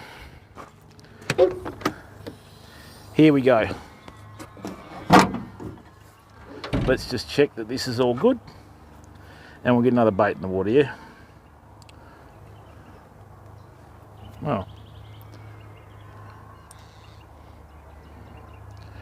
Oh, that's right, Aussie Welsh. And this is the power of streaming, mate. You get to share this with people, you know. That's it. Good work. Nice. And maybe we might even be lucky and get some bream.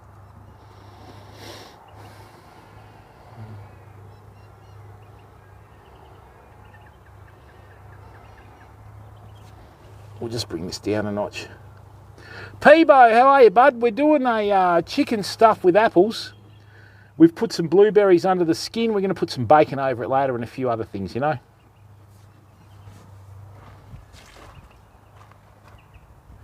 Now, we're going to have to change on that start time. The start time on that chicken was 1 o'clock, fam. All right. So, now, which of the camera lenses is this? Oh, that is the new one. That's better. Right, let's just chuck that there now.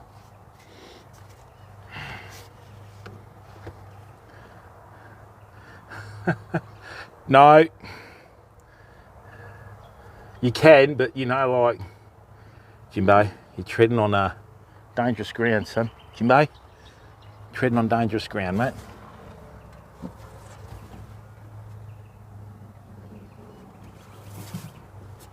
Where did I put my skizzers? Hey, they're in here. All right, fam. Oh, let's get another bit of muley. That's what we want. If you're also going to go fishing, yeah. First person to get banned by Streamlabs on the Angel. Sorry, I said that wrong. First person to get banned by Streamlabs in the chat. You're an angel, Jimbo. You're an angel, mate.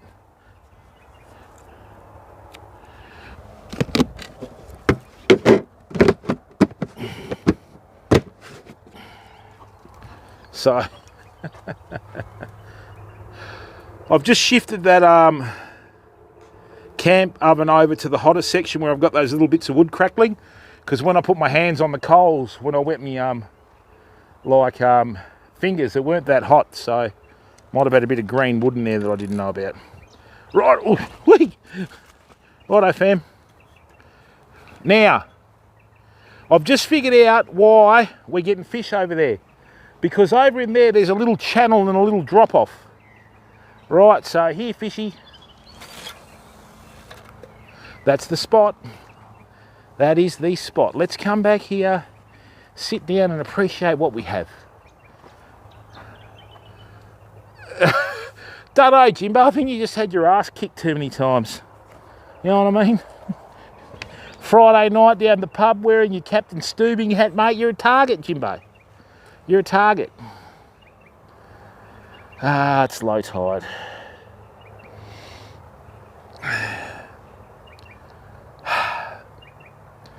This water's still pretty fresh.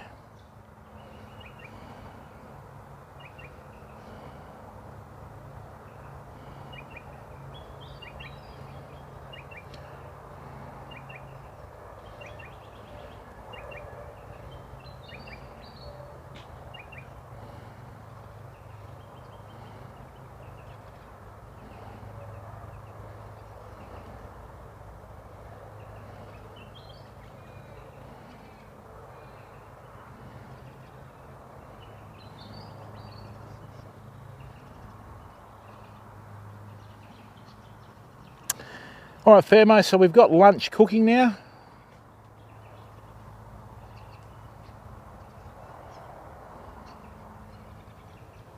We've got a bait in the water. Life's great, isn't it? Hey? And fam, thank you very much for the support. We had 150 hours of watched time on that stream that we had with the Silverside roast that we did. Thank you very much for the support, famo. Every day we stream, we chip away, you know, at that 4,000 hours that we need in 12 months to get partnered, fam.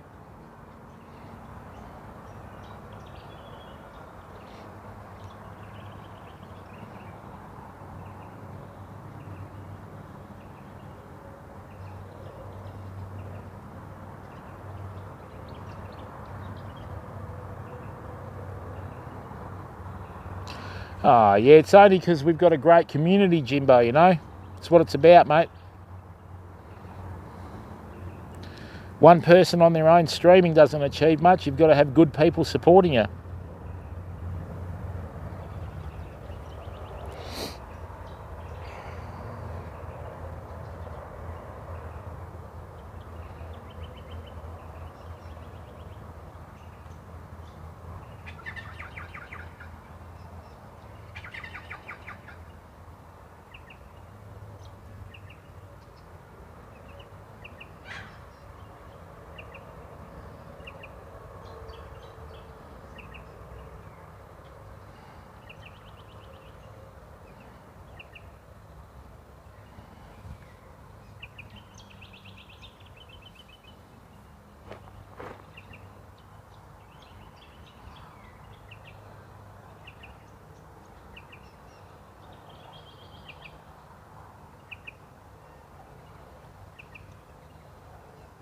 Oh, that's right, Andrew. Yeah, so basically the way it works with YouTube, fam, is you've got to have 1,000 subscribers before you can start live streaming. And then you've got to have, as well as your 1,000 subscribers, you've got to have 4,000 hours of watched time on your channel. So with us, what we do the live stream, and then it gets converted to a video on demand, you know. Oh, it's life, Matty. They're the rules, mate. So, you know, just got to stick with the rules.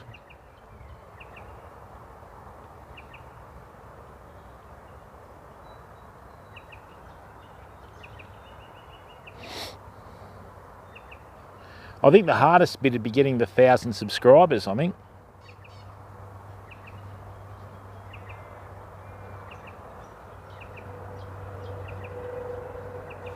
Yeah, it's all a test, mate. Everything in life's a test, mate. You either, you know, challenge yourself.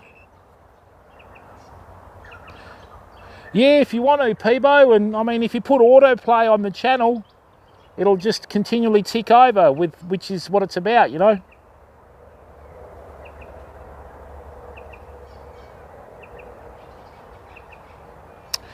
Interesting username, mate. Yeah, I have stopped streaming on Twitch, mate.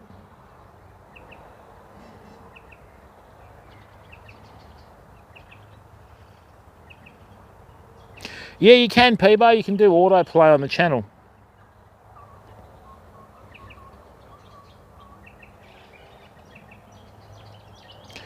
And if you're new to the channel, fam, don't forget to subscribe. You can subscribe for free on YouTube.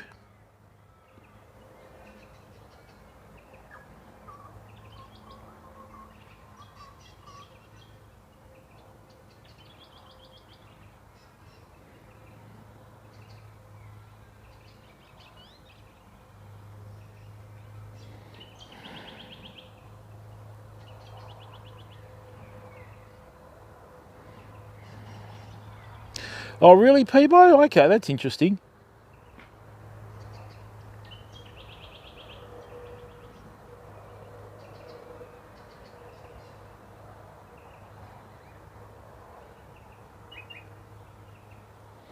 Yeah, I took a little bit of a break for a while, Peebo.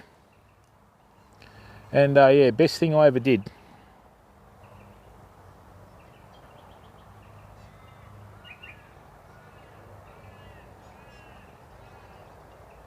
Yeah, just about ready to hack it up. We've got one more day of 1 inch of rain tomorrow, and then we're into it, peeps.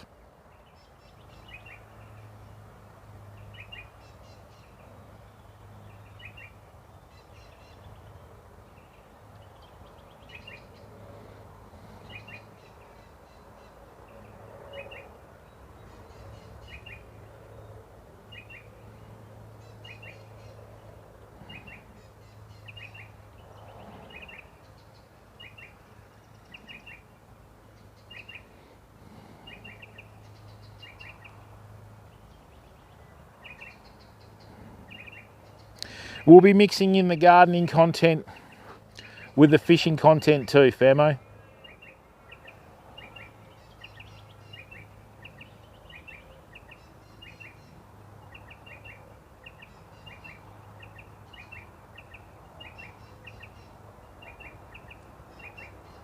Oh, nice one, mate. Well done.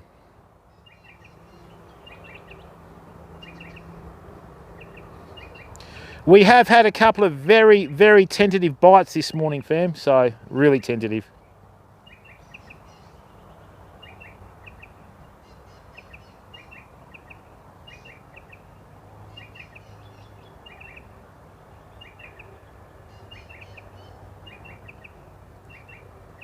Passion fruit are good, aren't they? You can mix them with ice cream, everything.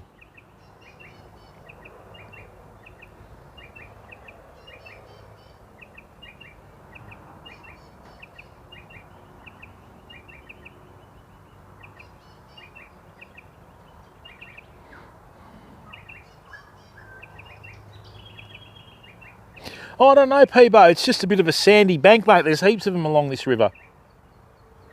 So, yeah, there's heaps of them along the river.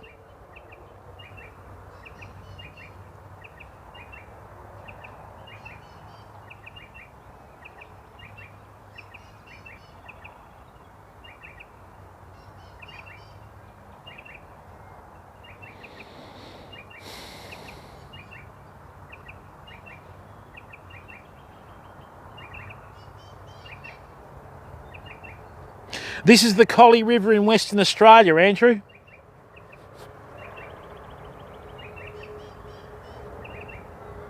Not too far from Collie. Oh, Peebo, a fair bit. Like, at the moment, see where that tide is? It's low tide, but it'll creep up about another 6 to 8 feet up the bank.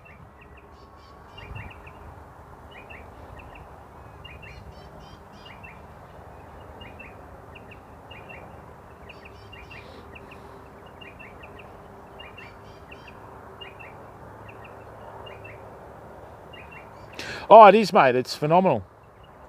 At the moment, the water's quite fresh, but, you know, I don't think we're probably going to get a bite till it changes at about 3 o'clock, fam. And starts coming back up, you know.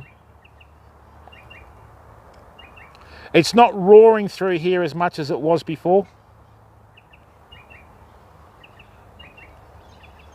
No, this is on private property, Peebo. So I'm lucky to be able to come on here and fish, you know. We do get this odd bloke that turns up now and then, but he's been like fishing it for years, so. Thanks, Culpable.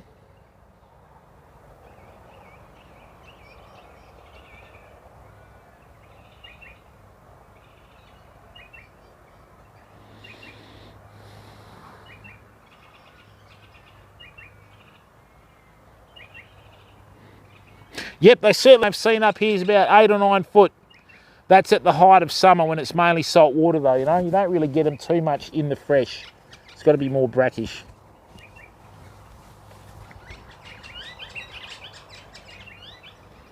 Yeah, in the summer it's actually not that rare, Culp. Trust me. It's not that rare at all. Scooter, what's going on? Good to see you, bud. Welcome, mate. What's going on?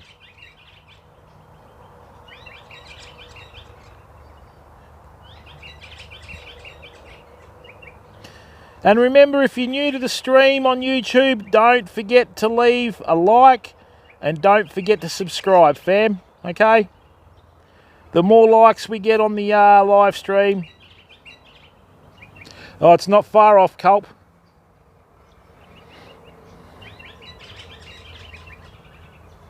Yeah, that's right. We need to get the more salt. The salt will push up towards the high country once the summer kicks in and all the evaporation kicks in, fam, you know. Yeah, yeah, you go for that, Culpable. You do that, sunshine.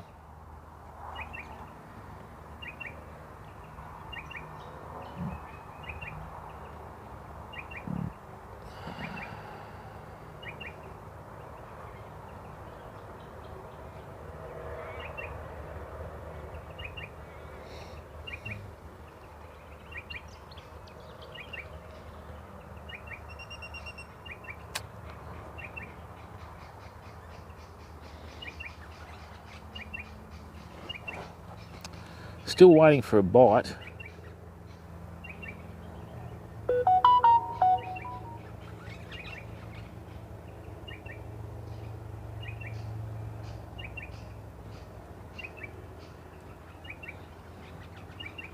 Oh, it's all right, Andrew. We got another 10 minutes for that.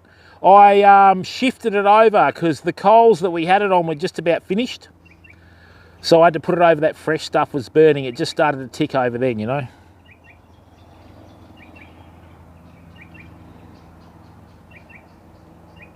By 2 o'clock, that bread will go in as well, so that's good. Excuse me.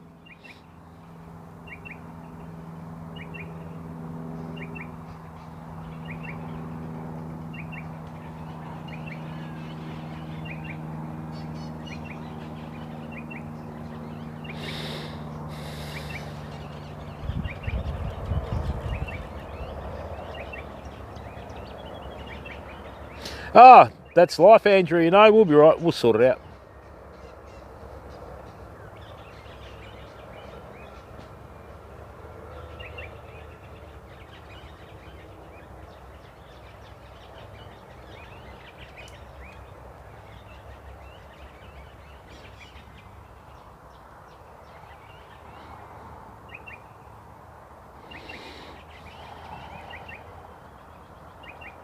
Another 7 minutes, I'll give it a quarter of a turn.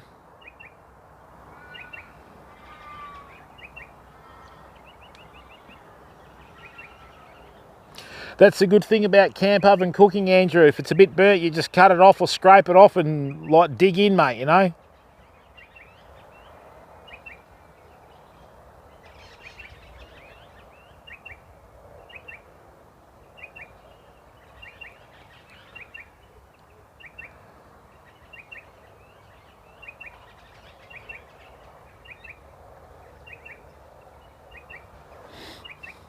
Ooh. That wasn't a bite, surely. That's right, mate. When you're camping and that, mate, you can't just drive down to the shop, you know.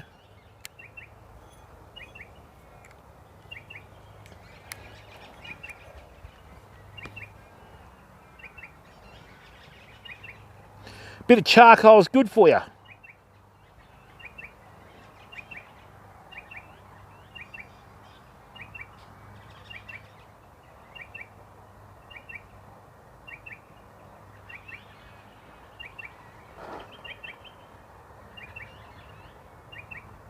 Yes, mate, but I'll never be as famous as him or the old doc, you know.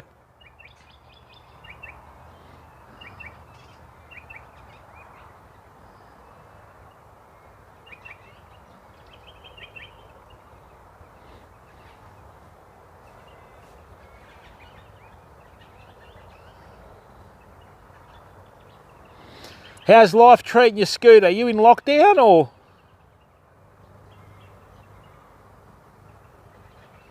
Oh, we've got 5 minutes to go.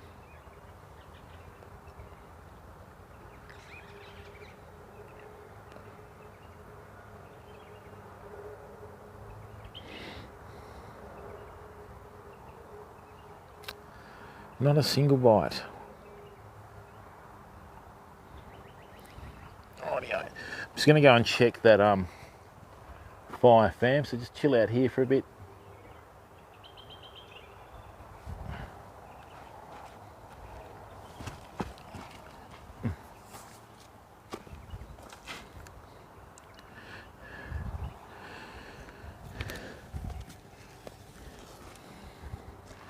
Hopefully we'll get a bite today. It'd be nice. We've had 2 bites but no hookups, you know.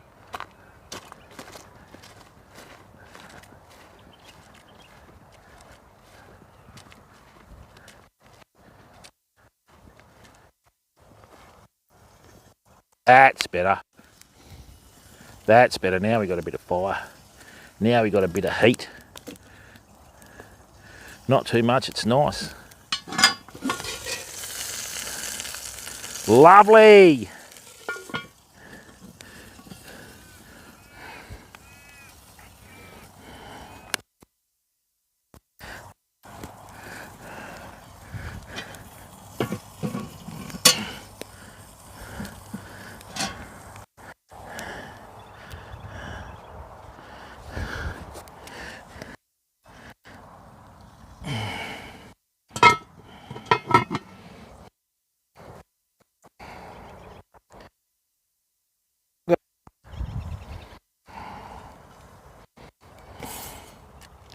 Good bit of heat in that.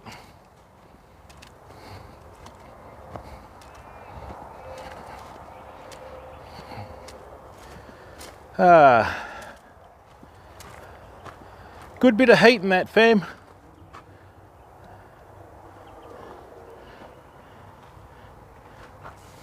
Thanks, Andrew. Hello, Wild Huntress. How are you?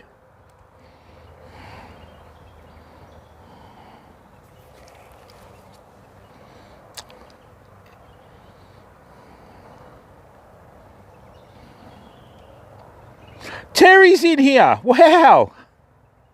The dynamic duo. Is it? How are the boys, Terry? Hope they're good. Tidy your rooms. Pretty average, Huntress, but we have something special in the campfire. We have a chicken stuffed with apple, and I've put blueberries underneath the skin and cooked it with the chamber up, with the breast on top, so it keeps the moisture in the chicken. Excuse me.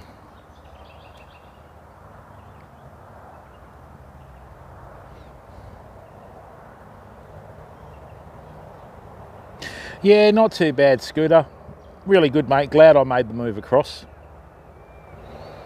So, yeah, just learning the ins and outs of the new channel, so to speak, you know. So, I find it a much better experience streaming on YouTube. Good stuff.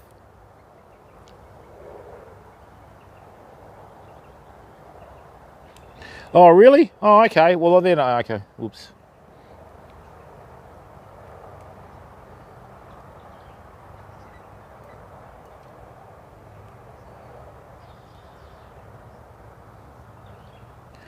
All right, so at 2 o'clock, we'll give it another quarter of a turn.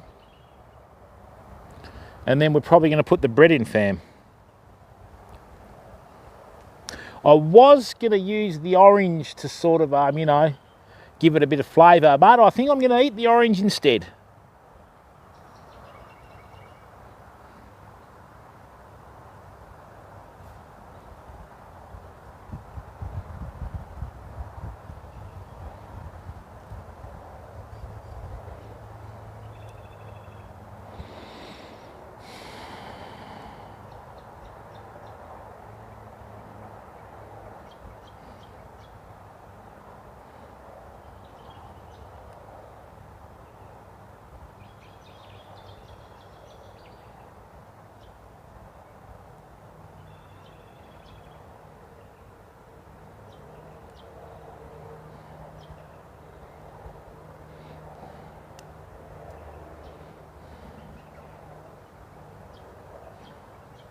Thanks, Kent. It's much better.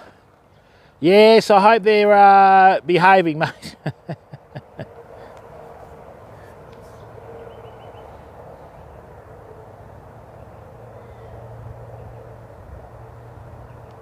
Yeah, Kent, the algorithm on YouTube is so much better than the old platform made it scary, you know?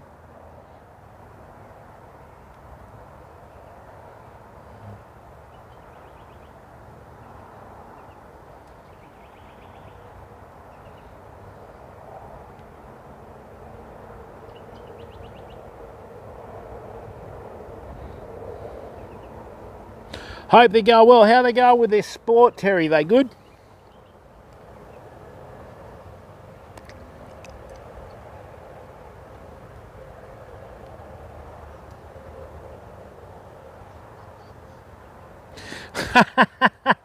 Yeah, I'll sort that lot out later. You know, tell them it's sad when the best behaved child in the house is the dog. You know, like, really?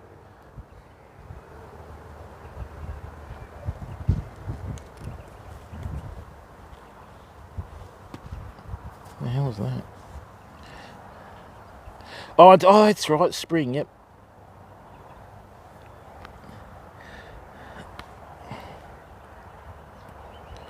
Not a single bite.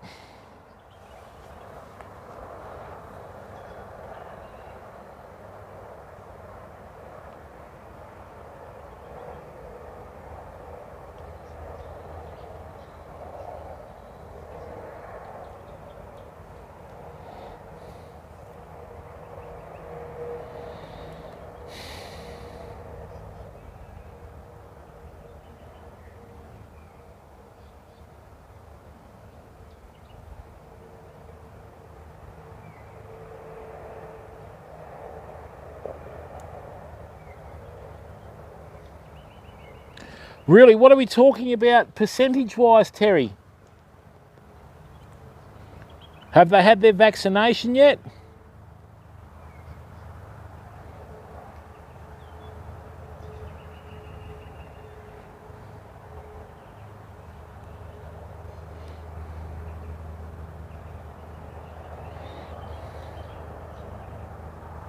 Absolutely beautiful day today.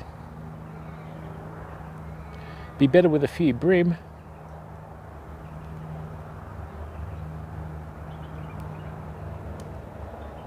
Oh, okay.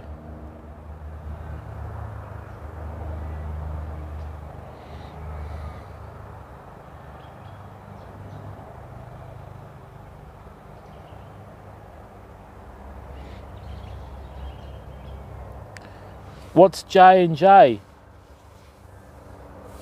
I only know the AstraZeneca and the Pfizer here.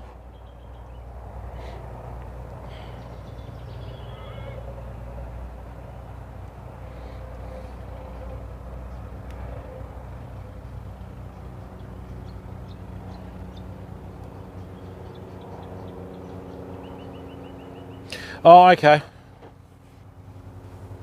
Getting absolutely pelted in these flowers from the red gum trees from these birds here. It's hilarious.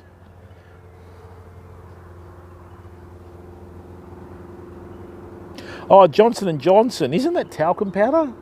No. Oh, you get your Pfizer tomorrow. A nice one, Huntress. Rightio, 25 minutes to go till we give another quarter of a turn.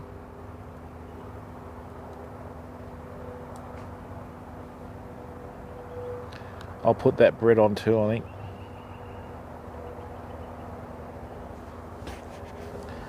Bit peckish. I might eat that orange and just do that bacon later, I think. Yeah, good idea.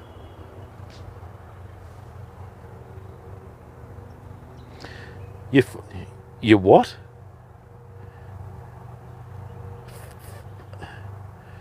Are you getting a modem? A 5G chip? Okay.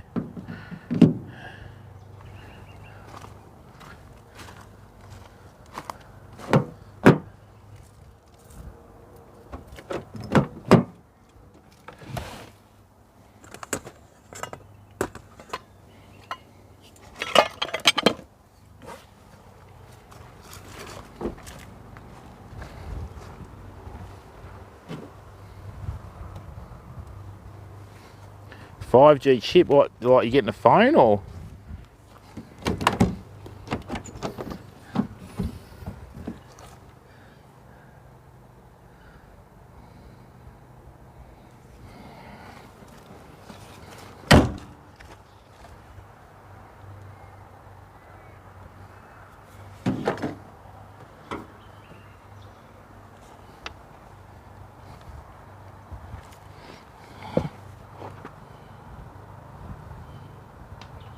A chip?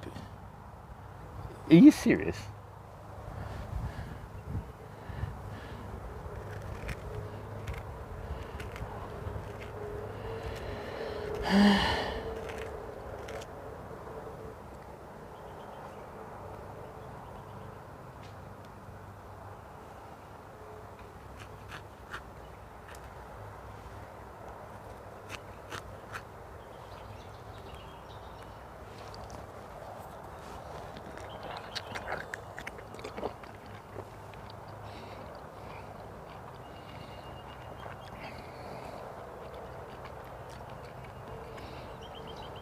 According to that logic, hammerhead sharks must be the antenna then.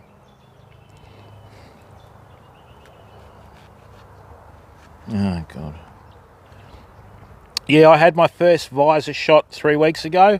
I had my second visor shot Thursday afternoon at 5 o'clock.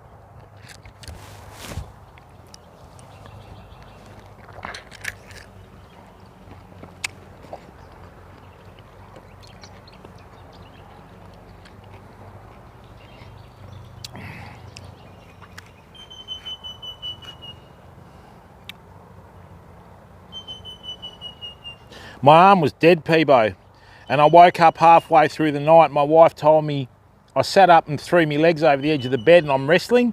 She goes, what are you doing? I said, I'm trying to get this dolphin off me.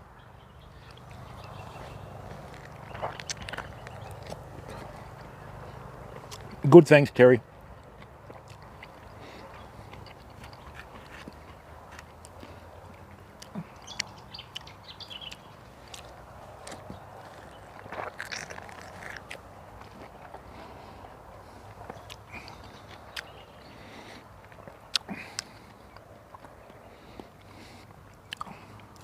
Maybe the fish are in lockdown too, Peebo.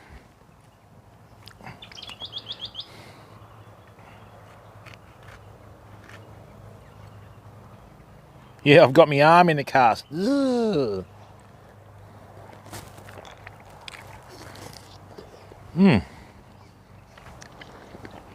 Yeah, my arm was killing me. They give you the injection pretty high up. It's like when your shoulder muscles and your arm muscles join. That's right.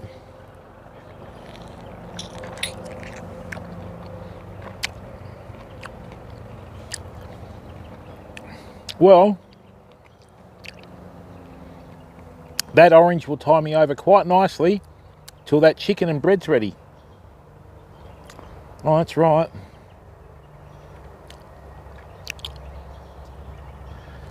Wow, waiting for a bite. That's what we're doing, fam. We're waiting for a bite.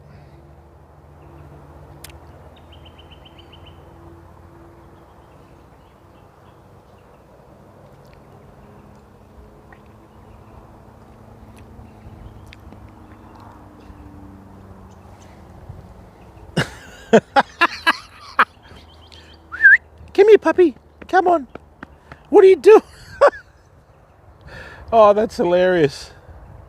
The farm dogs have come down to see me. One of them just a bit psycho. Should have brought some food down. Hello, puppy. All I heard was a boo. Come here. Come on. Hello, gorgeous. What are you doing? Oh. Hello. G'day, mate. Come and say hello to everyone. Come and say hello to everyone. Come down here where they can see you. Can you smell that chicken cooking? I'll give you a piece of chicken. Come here. Come on. Come down here where everyone can see you. Come down here. Come on. Come here. Hey, beautiful looking farm dog. G'day. Don't piss on that like last time. No, no, no, no. Yeah, Ty's good. Esky, no. We've got to put food in there, son. Yeah, we've got the little Australian cattle dog here. Here, I'll just show you. They can smell the chicken cooking. Pretty funny. That's right, mate. We're not getting any fish. Here he is. G'day, boy. What are you doing? Come on. Hello, puppy. It's a bit shy. G'day, mate. There you go. Say hello to your fans. See what he's done, the sneaky bugger? He's sneaking around here so he can cock his leg on that esky. Don't even think about it, son. Okay, otherwise they will get cut out. No, you're all right. Don't panic.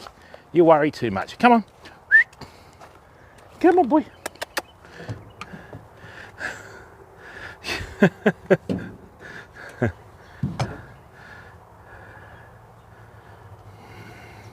Oh, that's right, mate. We're not an intruder. They know me by now. All right, I'm just going to go and put this orange on the fire. Bit of aroma.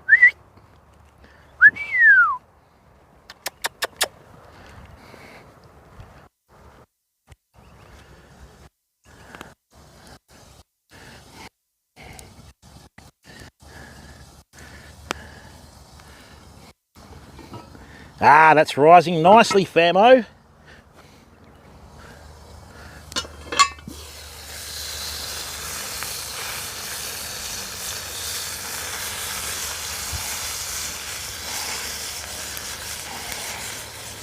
Yep.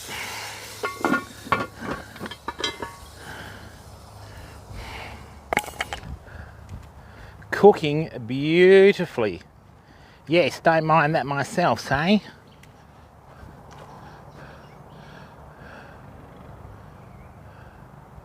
I know what's happened. Oh, he's marking his territory, funny bugger.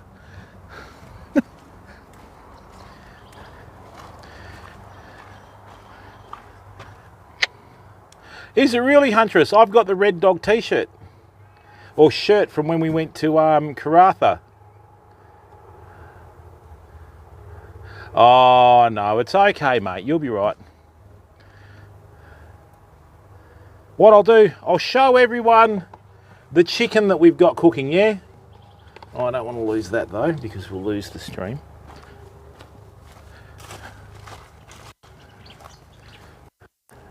We'll chuck that here. Nicely. Great. So it doesn't blow off. Right. So what I'm going to do is I'm going to grab the phone. I'm going to show you exactly how that chicken's cooking, okay? Why is that not charging so quickly? Now this around the wrong.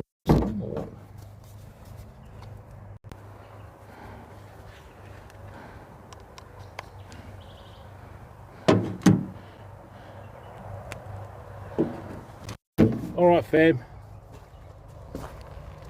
Check this out. We should have enough. Excuse me.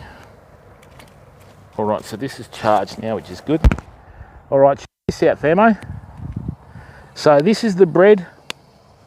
That's the bread that we put in there. So that's risen nicely. It's filled up the pan. Right, now this is the chicken. Right. Look at that. See how that's browned off? Everything's already starting to split. Look at that. Now see how we've cooked it with the cavity up? That means what's happening is there, it's keeping all the moisture in the chicken. Look at the colour on that chicken, fam. Look at the golden hues coming through the meat there, eh? All the blueberries are discharging all their, you know, sweet flavours through the chook. Lovely. It's good, isn't it? And then what we'll do is we'll bring it back over here. All right.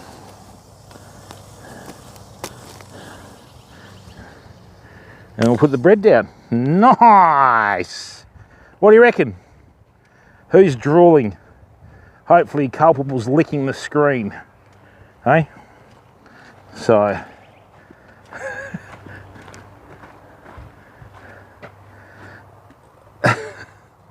Yes, Huntress. No, I didn't actually. I stuffed it up, then I remixed it. Hey, Paul. No, we haven't eaten it yet, mate. It's still cooking. This is campfire cooking. It always minimum a couple of hours. Do... Yeah, I will do Sith, but I'll do that. I've got 15 minutes. I'll give it a quarter of a turn, and then I'm going to put some, you know, coals on top of it. You did right there, but I don't want to do it too early because, Peebo, I will do because we do the right thing when it comes to, you know, respecting people's property. I do exactly what's asked of me, mate, and I don't go outside of that. You know, and we've had some very, very good fishing from this spot. It's been sensational, mate, so I don't want to sort of ruin that for the community, you know. Ooh, that chicken. Chicken.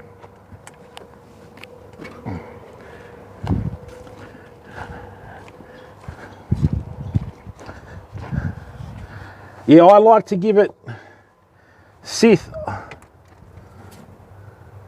Oh yeah, I like to do that, Sith, but what I like to do, I try and get as much heat underneath it as possible, right? And then once I've got that, then I'll put it on top just to finish it, you know? If you try and get as much of it to cook up and around it, and then you just put the, you know, coals on top to finish it. No, Kenny, I've got to get back. Oh, that's probably why we're not hearing anything.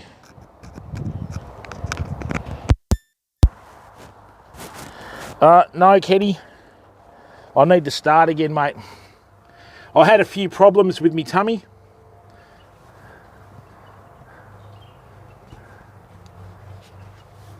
Oh, really? Nice one.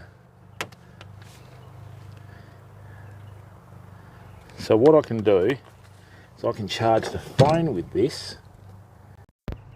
Yep. Now just tell me if this makes too much noise, fam. I'm trying to charge the microphone and the phone at the same time.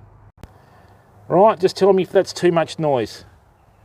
Oh, Paul, yeah, I haven't recovered from the lockdown, mate. I wasn't even really in lockdown. Right, just tell me if that's too much noise. Oh, Paul, yeah, I haven't... Yeah, I mean, since I hit 50, mate, my composition's changed. The body's slowing down, Paul, you know? Yeah, the body's slowing down, so... Right. Let's see if we've got a bait. Let's see if we've got a bait. We've got 12 minutes till we turn that chicken again. And then we put that bread on.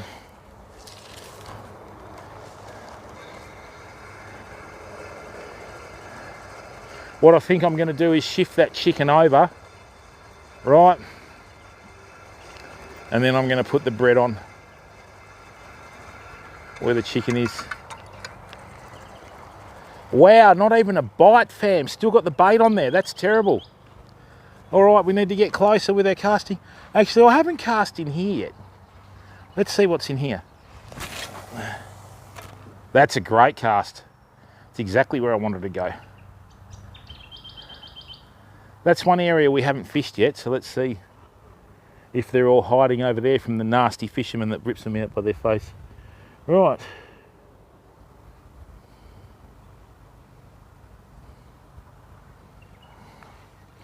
Let's put this down.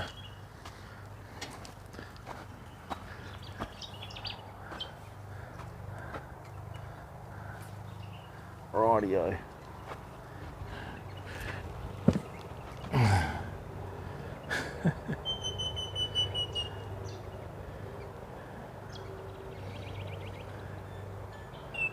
Is that a bite? Surely not.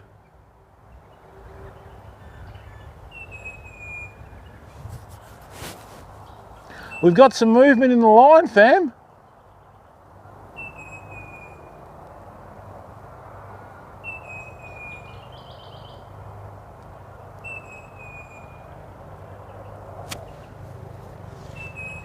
That's the shadiest part of the river right there.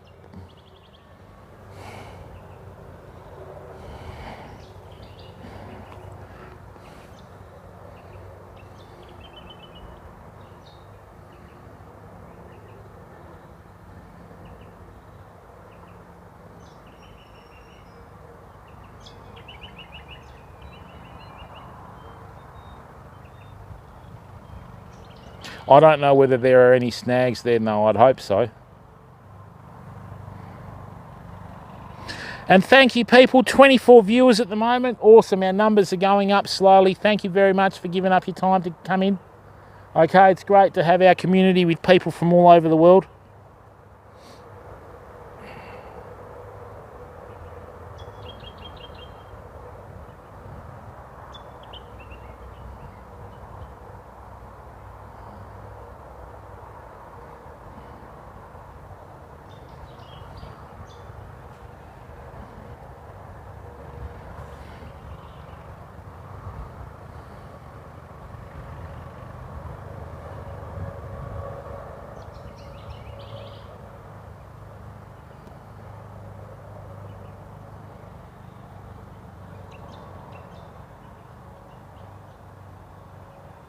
Hey Max, how are you, mate? Yeah, it's called Nature, Max.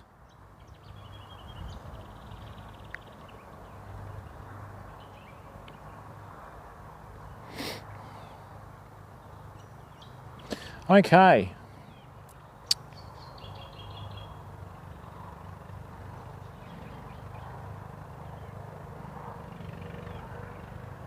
Yeah, Ken, I've been taking those probiotics and it has made a big difference. So the stomach's settled down now so I can start again.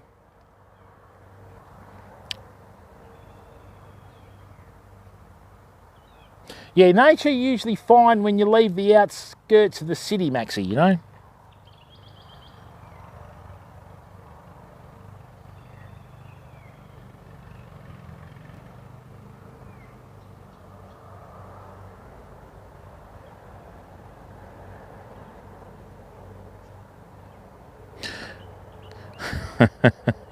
What do you call a pig that does karate? A pork chop? Oh no. Peebo. Peebo, come on, mate.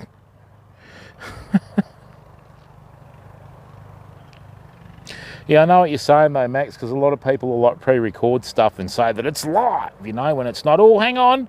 Is that our third bite for the day? Come on, fishy.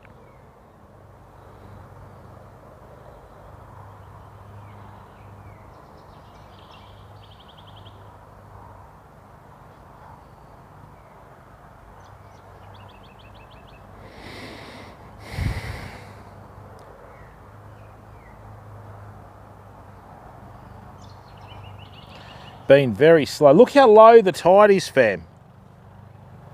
The other day when we were fishing, right, and we caught all those fish, the tide was here. That's how much difference it is. It's about 10 feet along the bank there difference, you know.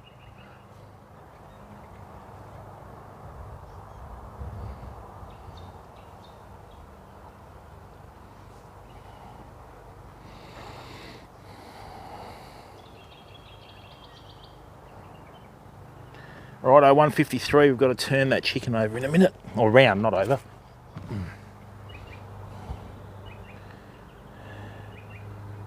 Oh dear.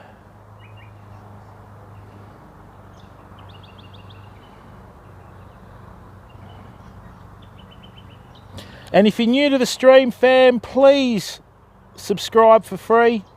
Okay, and tell all your friends and family about the stream. We've got a good community here, fam.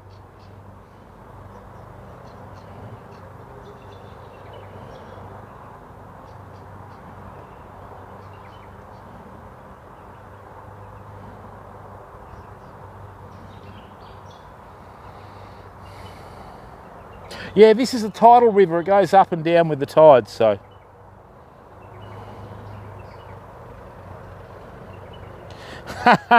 John Bear T, how are you, mate? Have you been watching the stream? Have you seen the feast that we've got cooking at the moment, Johnny? Oh, I tell you, good times, Johnny, good times. Oh, okay.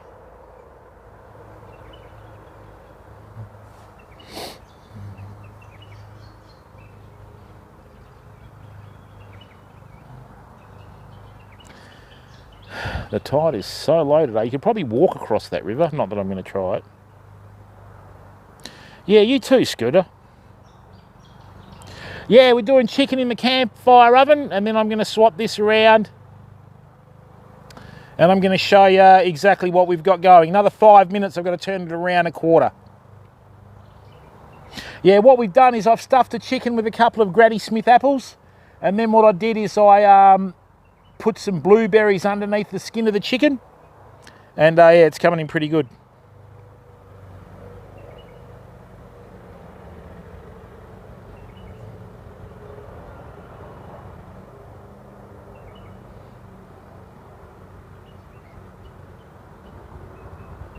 Yeah, I'm going to put some smoked bacon on it with about half an hour to go, Johnny. So, oh, chicken, oh, bite, oh, bite. Come on, fishy. Here, fishy, fishy, fishy, fishy, fishy, fishy, fishy.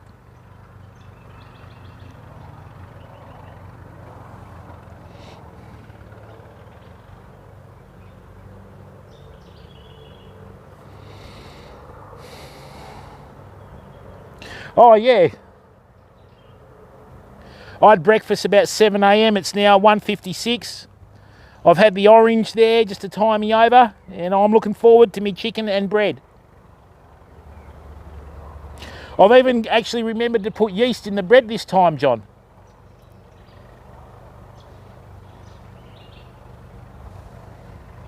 Even though the dogs come down and say hello because they can smell the chicken. Mate, don't worry. The other morning I had cold silverside roast out of the camp oven and cold potatoes for breakfast. Heaven. Absolute heaven it was.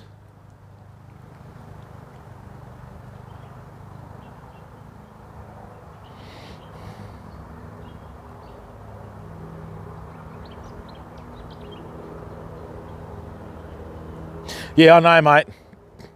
And I nearly forgot today too, but I managed to recover because I'm good like that.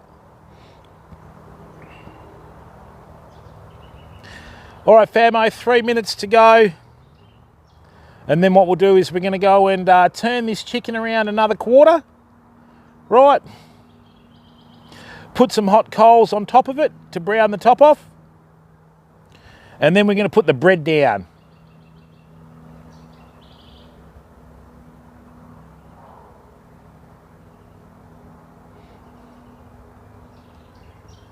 I'm going to try and catch a fish for everyone, Wild Huntress. We've had nothing today.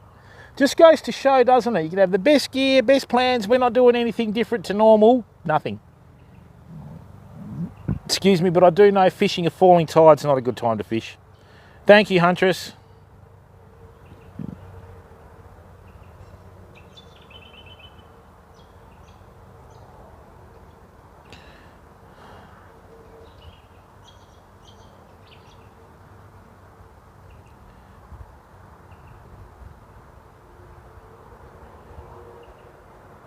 No, he hasn't caught anything, he said. He's got the best bait though, remember? Oh yeah, best bait. What can run but never walks, has a mouth but never talks, has a head but never weeps? A river. Ha ha! Peebo, look at you. That is an old time riddle, isn't it? Wow. All right, Huntress, let's go and turn this chook around. Righto, fam. Let's just leave that there for a second. Hopefully we'll get a big one. Right, let me put the Wi-Fi on the bonnet of the car. Hey, what do I do that for?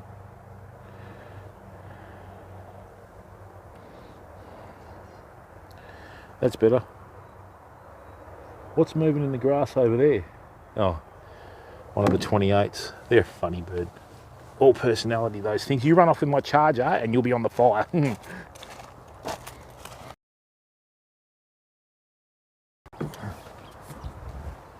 Righto, fam, it's time.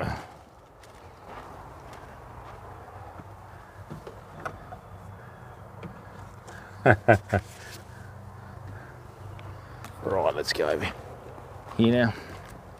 Take the stream with us. All right, so we've given everything a half hour. Right. Given everything a half hour. That bread's risen beautifully. Nice. We've got some beautiful hot coals on here now. Nice. Whoa. I think she's getting cooked, fam. Look at that. Look at that blueberry. The skin has split. Wow. All right. Now I'm just going to go and get a cloth. And what we're going to do is we're going to shift that over now to here. Right. And then we're going to put the bread in there to cook straight away. So, hang on a second. What you didn't see on the camera before was the dog reversing into the bracken fern and doing its business. Funny little bugger. Right. So, now I can't read chat, so bear with me on that, sorry. Right. Yeah, I'm very, very happy with how this has turned out, famo.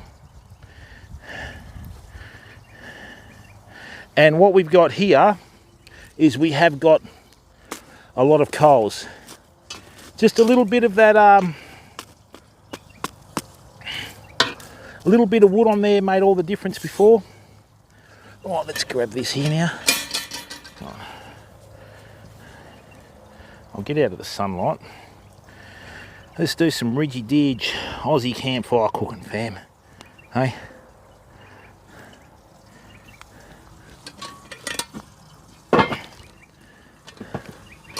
Nice, that's good in there. Now what we're going to do is... Oh, hang on. I need to turn that again. I'm just going to get the moisture out of it. There we go. Like that. Let me just... Oh, that smell of that chicken's awesome. Oh, get out of there. That didn't help me, did it?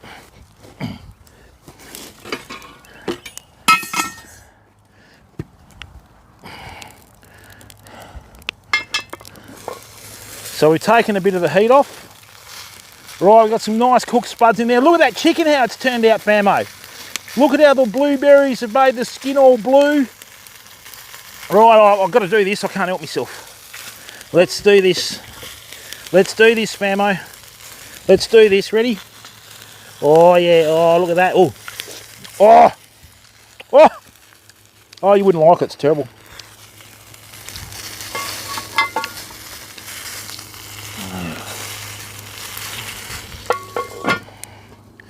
Now what we're going to do is we're going to put the bread down like that on some nice hot little coals like that, and I reckon we'll be done soon, famo. But before we do that, as Sith rightfully said, we need some coals on top of this.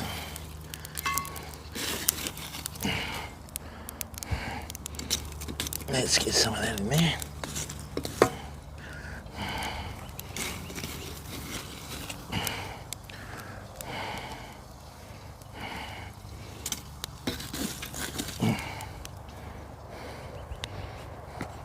Oh, that's absolutely awesome, that chook.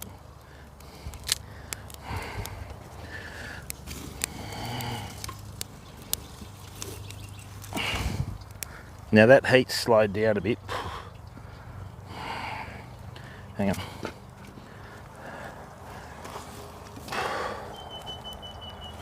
Woo! Smoke's following me.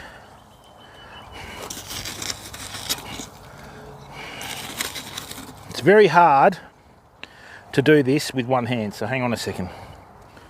Just give me a second here, famo. Oi. What's happening here?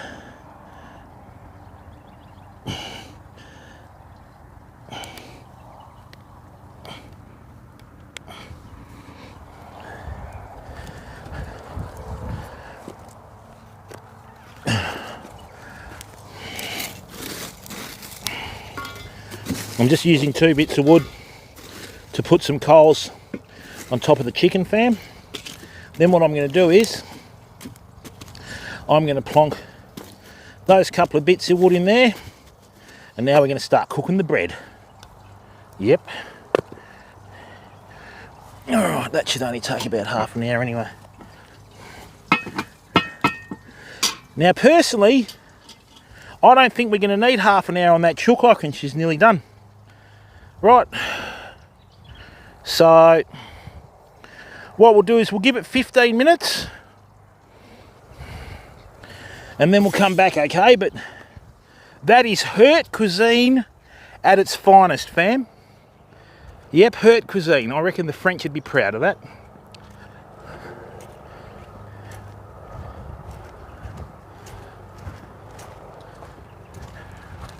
Still no bites.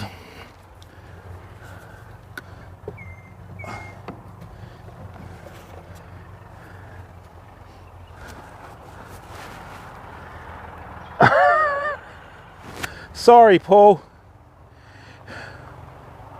Whoops.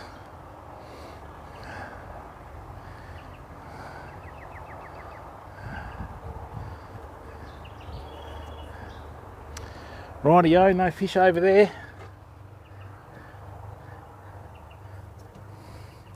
WATP, how are you, mate?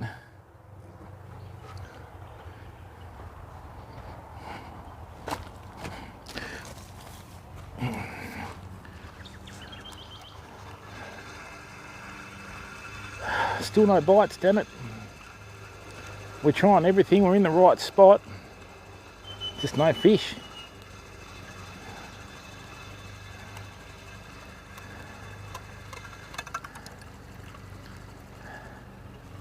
Still got a bait on there. Still got a bait on there. Come here.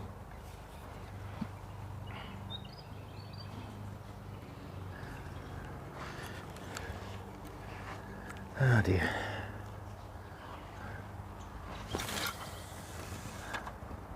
Actually, that's the cast. That's where the snag is. That's where we normally get them.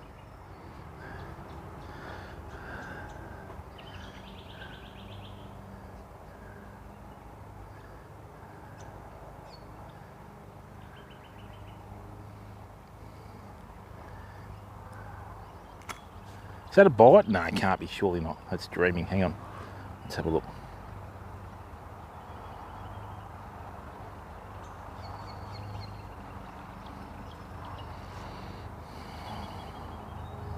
I still reckon that bite we had before was a turtle. Right, now let's leave it there. About 15 minutes, fam, we should be eating chook. Oh, once a week, Paul? Jigsaw, how are you, mate?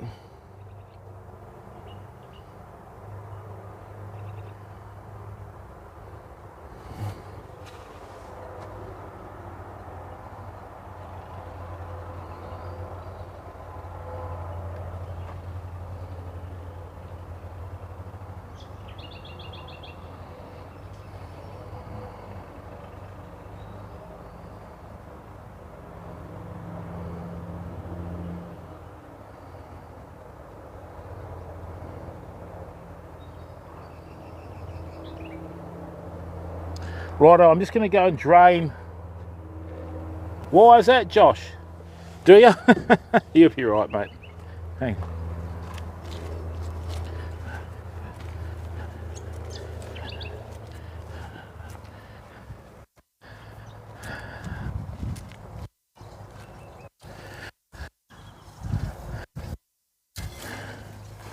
Right.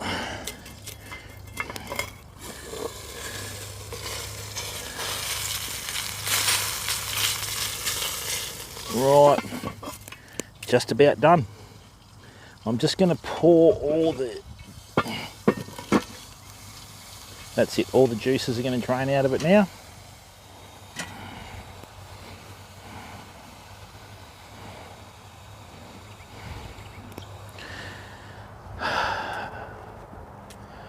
Righto, famo.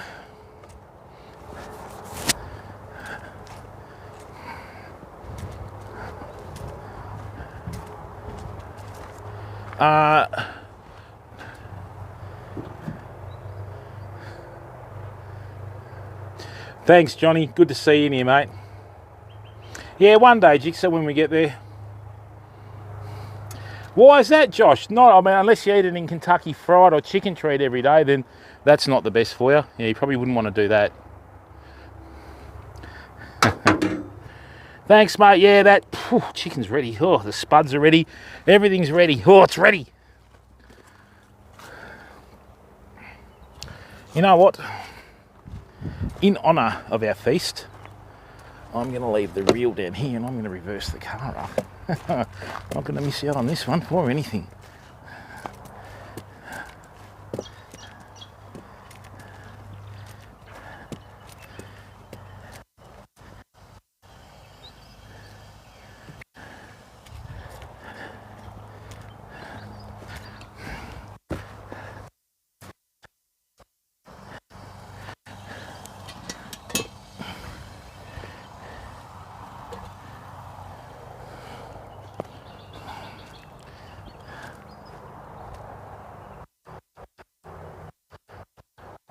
Oh, that is great. That is sensational fodder.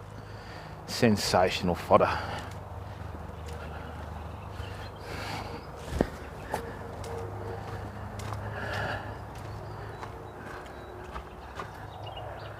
Red Rooster, that's not the best for you, Joshy. Got to be careful, bud. Red Rooster's not the best for you, sunshine. All right. Let's just turn this around now. Whoops. And then we'll just leave that in the water because we're not going to get a hit on that, I don't think.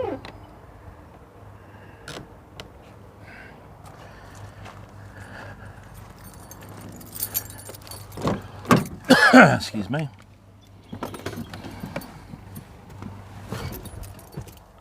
Oh, that would have been interesting. Driving off with a lifeline on the bonnet. Now, famo, what we're going to do is this. We're going to go and have some chicken. Oh yeah.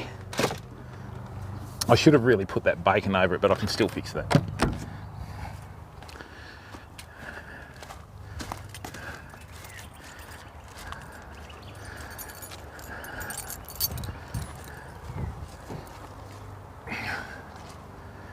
Yeah, no bites.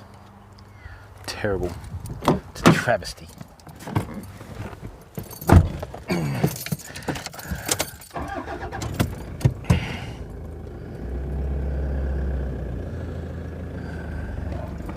Oh, steady.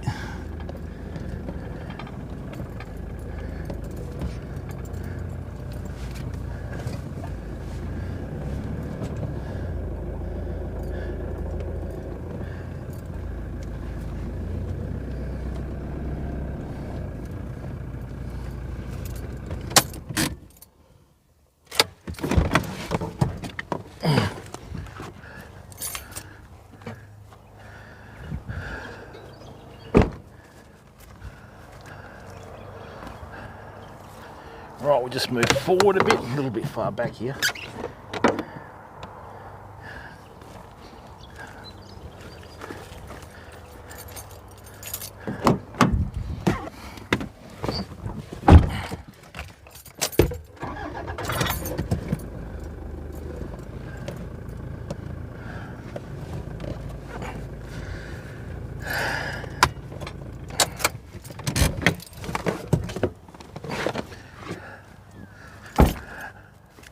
That's better.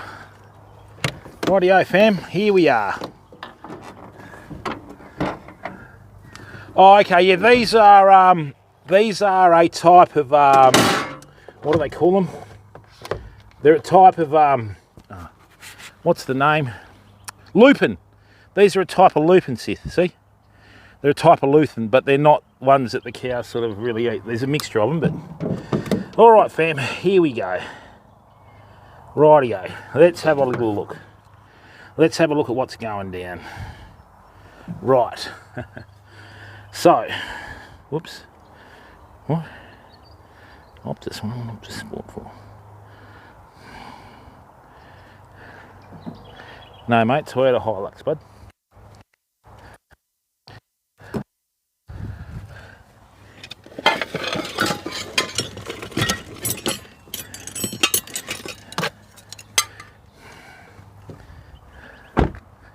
All right, fam.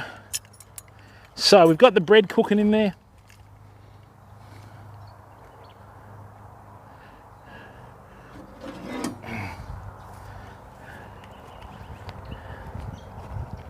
So I've taken this off the heat.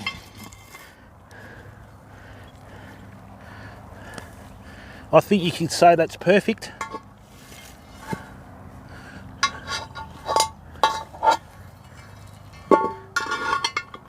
Right, so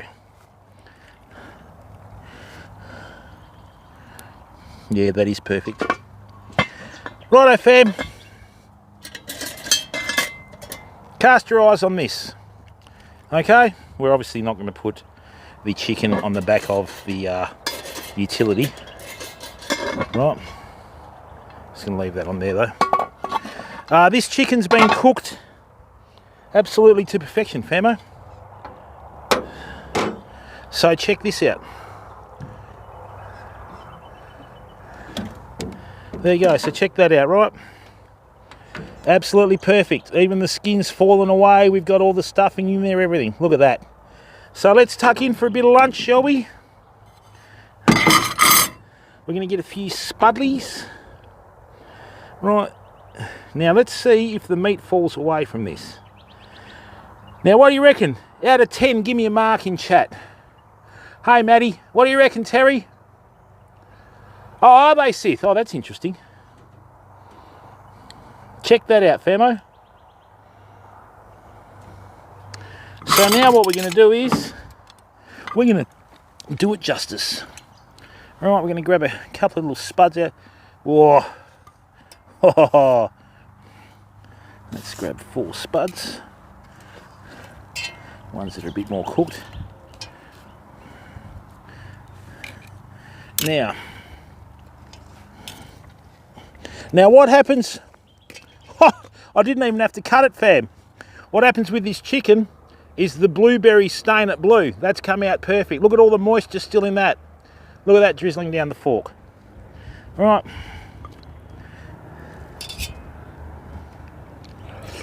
That, oh, that's obscene.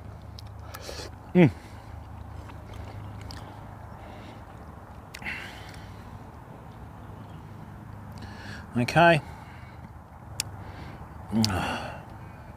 Let's take a few blueberries out of there. Right, like that. This just keeps all the moisture in the chicken, fam. Look at that. That's just peeled off. Look, that's just peeled off. Didn't even have to cut it. And what happens is the blueberries will actually make it go blue.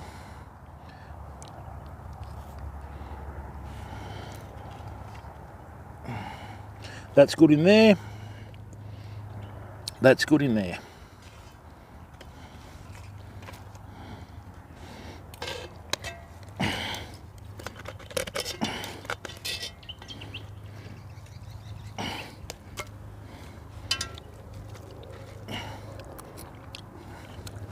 Now let's just check that it's cooked.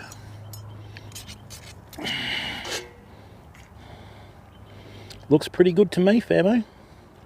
But what we'll do is we'll just give that an extra, I think about an extra 20 minutes. The legs are cooked, but when you cook it slow,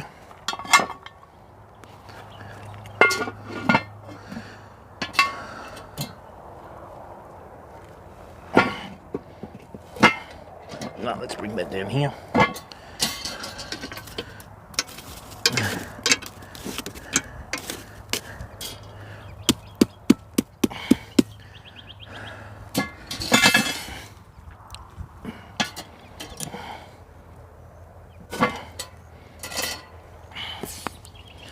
Right, now,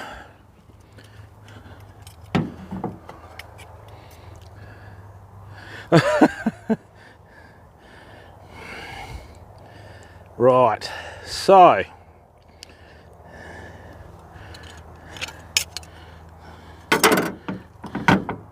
yeah, just give that chicken breast a little bit more. Oh,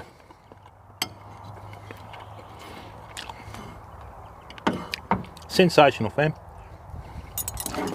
Oh, and it's sweet. This is actually really sweet. Give you an idea of how well done the spuds are. Look at this. You can mash them with the fork. Look. Came out as mash when I pressed the fork in there. Oh. Oh dear. Let's put that down there. Whew.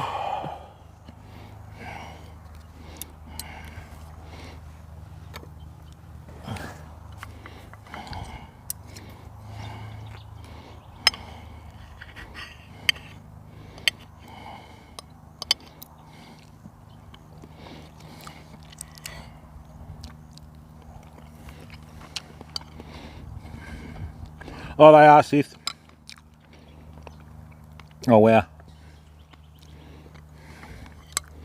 221, right. Have to turn that bread around in a minute.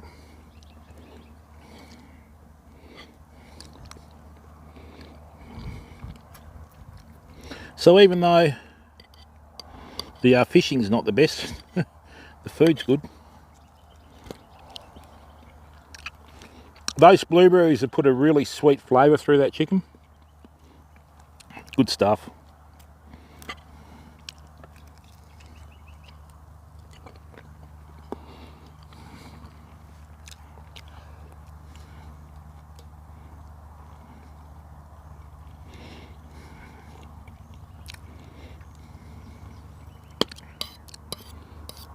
Hey Dylan, yeah, it's good, mate.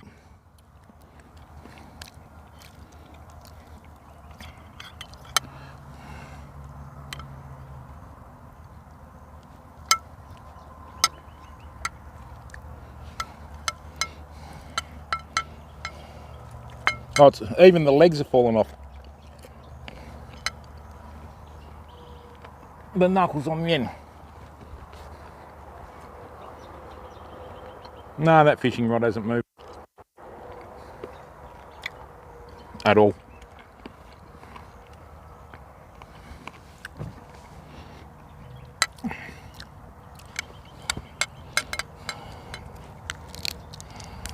Just falling apart at the bone, fam.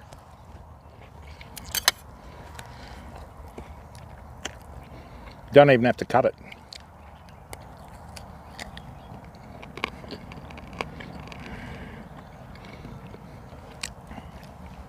Yet again, another great campfire stream. We'll just see how this bread turns out,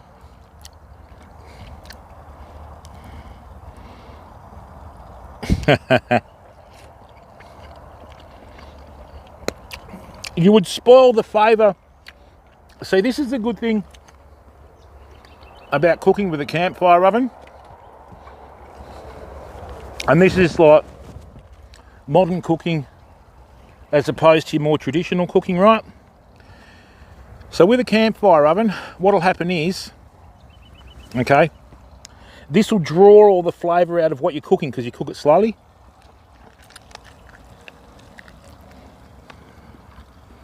Oh, that's right, Sith.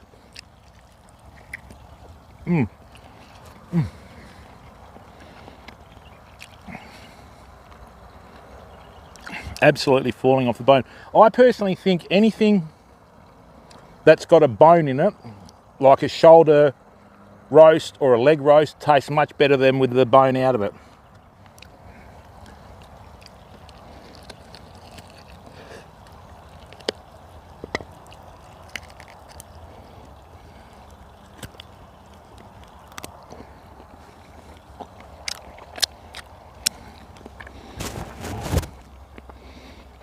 Yeah, that's right. Not bad for chicken that's apparently 2 days out of date.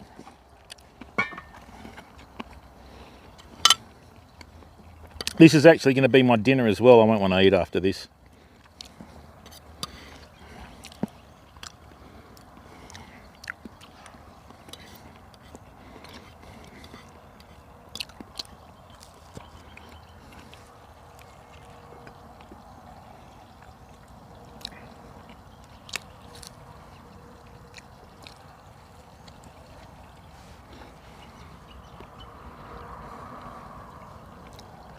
Lovely, famo.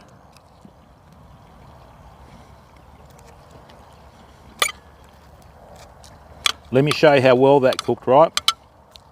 Check this out. That's a second drumstick or whatever, look. Okay, look. That just broke off the thing. I didn't even have to cut it, look.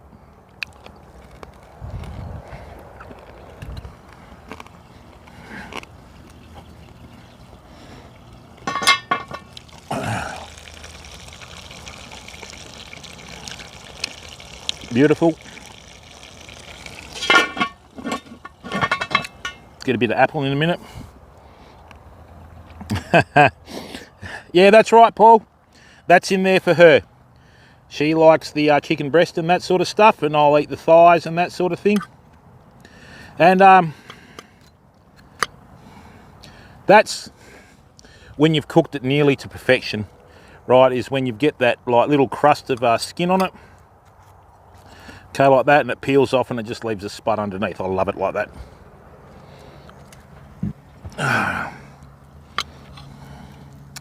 So, we'll get a bit of apple out of here. Yep.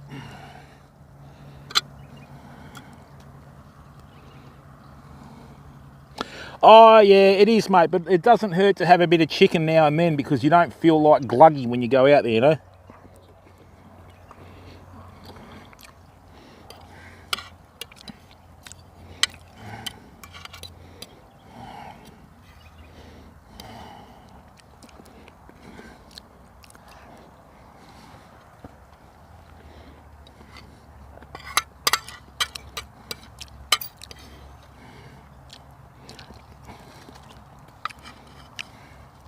That's nice.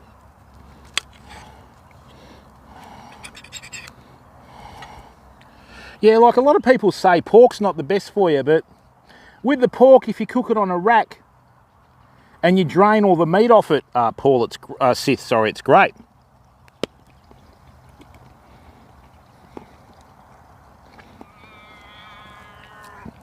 Even the rovens are jealous.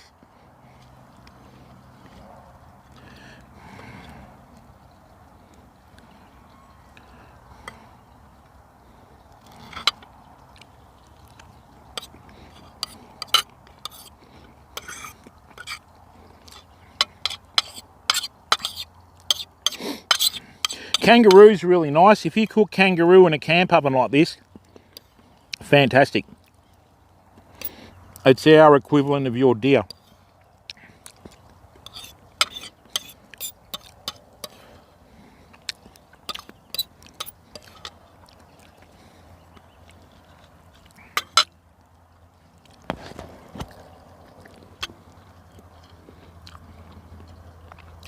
Yeah, that's right, Sith. Yeah, exactly right, mate.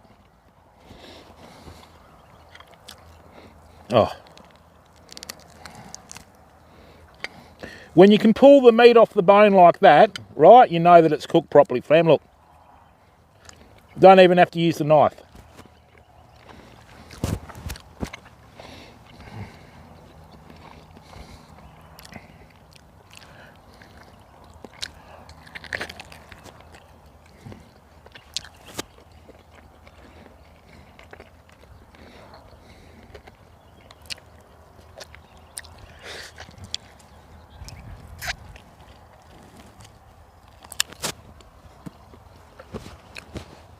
If we put the bones in the fire, the dogs won't come down and eat them, you know.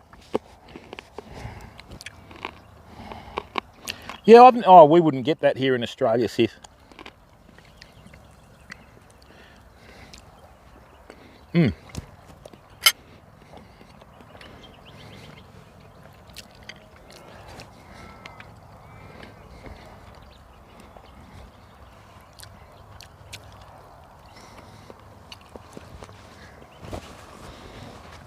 Seriously, people, next time you go to roast a chicken, just put some blueberries under the skin, roast it over, magnificent. Oh.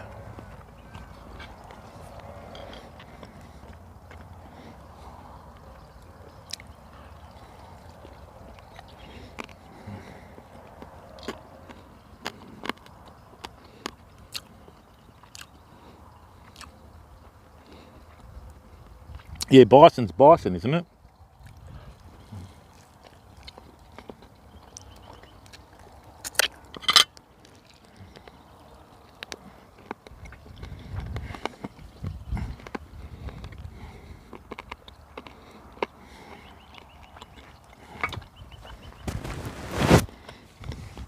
Rightio, so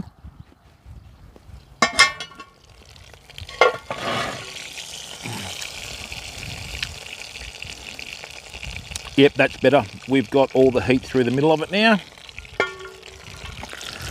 One last bit, you've got to have something healthy when you're camping.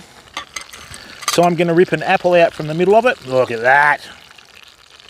Look at that.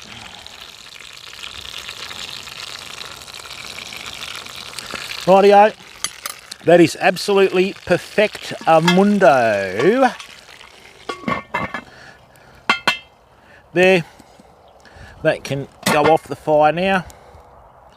And that can start to cool down. Let's just check out this loaf of bread. Oh, that's cooking. Absolutely lovely, fam. Absolutely lovely. Just excuse me for a second. I've got to put some coals on top of the bread so that it, you know, cooks on top. You wait till you see this. Wait till you see what comes out of here. Let's get a couple of nice bits of wood there. Let's get some nice hot coals. Get this on this bread to get it to cook from the top as well. There we go. That's nice. Or as Mrs. Brown says, that's nice. Oh.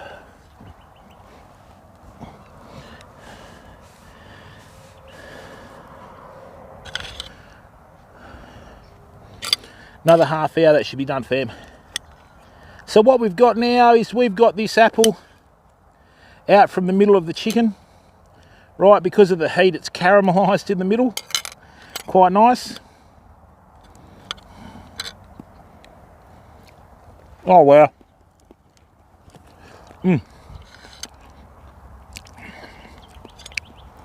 Yeah. Even the passenger pigeon got hunted to extinction, didn't it?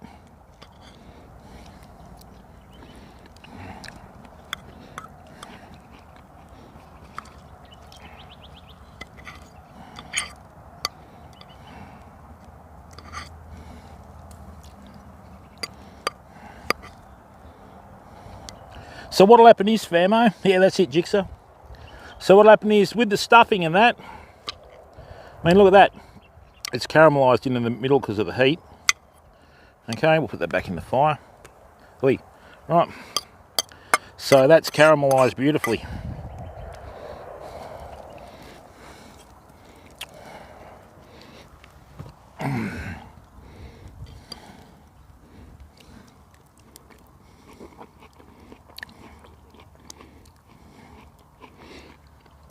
Is it the carrier pigeon that you guys hunted to extinction in the 30s?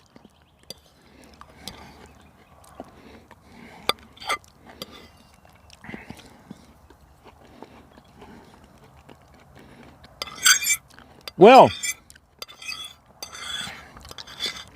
that was a meal fit for royalty. Too good for me. I'm not royalty.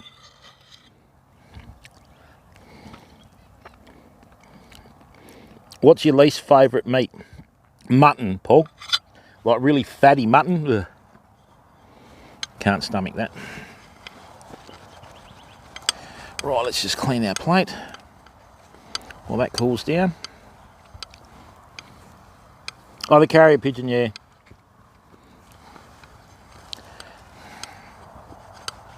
And see, fam, I didn't even use water then, right? But, you know when you buy the chicken from the shops and you roast it, it always leaves the grease and that sort of stuff. When you cook it in the campfire oven, your plate comes up clean because you cook it slowly, you know. Oh, man, that was sensational fodder. Sensational fodder.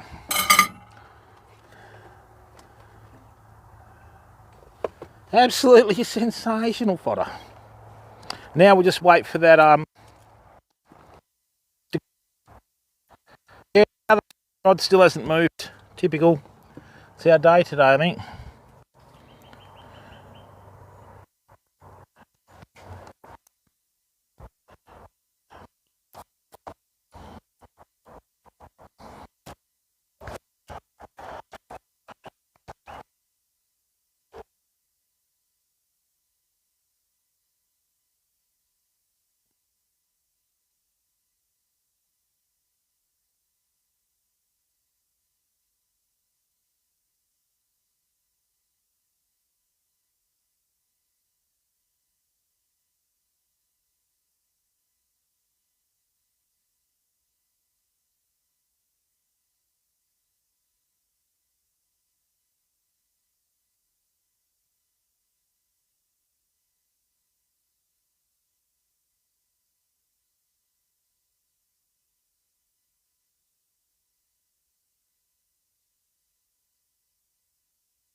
Thanks for that, crew. Yeah, I'm hoping we can get a couple of slivers of bread out of here too, fam.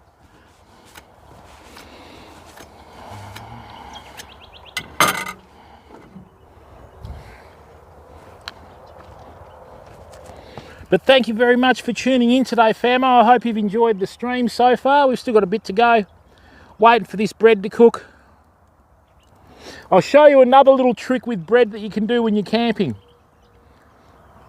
What you do is just before the bread's cooked, you whack some bacon in there. I was going to do it on the chicken, but you can do it on the bread as well. And then after the bacon cooks for about, 10 minutes, you take it out and away you go. Thanks, Sith.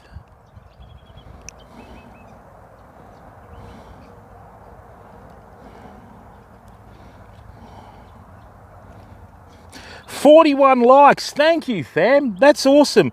We're finally starting to get a little bit of momentum on YouTube. It's great, I really appreciate your input, and I really appreciate the fact that you've all come in to watch it, okay?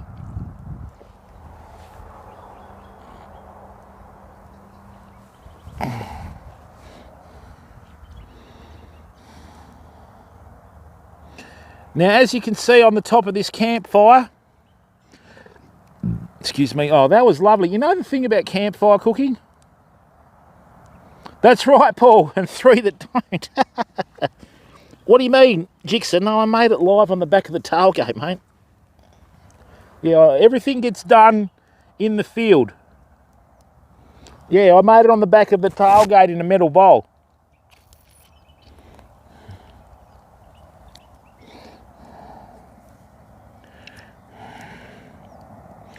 Actually, if I take that loaf out, I could probably put a few bits of bacon in there, I think. But I had, that's right, Sith. It's real, mate. So if we do something well, it's good. And if it's bad, well, it's still at least real, isn't it, So,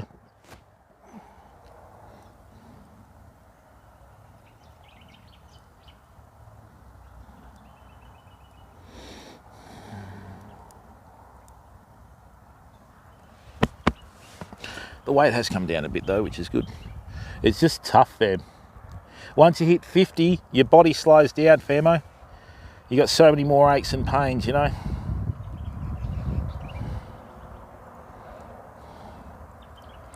going to figure out how to put us on the push bike soon, fam. We'll be doing some mountain biking. That's right, Sith. It certainly is, my friend.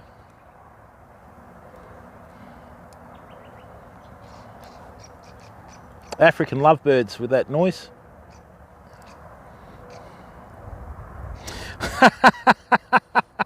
Come on, mate.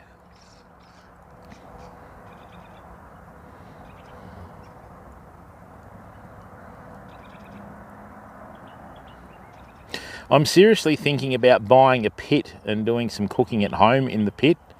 You know what I mean?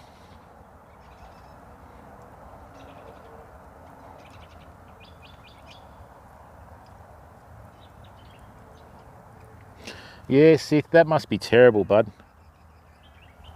Yeah, I have enough problems with a dodgy knee, mate, and a dodgy leg, so, yeah, heart goes out to you with your condition, mate. No, Paul, it's not. For the people that say that, stop that. 50 is not the new 40, okay? 50 is 50. You've lived most of your life. It's all downhill. Once we start getting out in the kayak and that sort of stuff, we should have a lot more... Yeah, that's right, Sith,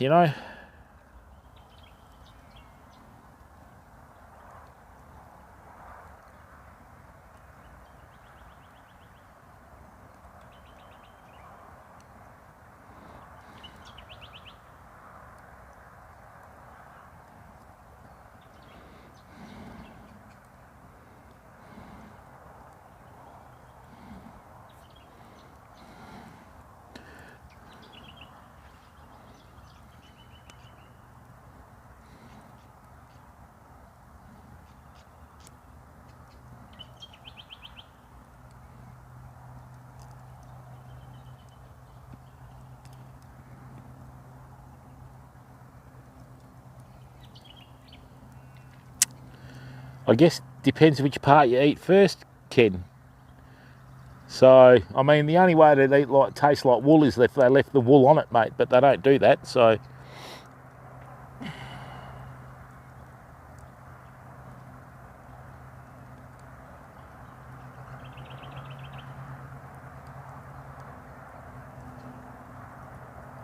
Yeah, that's right, mate. So, yeah, in the kayak's going to be good. Want to start doing some offshore stuff. Oh, it belongs to the farmer. It's just the bottom of a soak well, Peebo. You know, when they make the soak wells and that sort of stuff, sometimes they make them and they don't come out properly. Or it's a lid as well, I think. One of the two.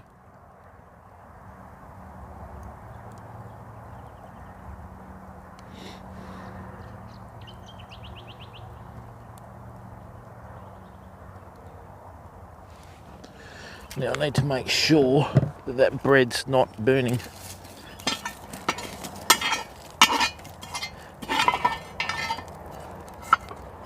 Not at all. Absolutely perfect, fam. That's coming up perfect. Oh, that's coming up beautifully. Fantastic.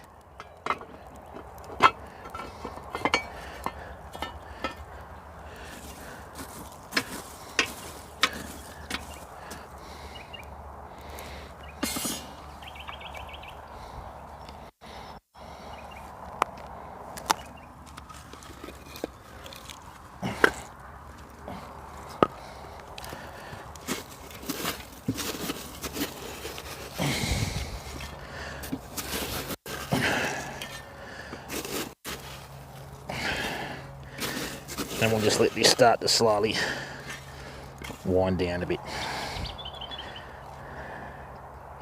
Nice. And what I'm going to do is I'm going to cover the bones up so that the dogs don't come out and eat them and choke, you know.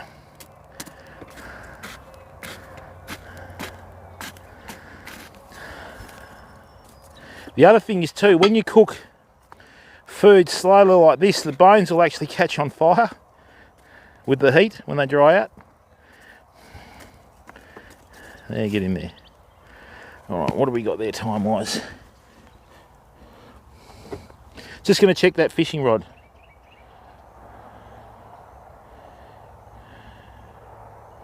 Really, Josh?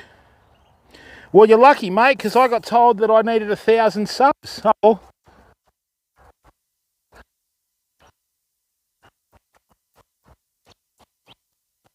Try, mate.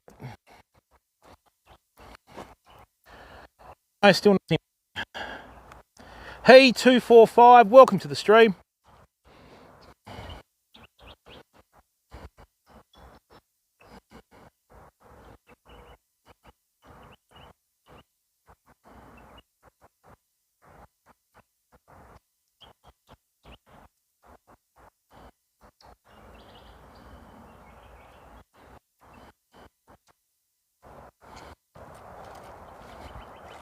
Oh, really? Oh, that's interesting. Or maybe that's the way around it, Joshy. Well, I didn't stream until I had 1,000 subs. I didn't even know that.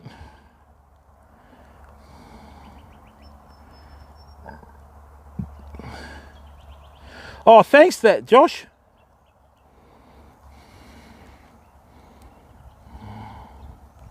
All right, we'll give that another few minutes.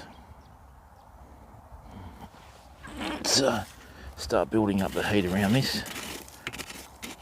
I love cooking with a campfire, fam. It's just awesome.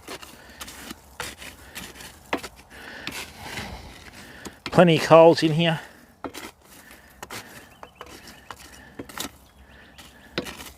Let's build it up nice, eh? Tell you what, this stuff that you cook in the campfire slowly, when you toast it, so much better than the bought stuff. Okay, Kent.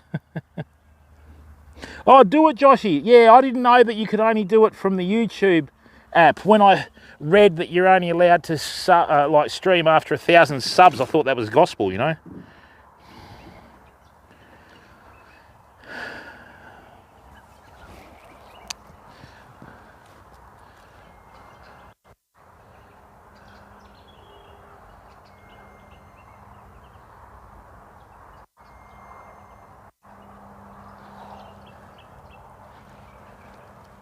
Jai, nah, no fish, mate, but we cooked an awesome chicken roast.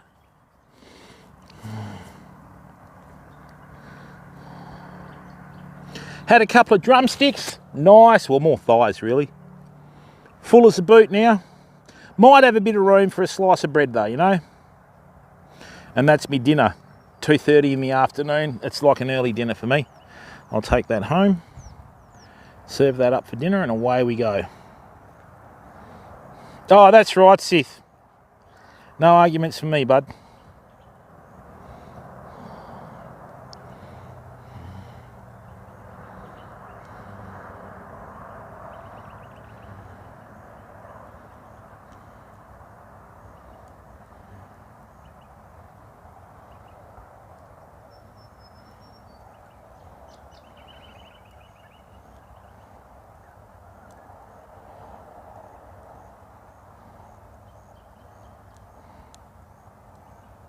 Oh, nearly halfway, I reckon, Josh.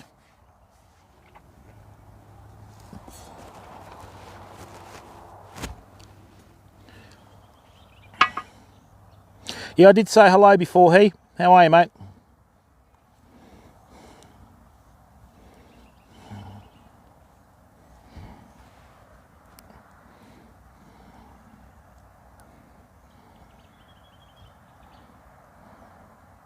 No, what happens is, Joshy, if you do a live stream and you delete the video, your time doesn't count. So you need to do your live stream and leave the VOD up.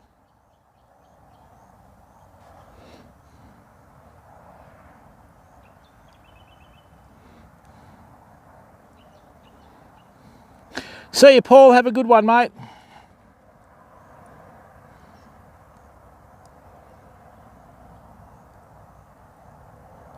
No, Wilga, didn't even get a hookup. All right, Paul, thanks, mate. Thanks for tuning in.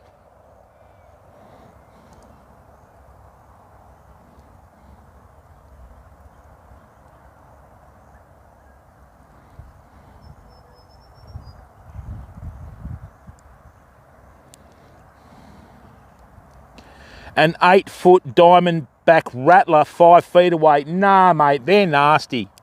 I've seen some of the big ones they have to pick up with a crane, don't they?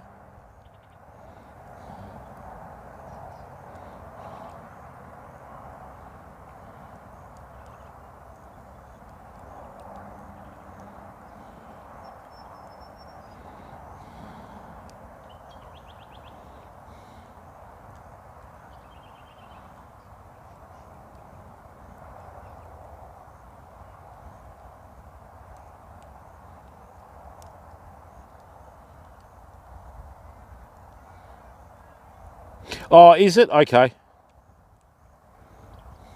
What does a snake that size weigh? And I mean, they survive in a harsh environment, don't they? Yet has a strike distance tooth. So if you got an 8-foot snake, don't get within 6 foot of it. Yeah, they're lightning quick too, aren't they?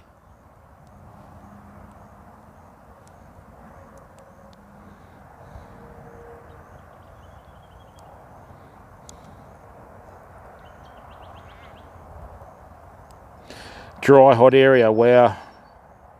And they get all their moisture from their food, don't they?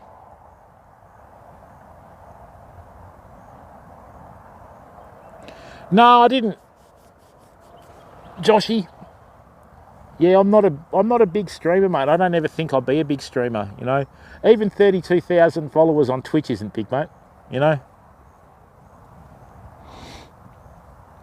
Oh, yeah, I've seen that Sith in the YouTube stuff I've seen on them. Massive.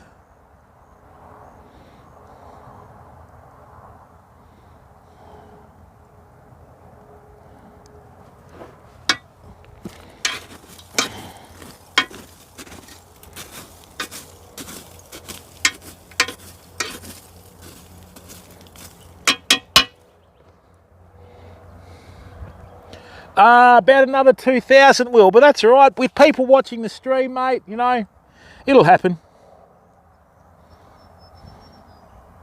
Alex, no, we've eaten the chicken, mate. It turned out perfect. I'll show you what's left of it.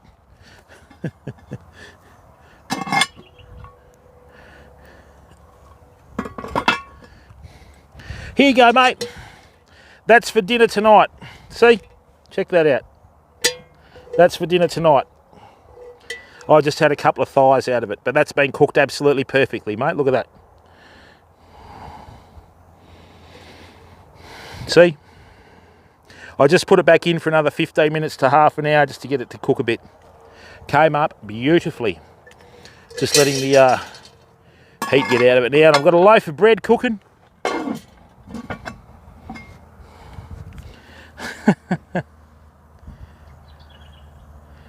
Maybe not the open fire.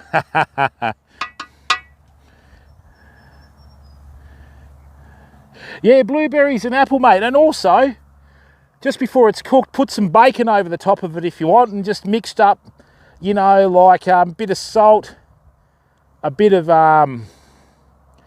white wine and a bit of honey, and just give it a little glaze. Comes up lovely.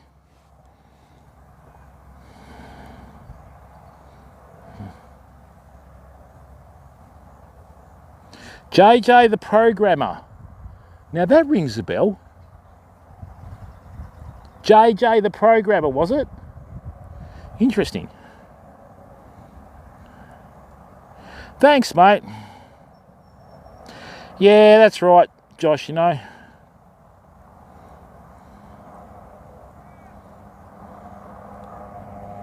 Right, 254. JJ, yeah.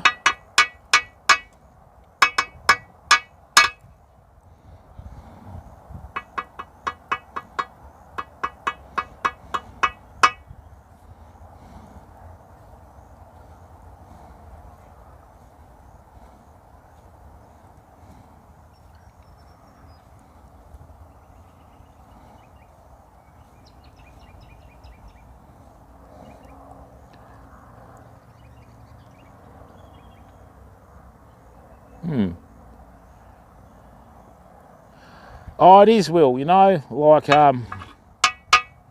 just the algorithm for the streaming so much better. We got 5 minutes left before we bring this bread out. An hour should be enough, I think.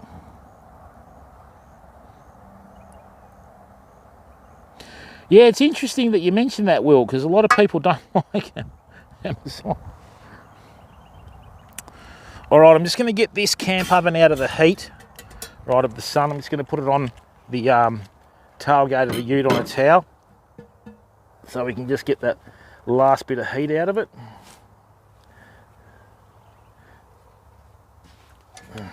Oops. Or just wipe out the tailgate.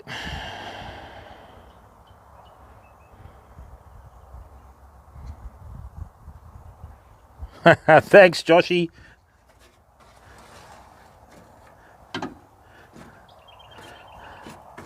Okay, I'll double check. I'm pretty sure. JJ the Programmer.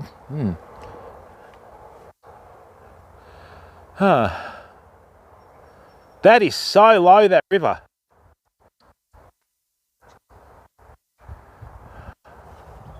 Not a single bite.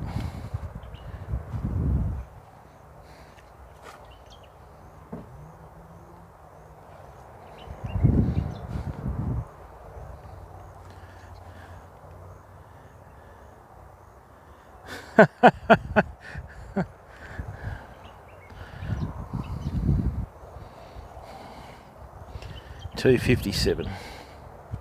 Rightio, let's give it 3 more minutes and then we'll take the lid off it and away we go.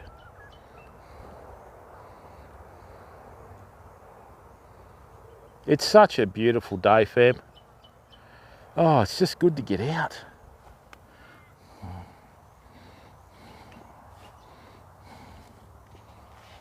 Well, they've got a streaming section, mate. We're in it. You know, hence the title, live fishing stream and campfire cooking stream, you know. Just going to check this fishing rod while that bread's...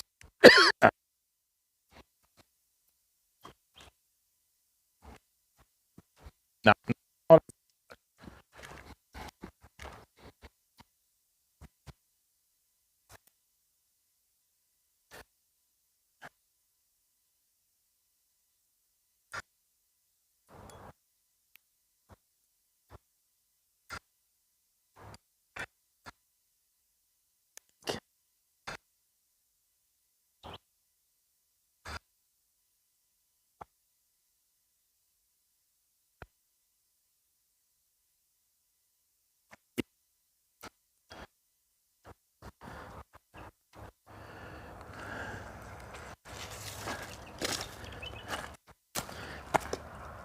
Bait's gone though.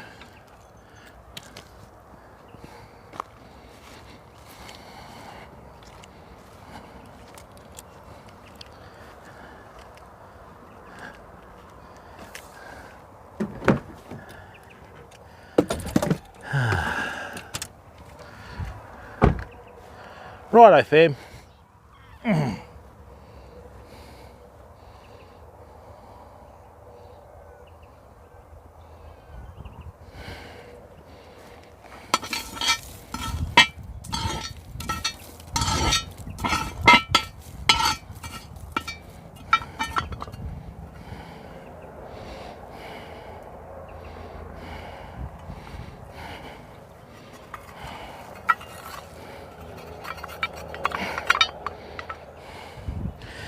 Now, famo, check this out. You ready with this? Who's ready to check the bread out with me? Check this out. Right, have a look at this. Do you reckon that campfire bread's good? Look at that. What do you reckon about that, fam? Hey? Do you reckon that's turned out okay? Look at that for a loaf of bread, eh?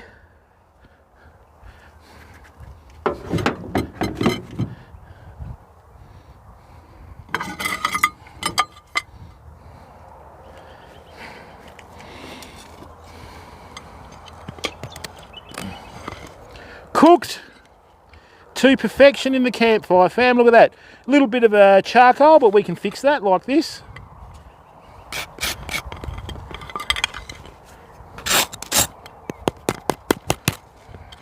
We'll sort that out later.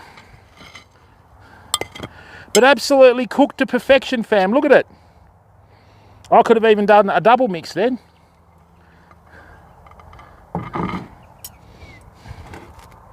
Now the slicing is important. Sorry about this, famo, but I've got to do this. Right. Special little treat. A bit of a surprise.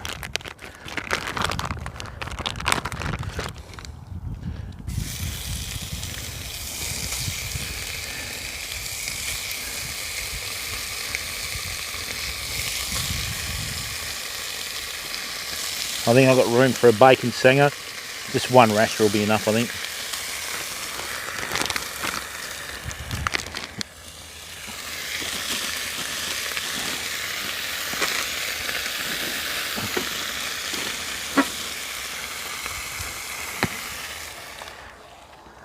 So what we're going to do, we're going to make a little impromptu bacon sandwich.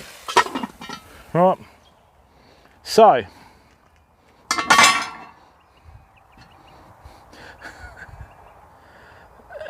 yeah, that's right. All right, so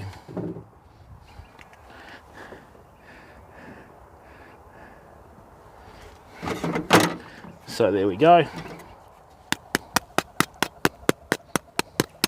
It's the beauty of campfire cooking, fam. If it's a bit singed, you just scrape it off.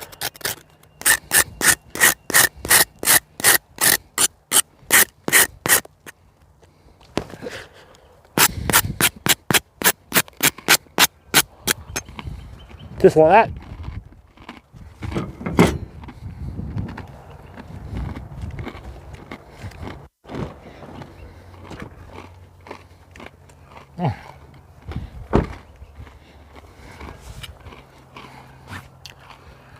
Right.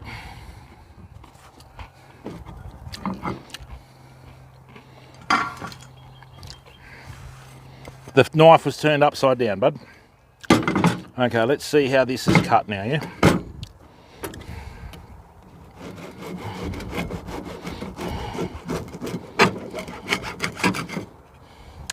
Well, there you go, fam. An absolutely perfect campsite loaf. Look at that. Cooked through to perfection. Look.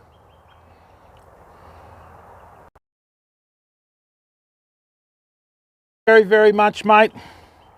I'm glad that you can enjoy the stream, mate. That's the power of streaming, mate. Look at that, famo.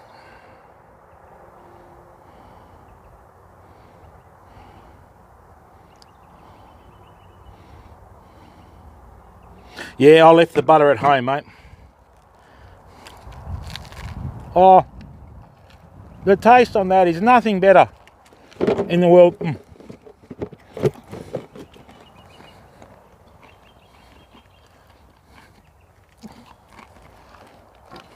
So much better than the bought rubbish. Oh.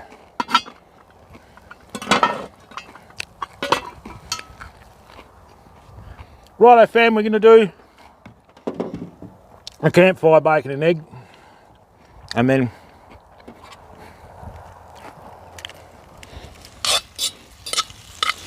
I'm going to cut the fat off mine, and the other I'm going to take home.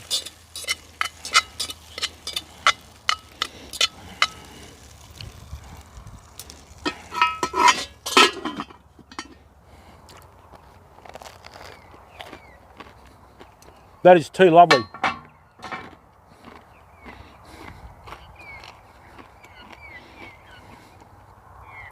Thanks, Will. No, you can't, Will. You can't do that, mate. Eggs you need to cook on a fry pan on top of the coals.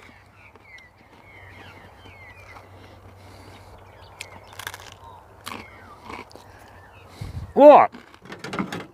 So, I'm going to cut a couple of slices. Oh. You know, the bread that you buy from Coles and that, I always get sick from that stuff. But the stuff that you cooked on the campfire, look at this. Imagine that with a bit of butter on it, fam. Check that out, look. That's steaming out of there, look. Hey? Look at that. A golden loaf, look.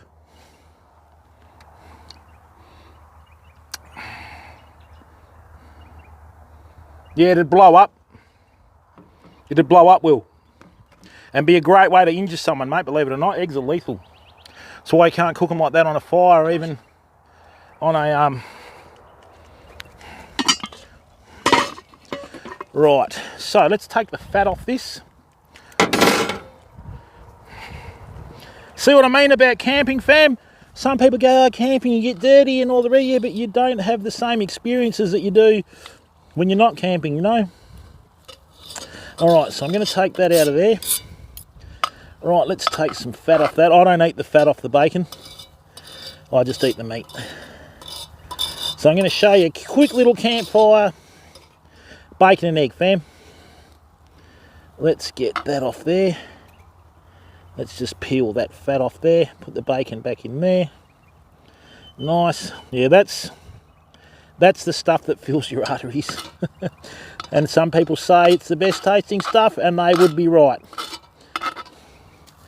Chuck that in there. Let's get the fat off there.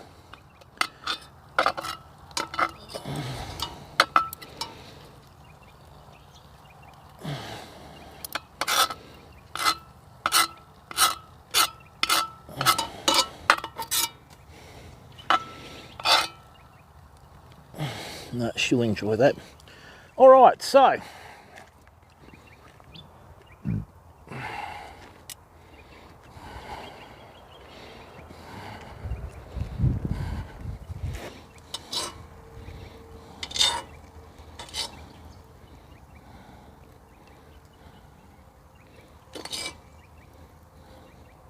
the rest of the bacon can go on the chicken. Right, so that's all the fat out of that. I've got no butter by choice. The bacon by right has enough fat in it anyway, fam. I'm as absolutely full as a boot after this. All right, so what we've done, we've taken the fat off the bacon. We've cut 2 slices off the loaf. And now I'm going to sit here and be happier than a pig in poop. Eating too much again, but 1 meal a day. Oh, this smoked bacon is... Oh, wow. I'll put that on the chook. And then that way, there it is. Beautiful bit of bacon on the chicken. That's cooling down nice.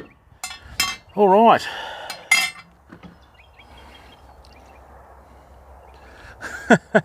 Yeah, Sith, don't cook the egg in the fire, bud. Hang on. Let's go the piece de resistance.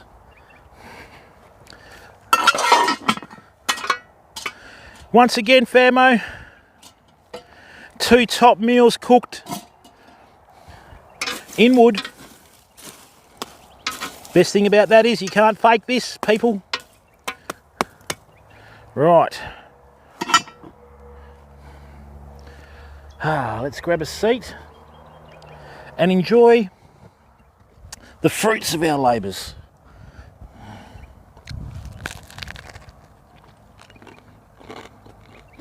How good is that? How good is that?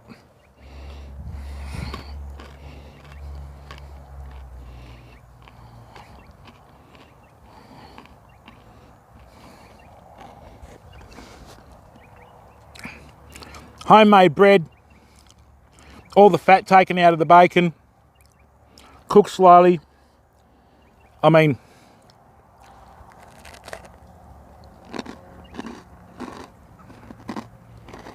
can you hear that crust? This is how bread was made in the old days, man.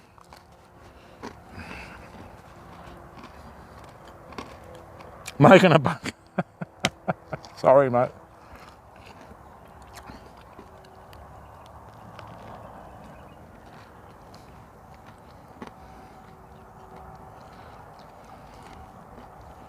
I'll definitely be going for my 8 o'clock walk tonight.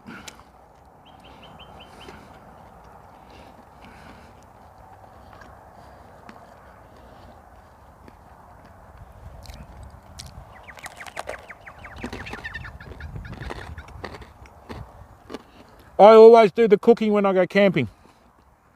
Right?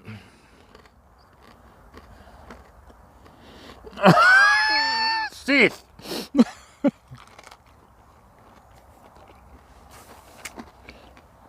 That's what the oldies would do. They just grab a hunk of bread and dip it in the bacon fat, mate. Wow.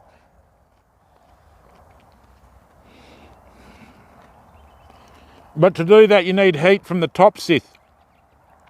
These cook from underneath, you know.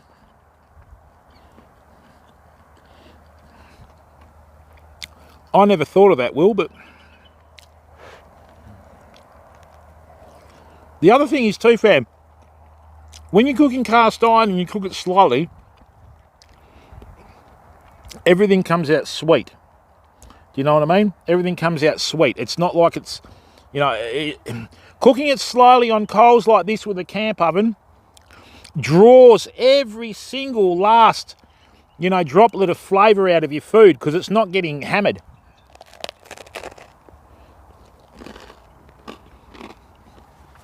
That's the best loaf of bread I've done, ever.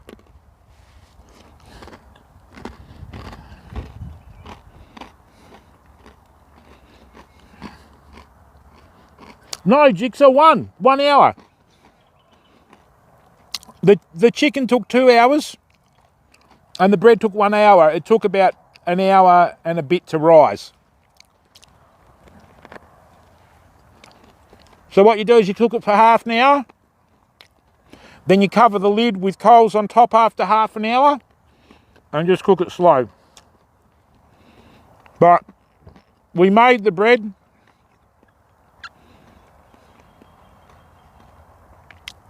And then we let it rise for an hour.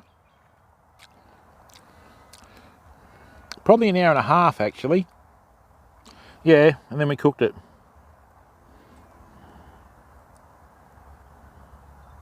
It does, Sith, but apparently a lot of the aluminium that we cook with deposits the heavy metals in the back of the brain, which leads to Alzheimer's, you know?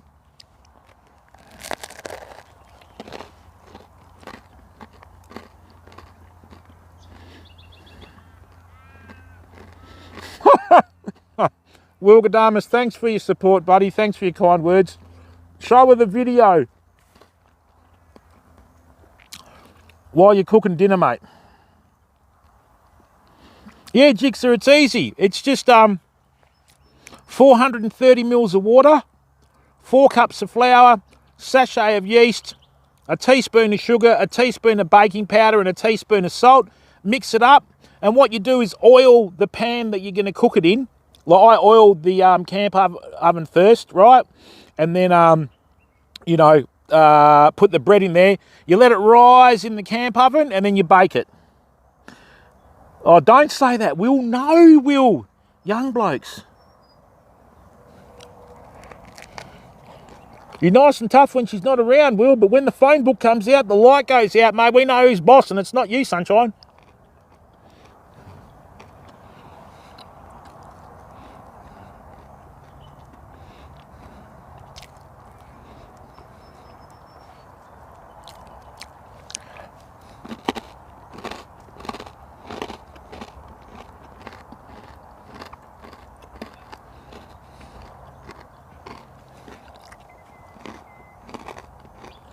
That chicken was so sweet because of the blueberries. Now remember, when you cook chicken in a barbecue or a camp oven, cook it with the breasts facing up, because that cavity where the stomach was will hold the moisture in this chicken. And then what you can do about 15 minutes before it's ready to be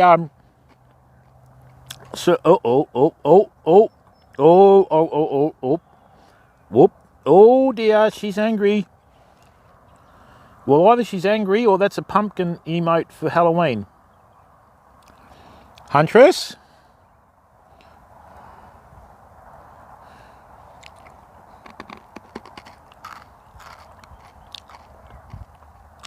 Huntress? I'm not enjoying it at all. It's terrible. I'm trying to find myself a hole that I can just crawl into and hide.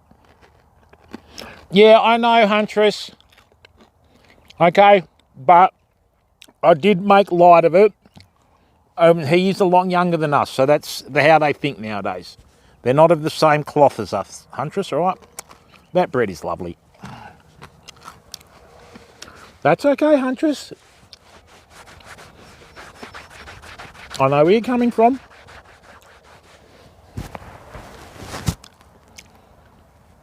But my question to you is, Huntress, if, say, a wife or a girlfriend said that about a boyfriend, would that be okay?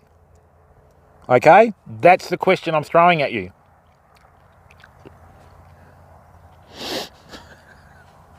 It's about to get real. Sometimes I look out across the river or this paddock and I think, I'm just here for the company, really.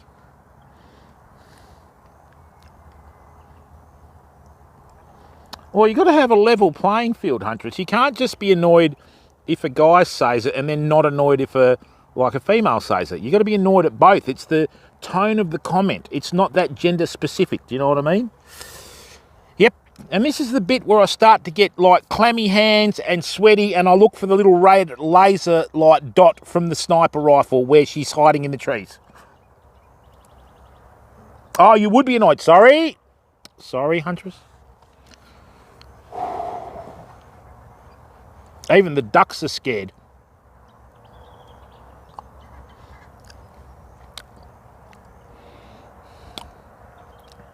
Now, Huntress, did you see the bread when it came out, my dear?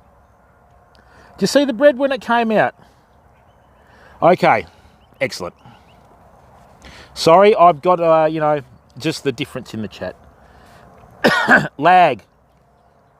Huh. I'm so going to get hammered.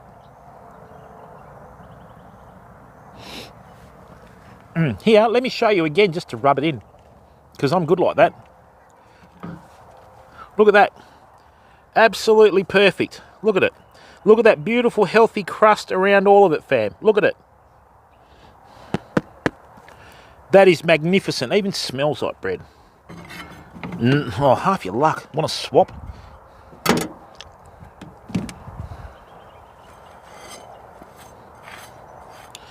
I'm a bit worried about Culpable, because Culpable's gone quiet, and that doesn't happen that often.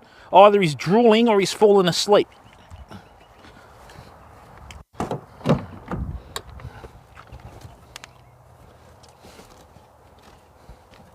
All right.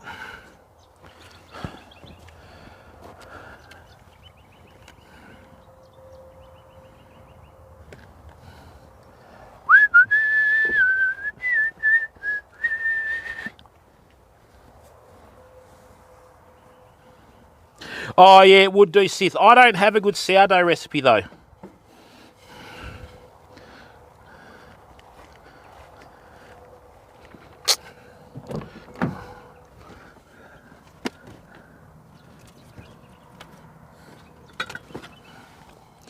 Like seriously, I'll cook bread on the campfire and not feel bad at all, but the stuff that you buy, it's just horrible. Right, oh God, whoops.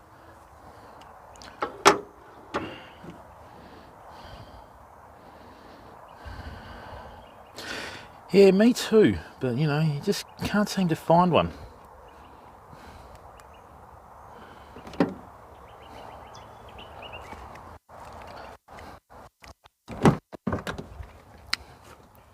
Compliments to the chef.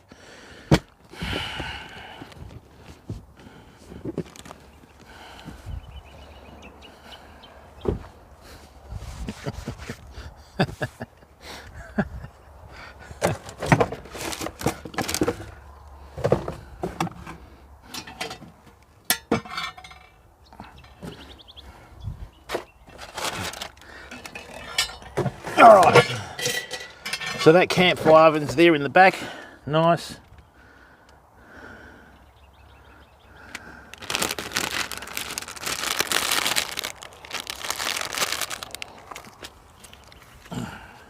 Sourdough pizza is yummy, fam, that's awesome. Yep, get that heat into it.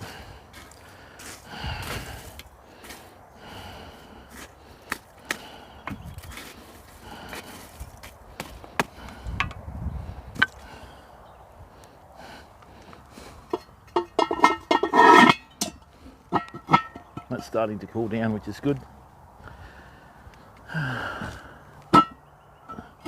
No, it needs a little bit more. Bit of air underneath it will make it cool out quicker.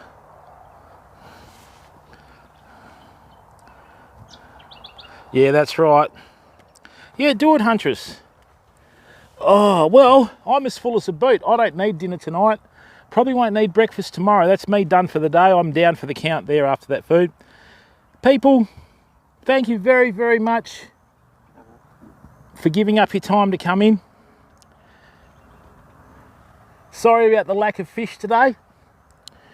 But, you know, that's how it goes. All right. I'm going to bid you farewell. Stay safe and stay well. Yes, probably, Huntress. All right. So stay safe and stay well. Be the best person you can be every day. And I'll see you tomorrow. Thank you very much to everyone that's tuned in and shown their support. We'll just finish off with a little glimpse of the river. Okay. I'm glad that you enjoyed that meal. And even though we didn't exceed at the fishing today, we exceeded at the cooking. All right. So thank you very, very much. Onwards and upwards to getting partnered, fam. See ya. Look how low that river is. Look at that snag across the road there. See that snag there? That's normally under a foot of water here. And the log is half out of the water. That's why we're not going to get any bites.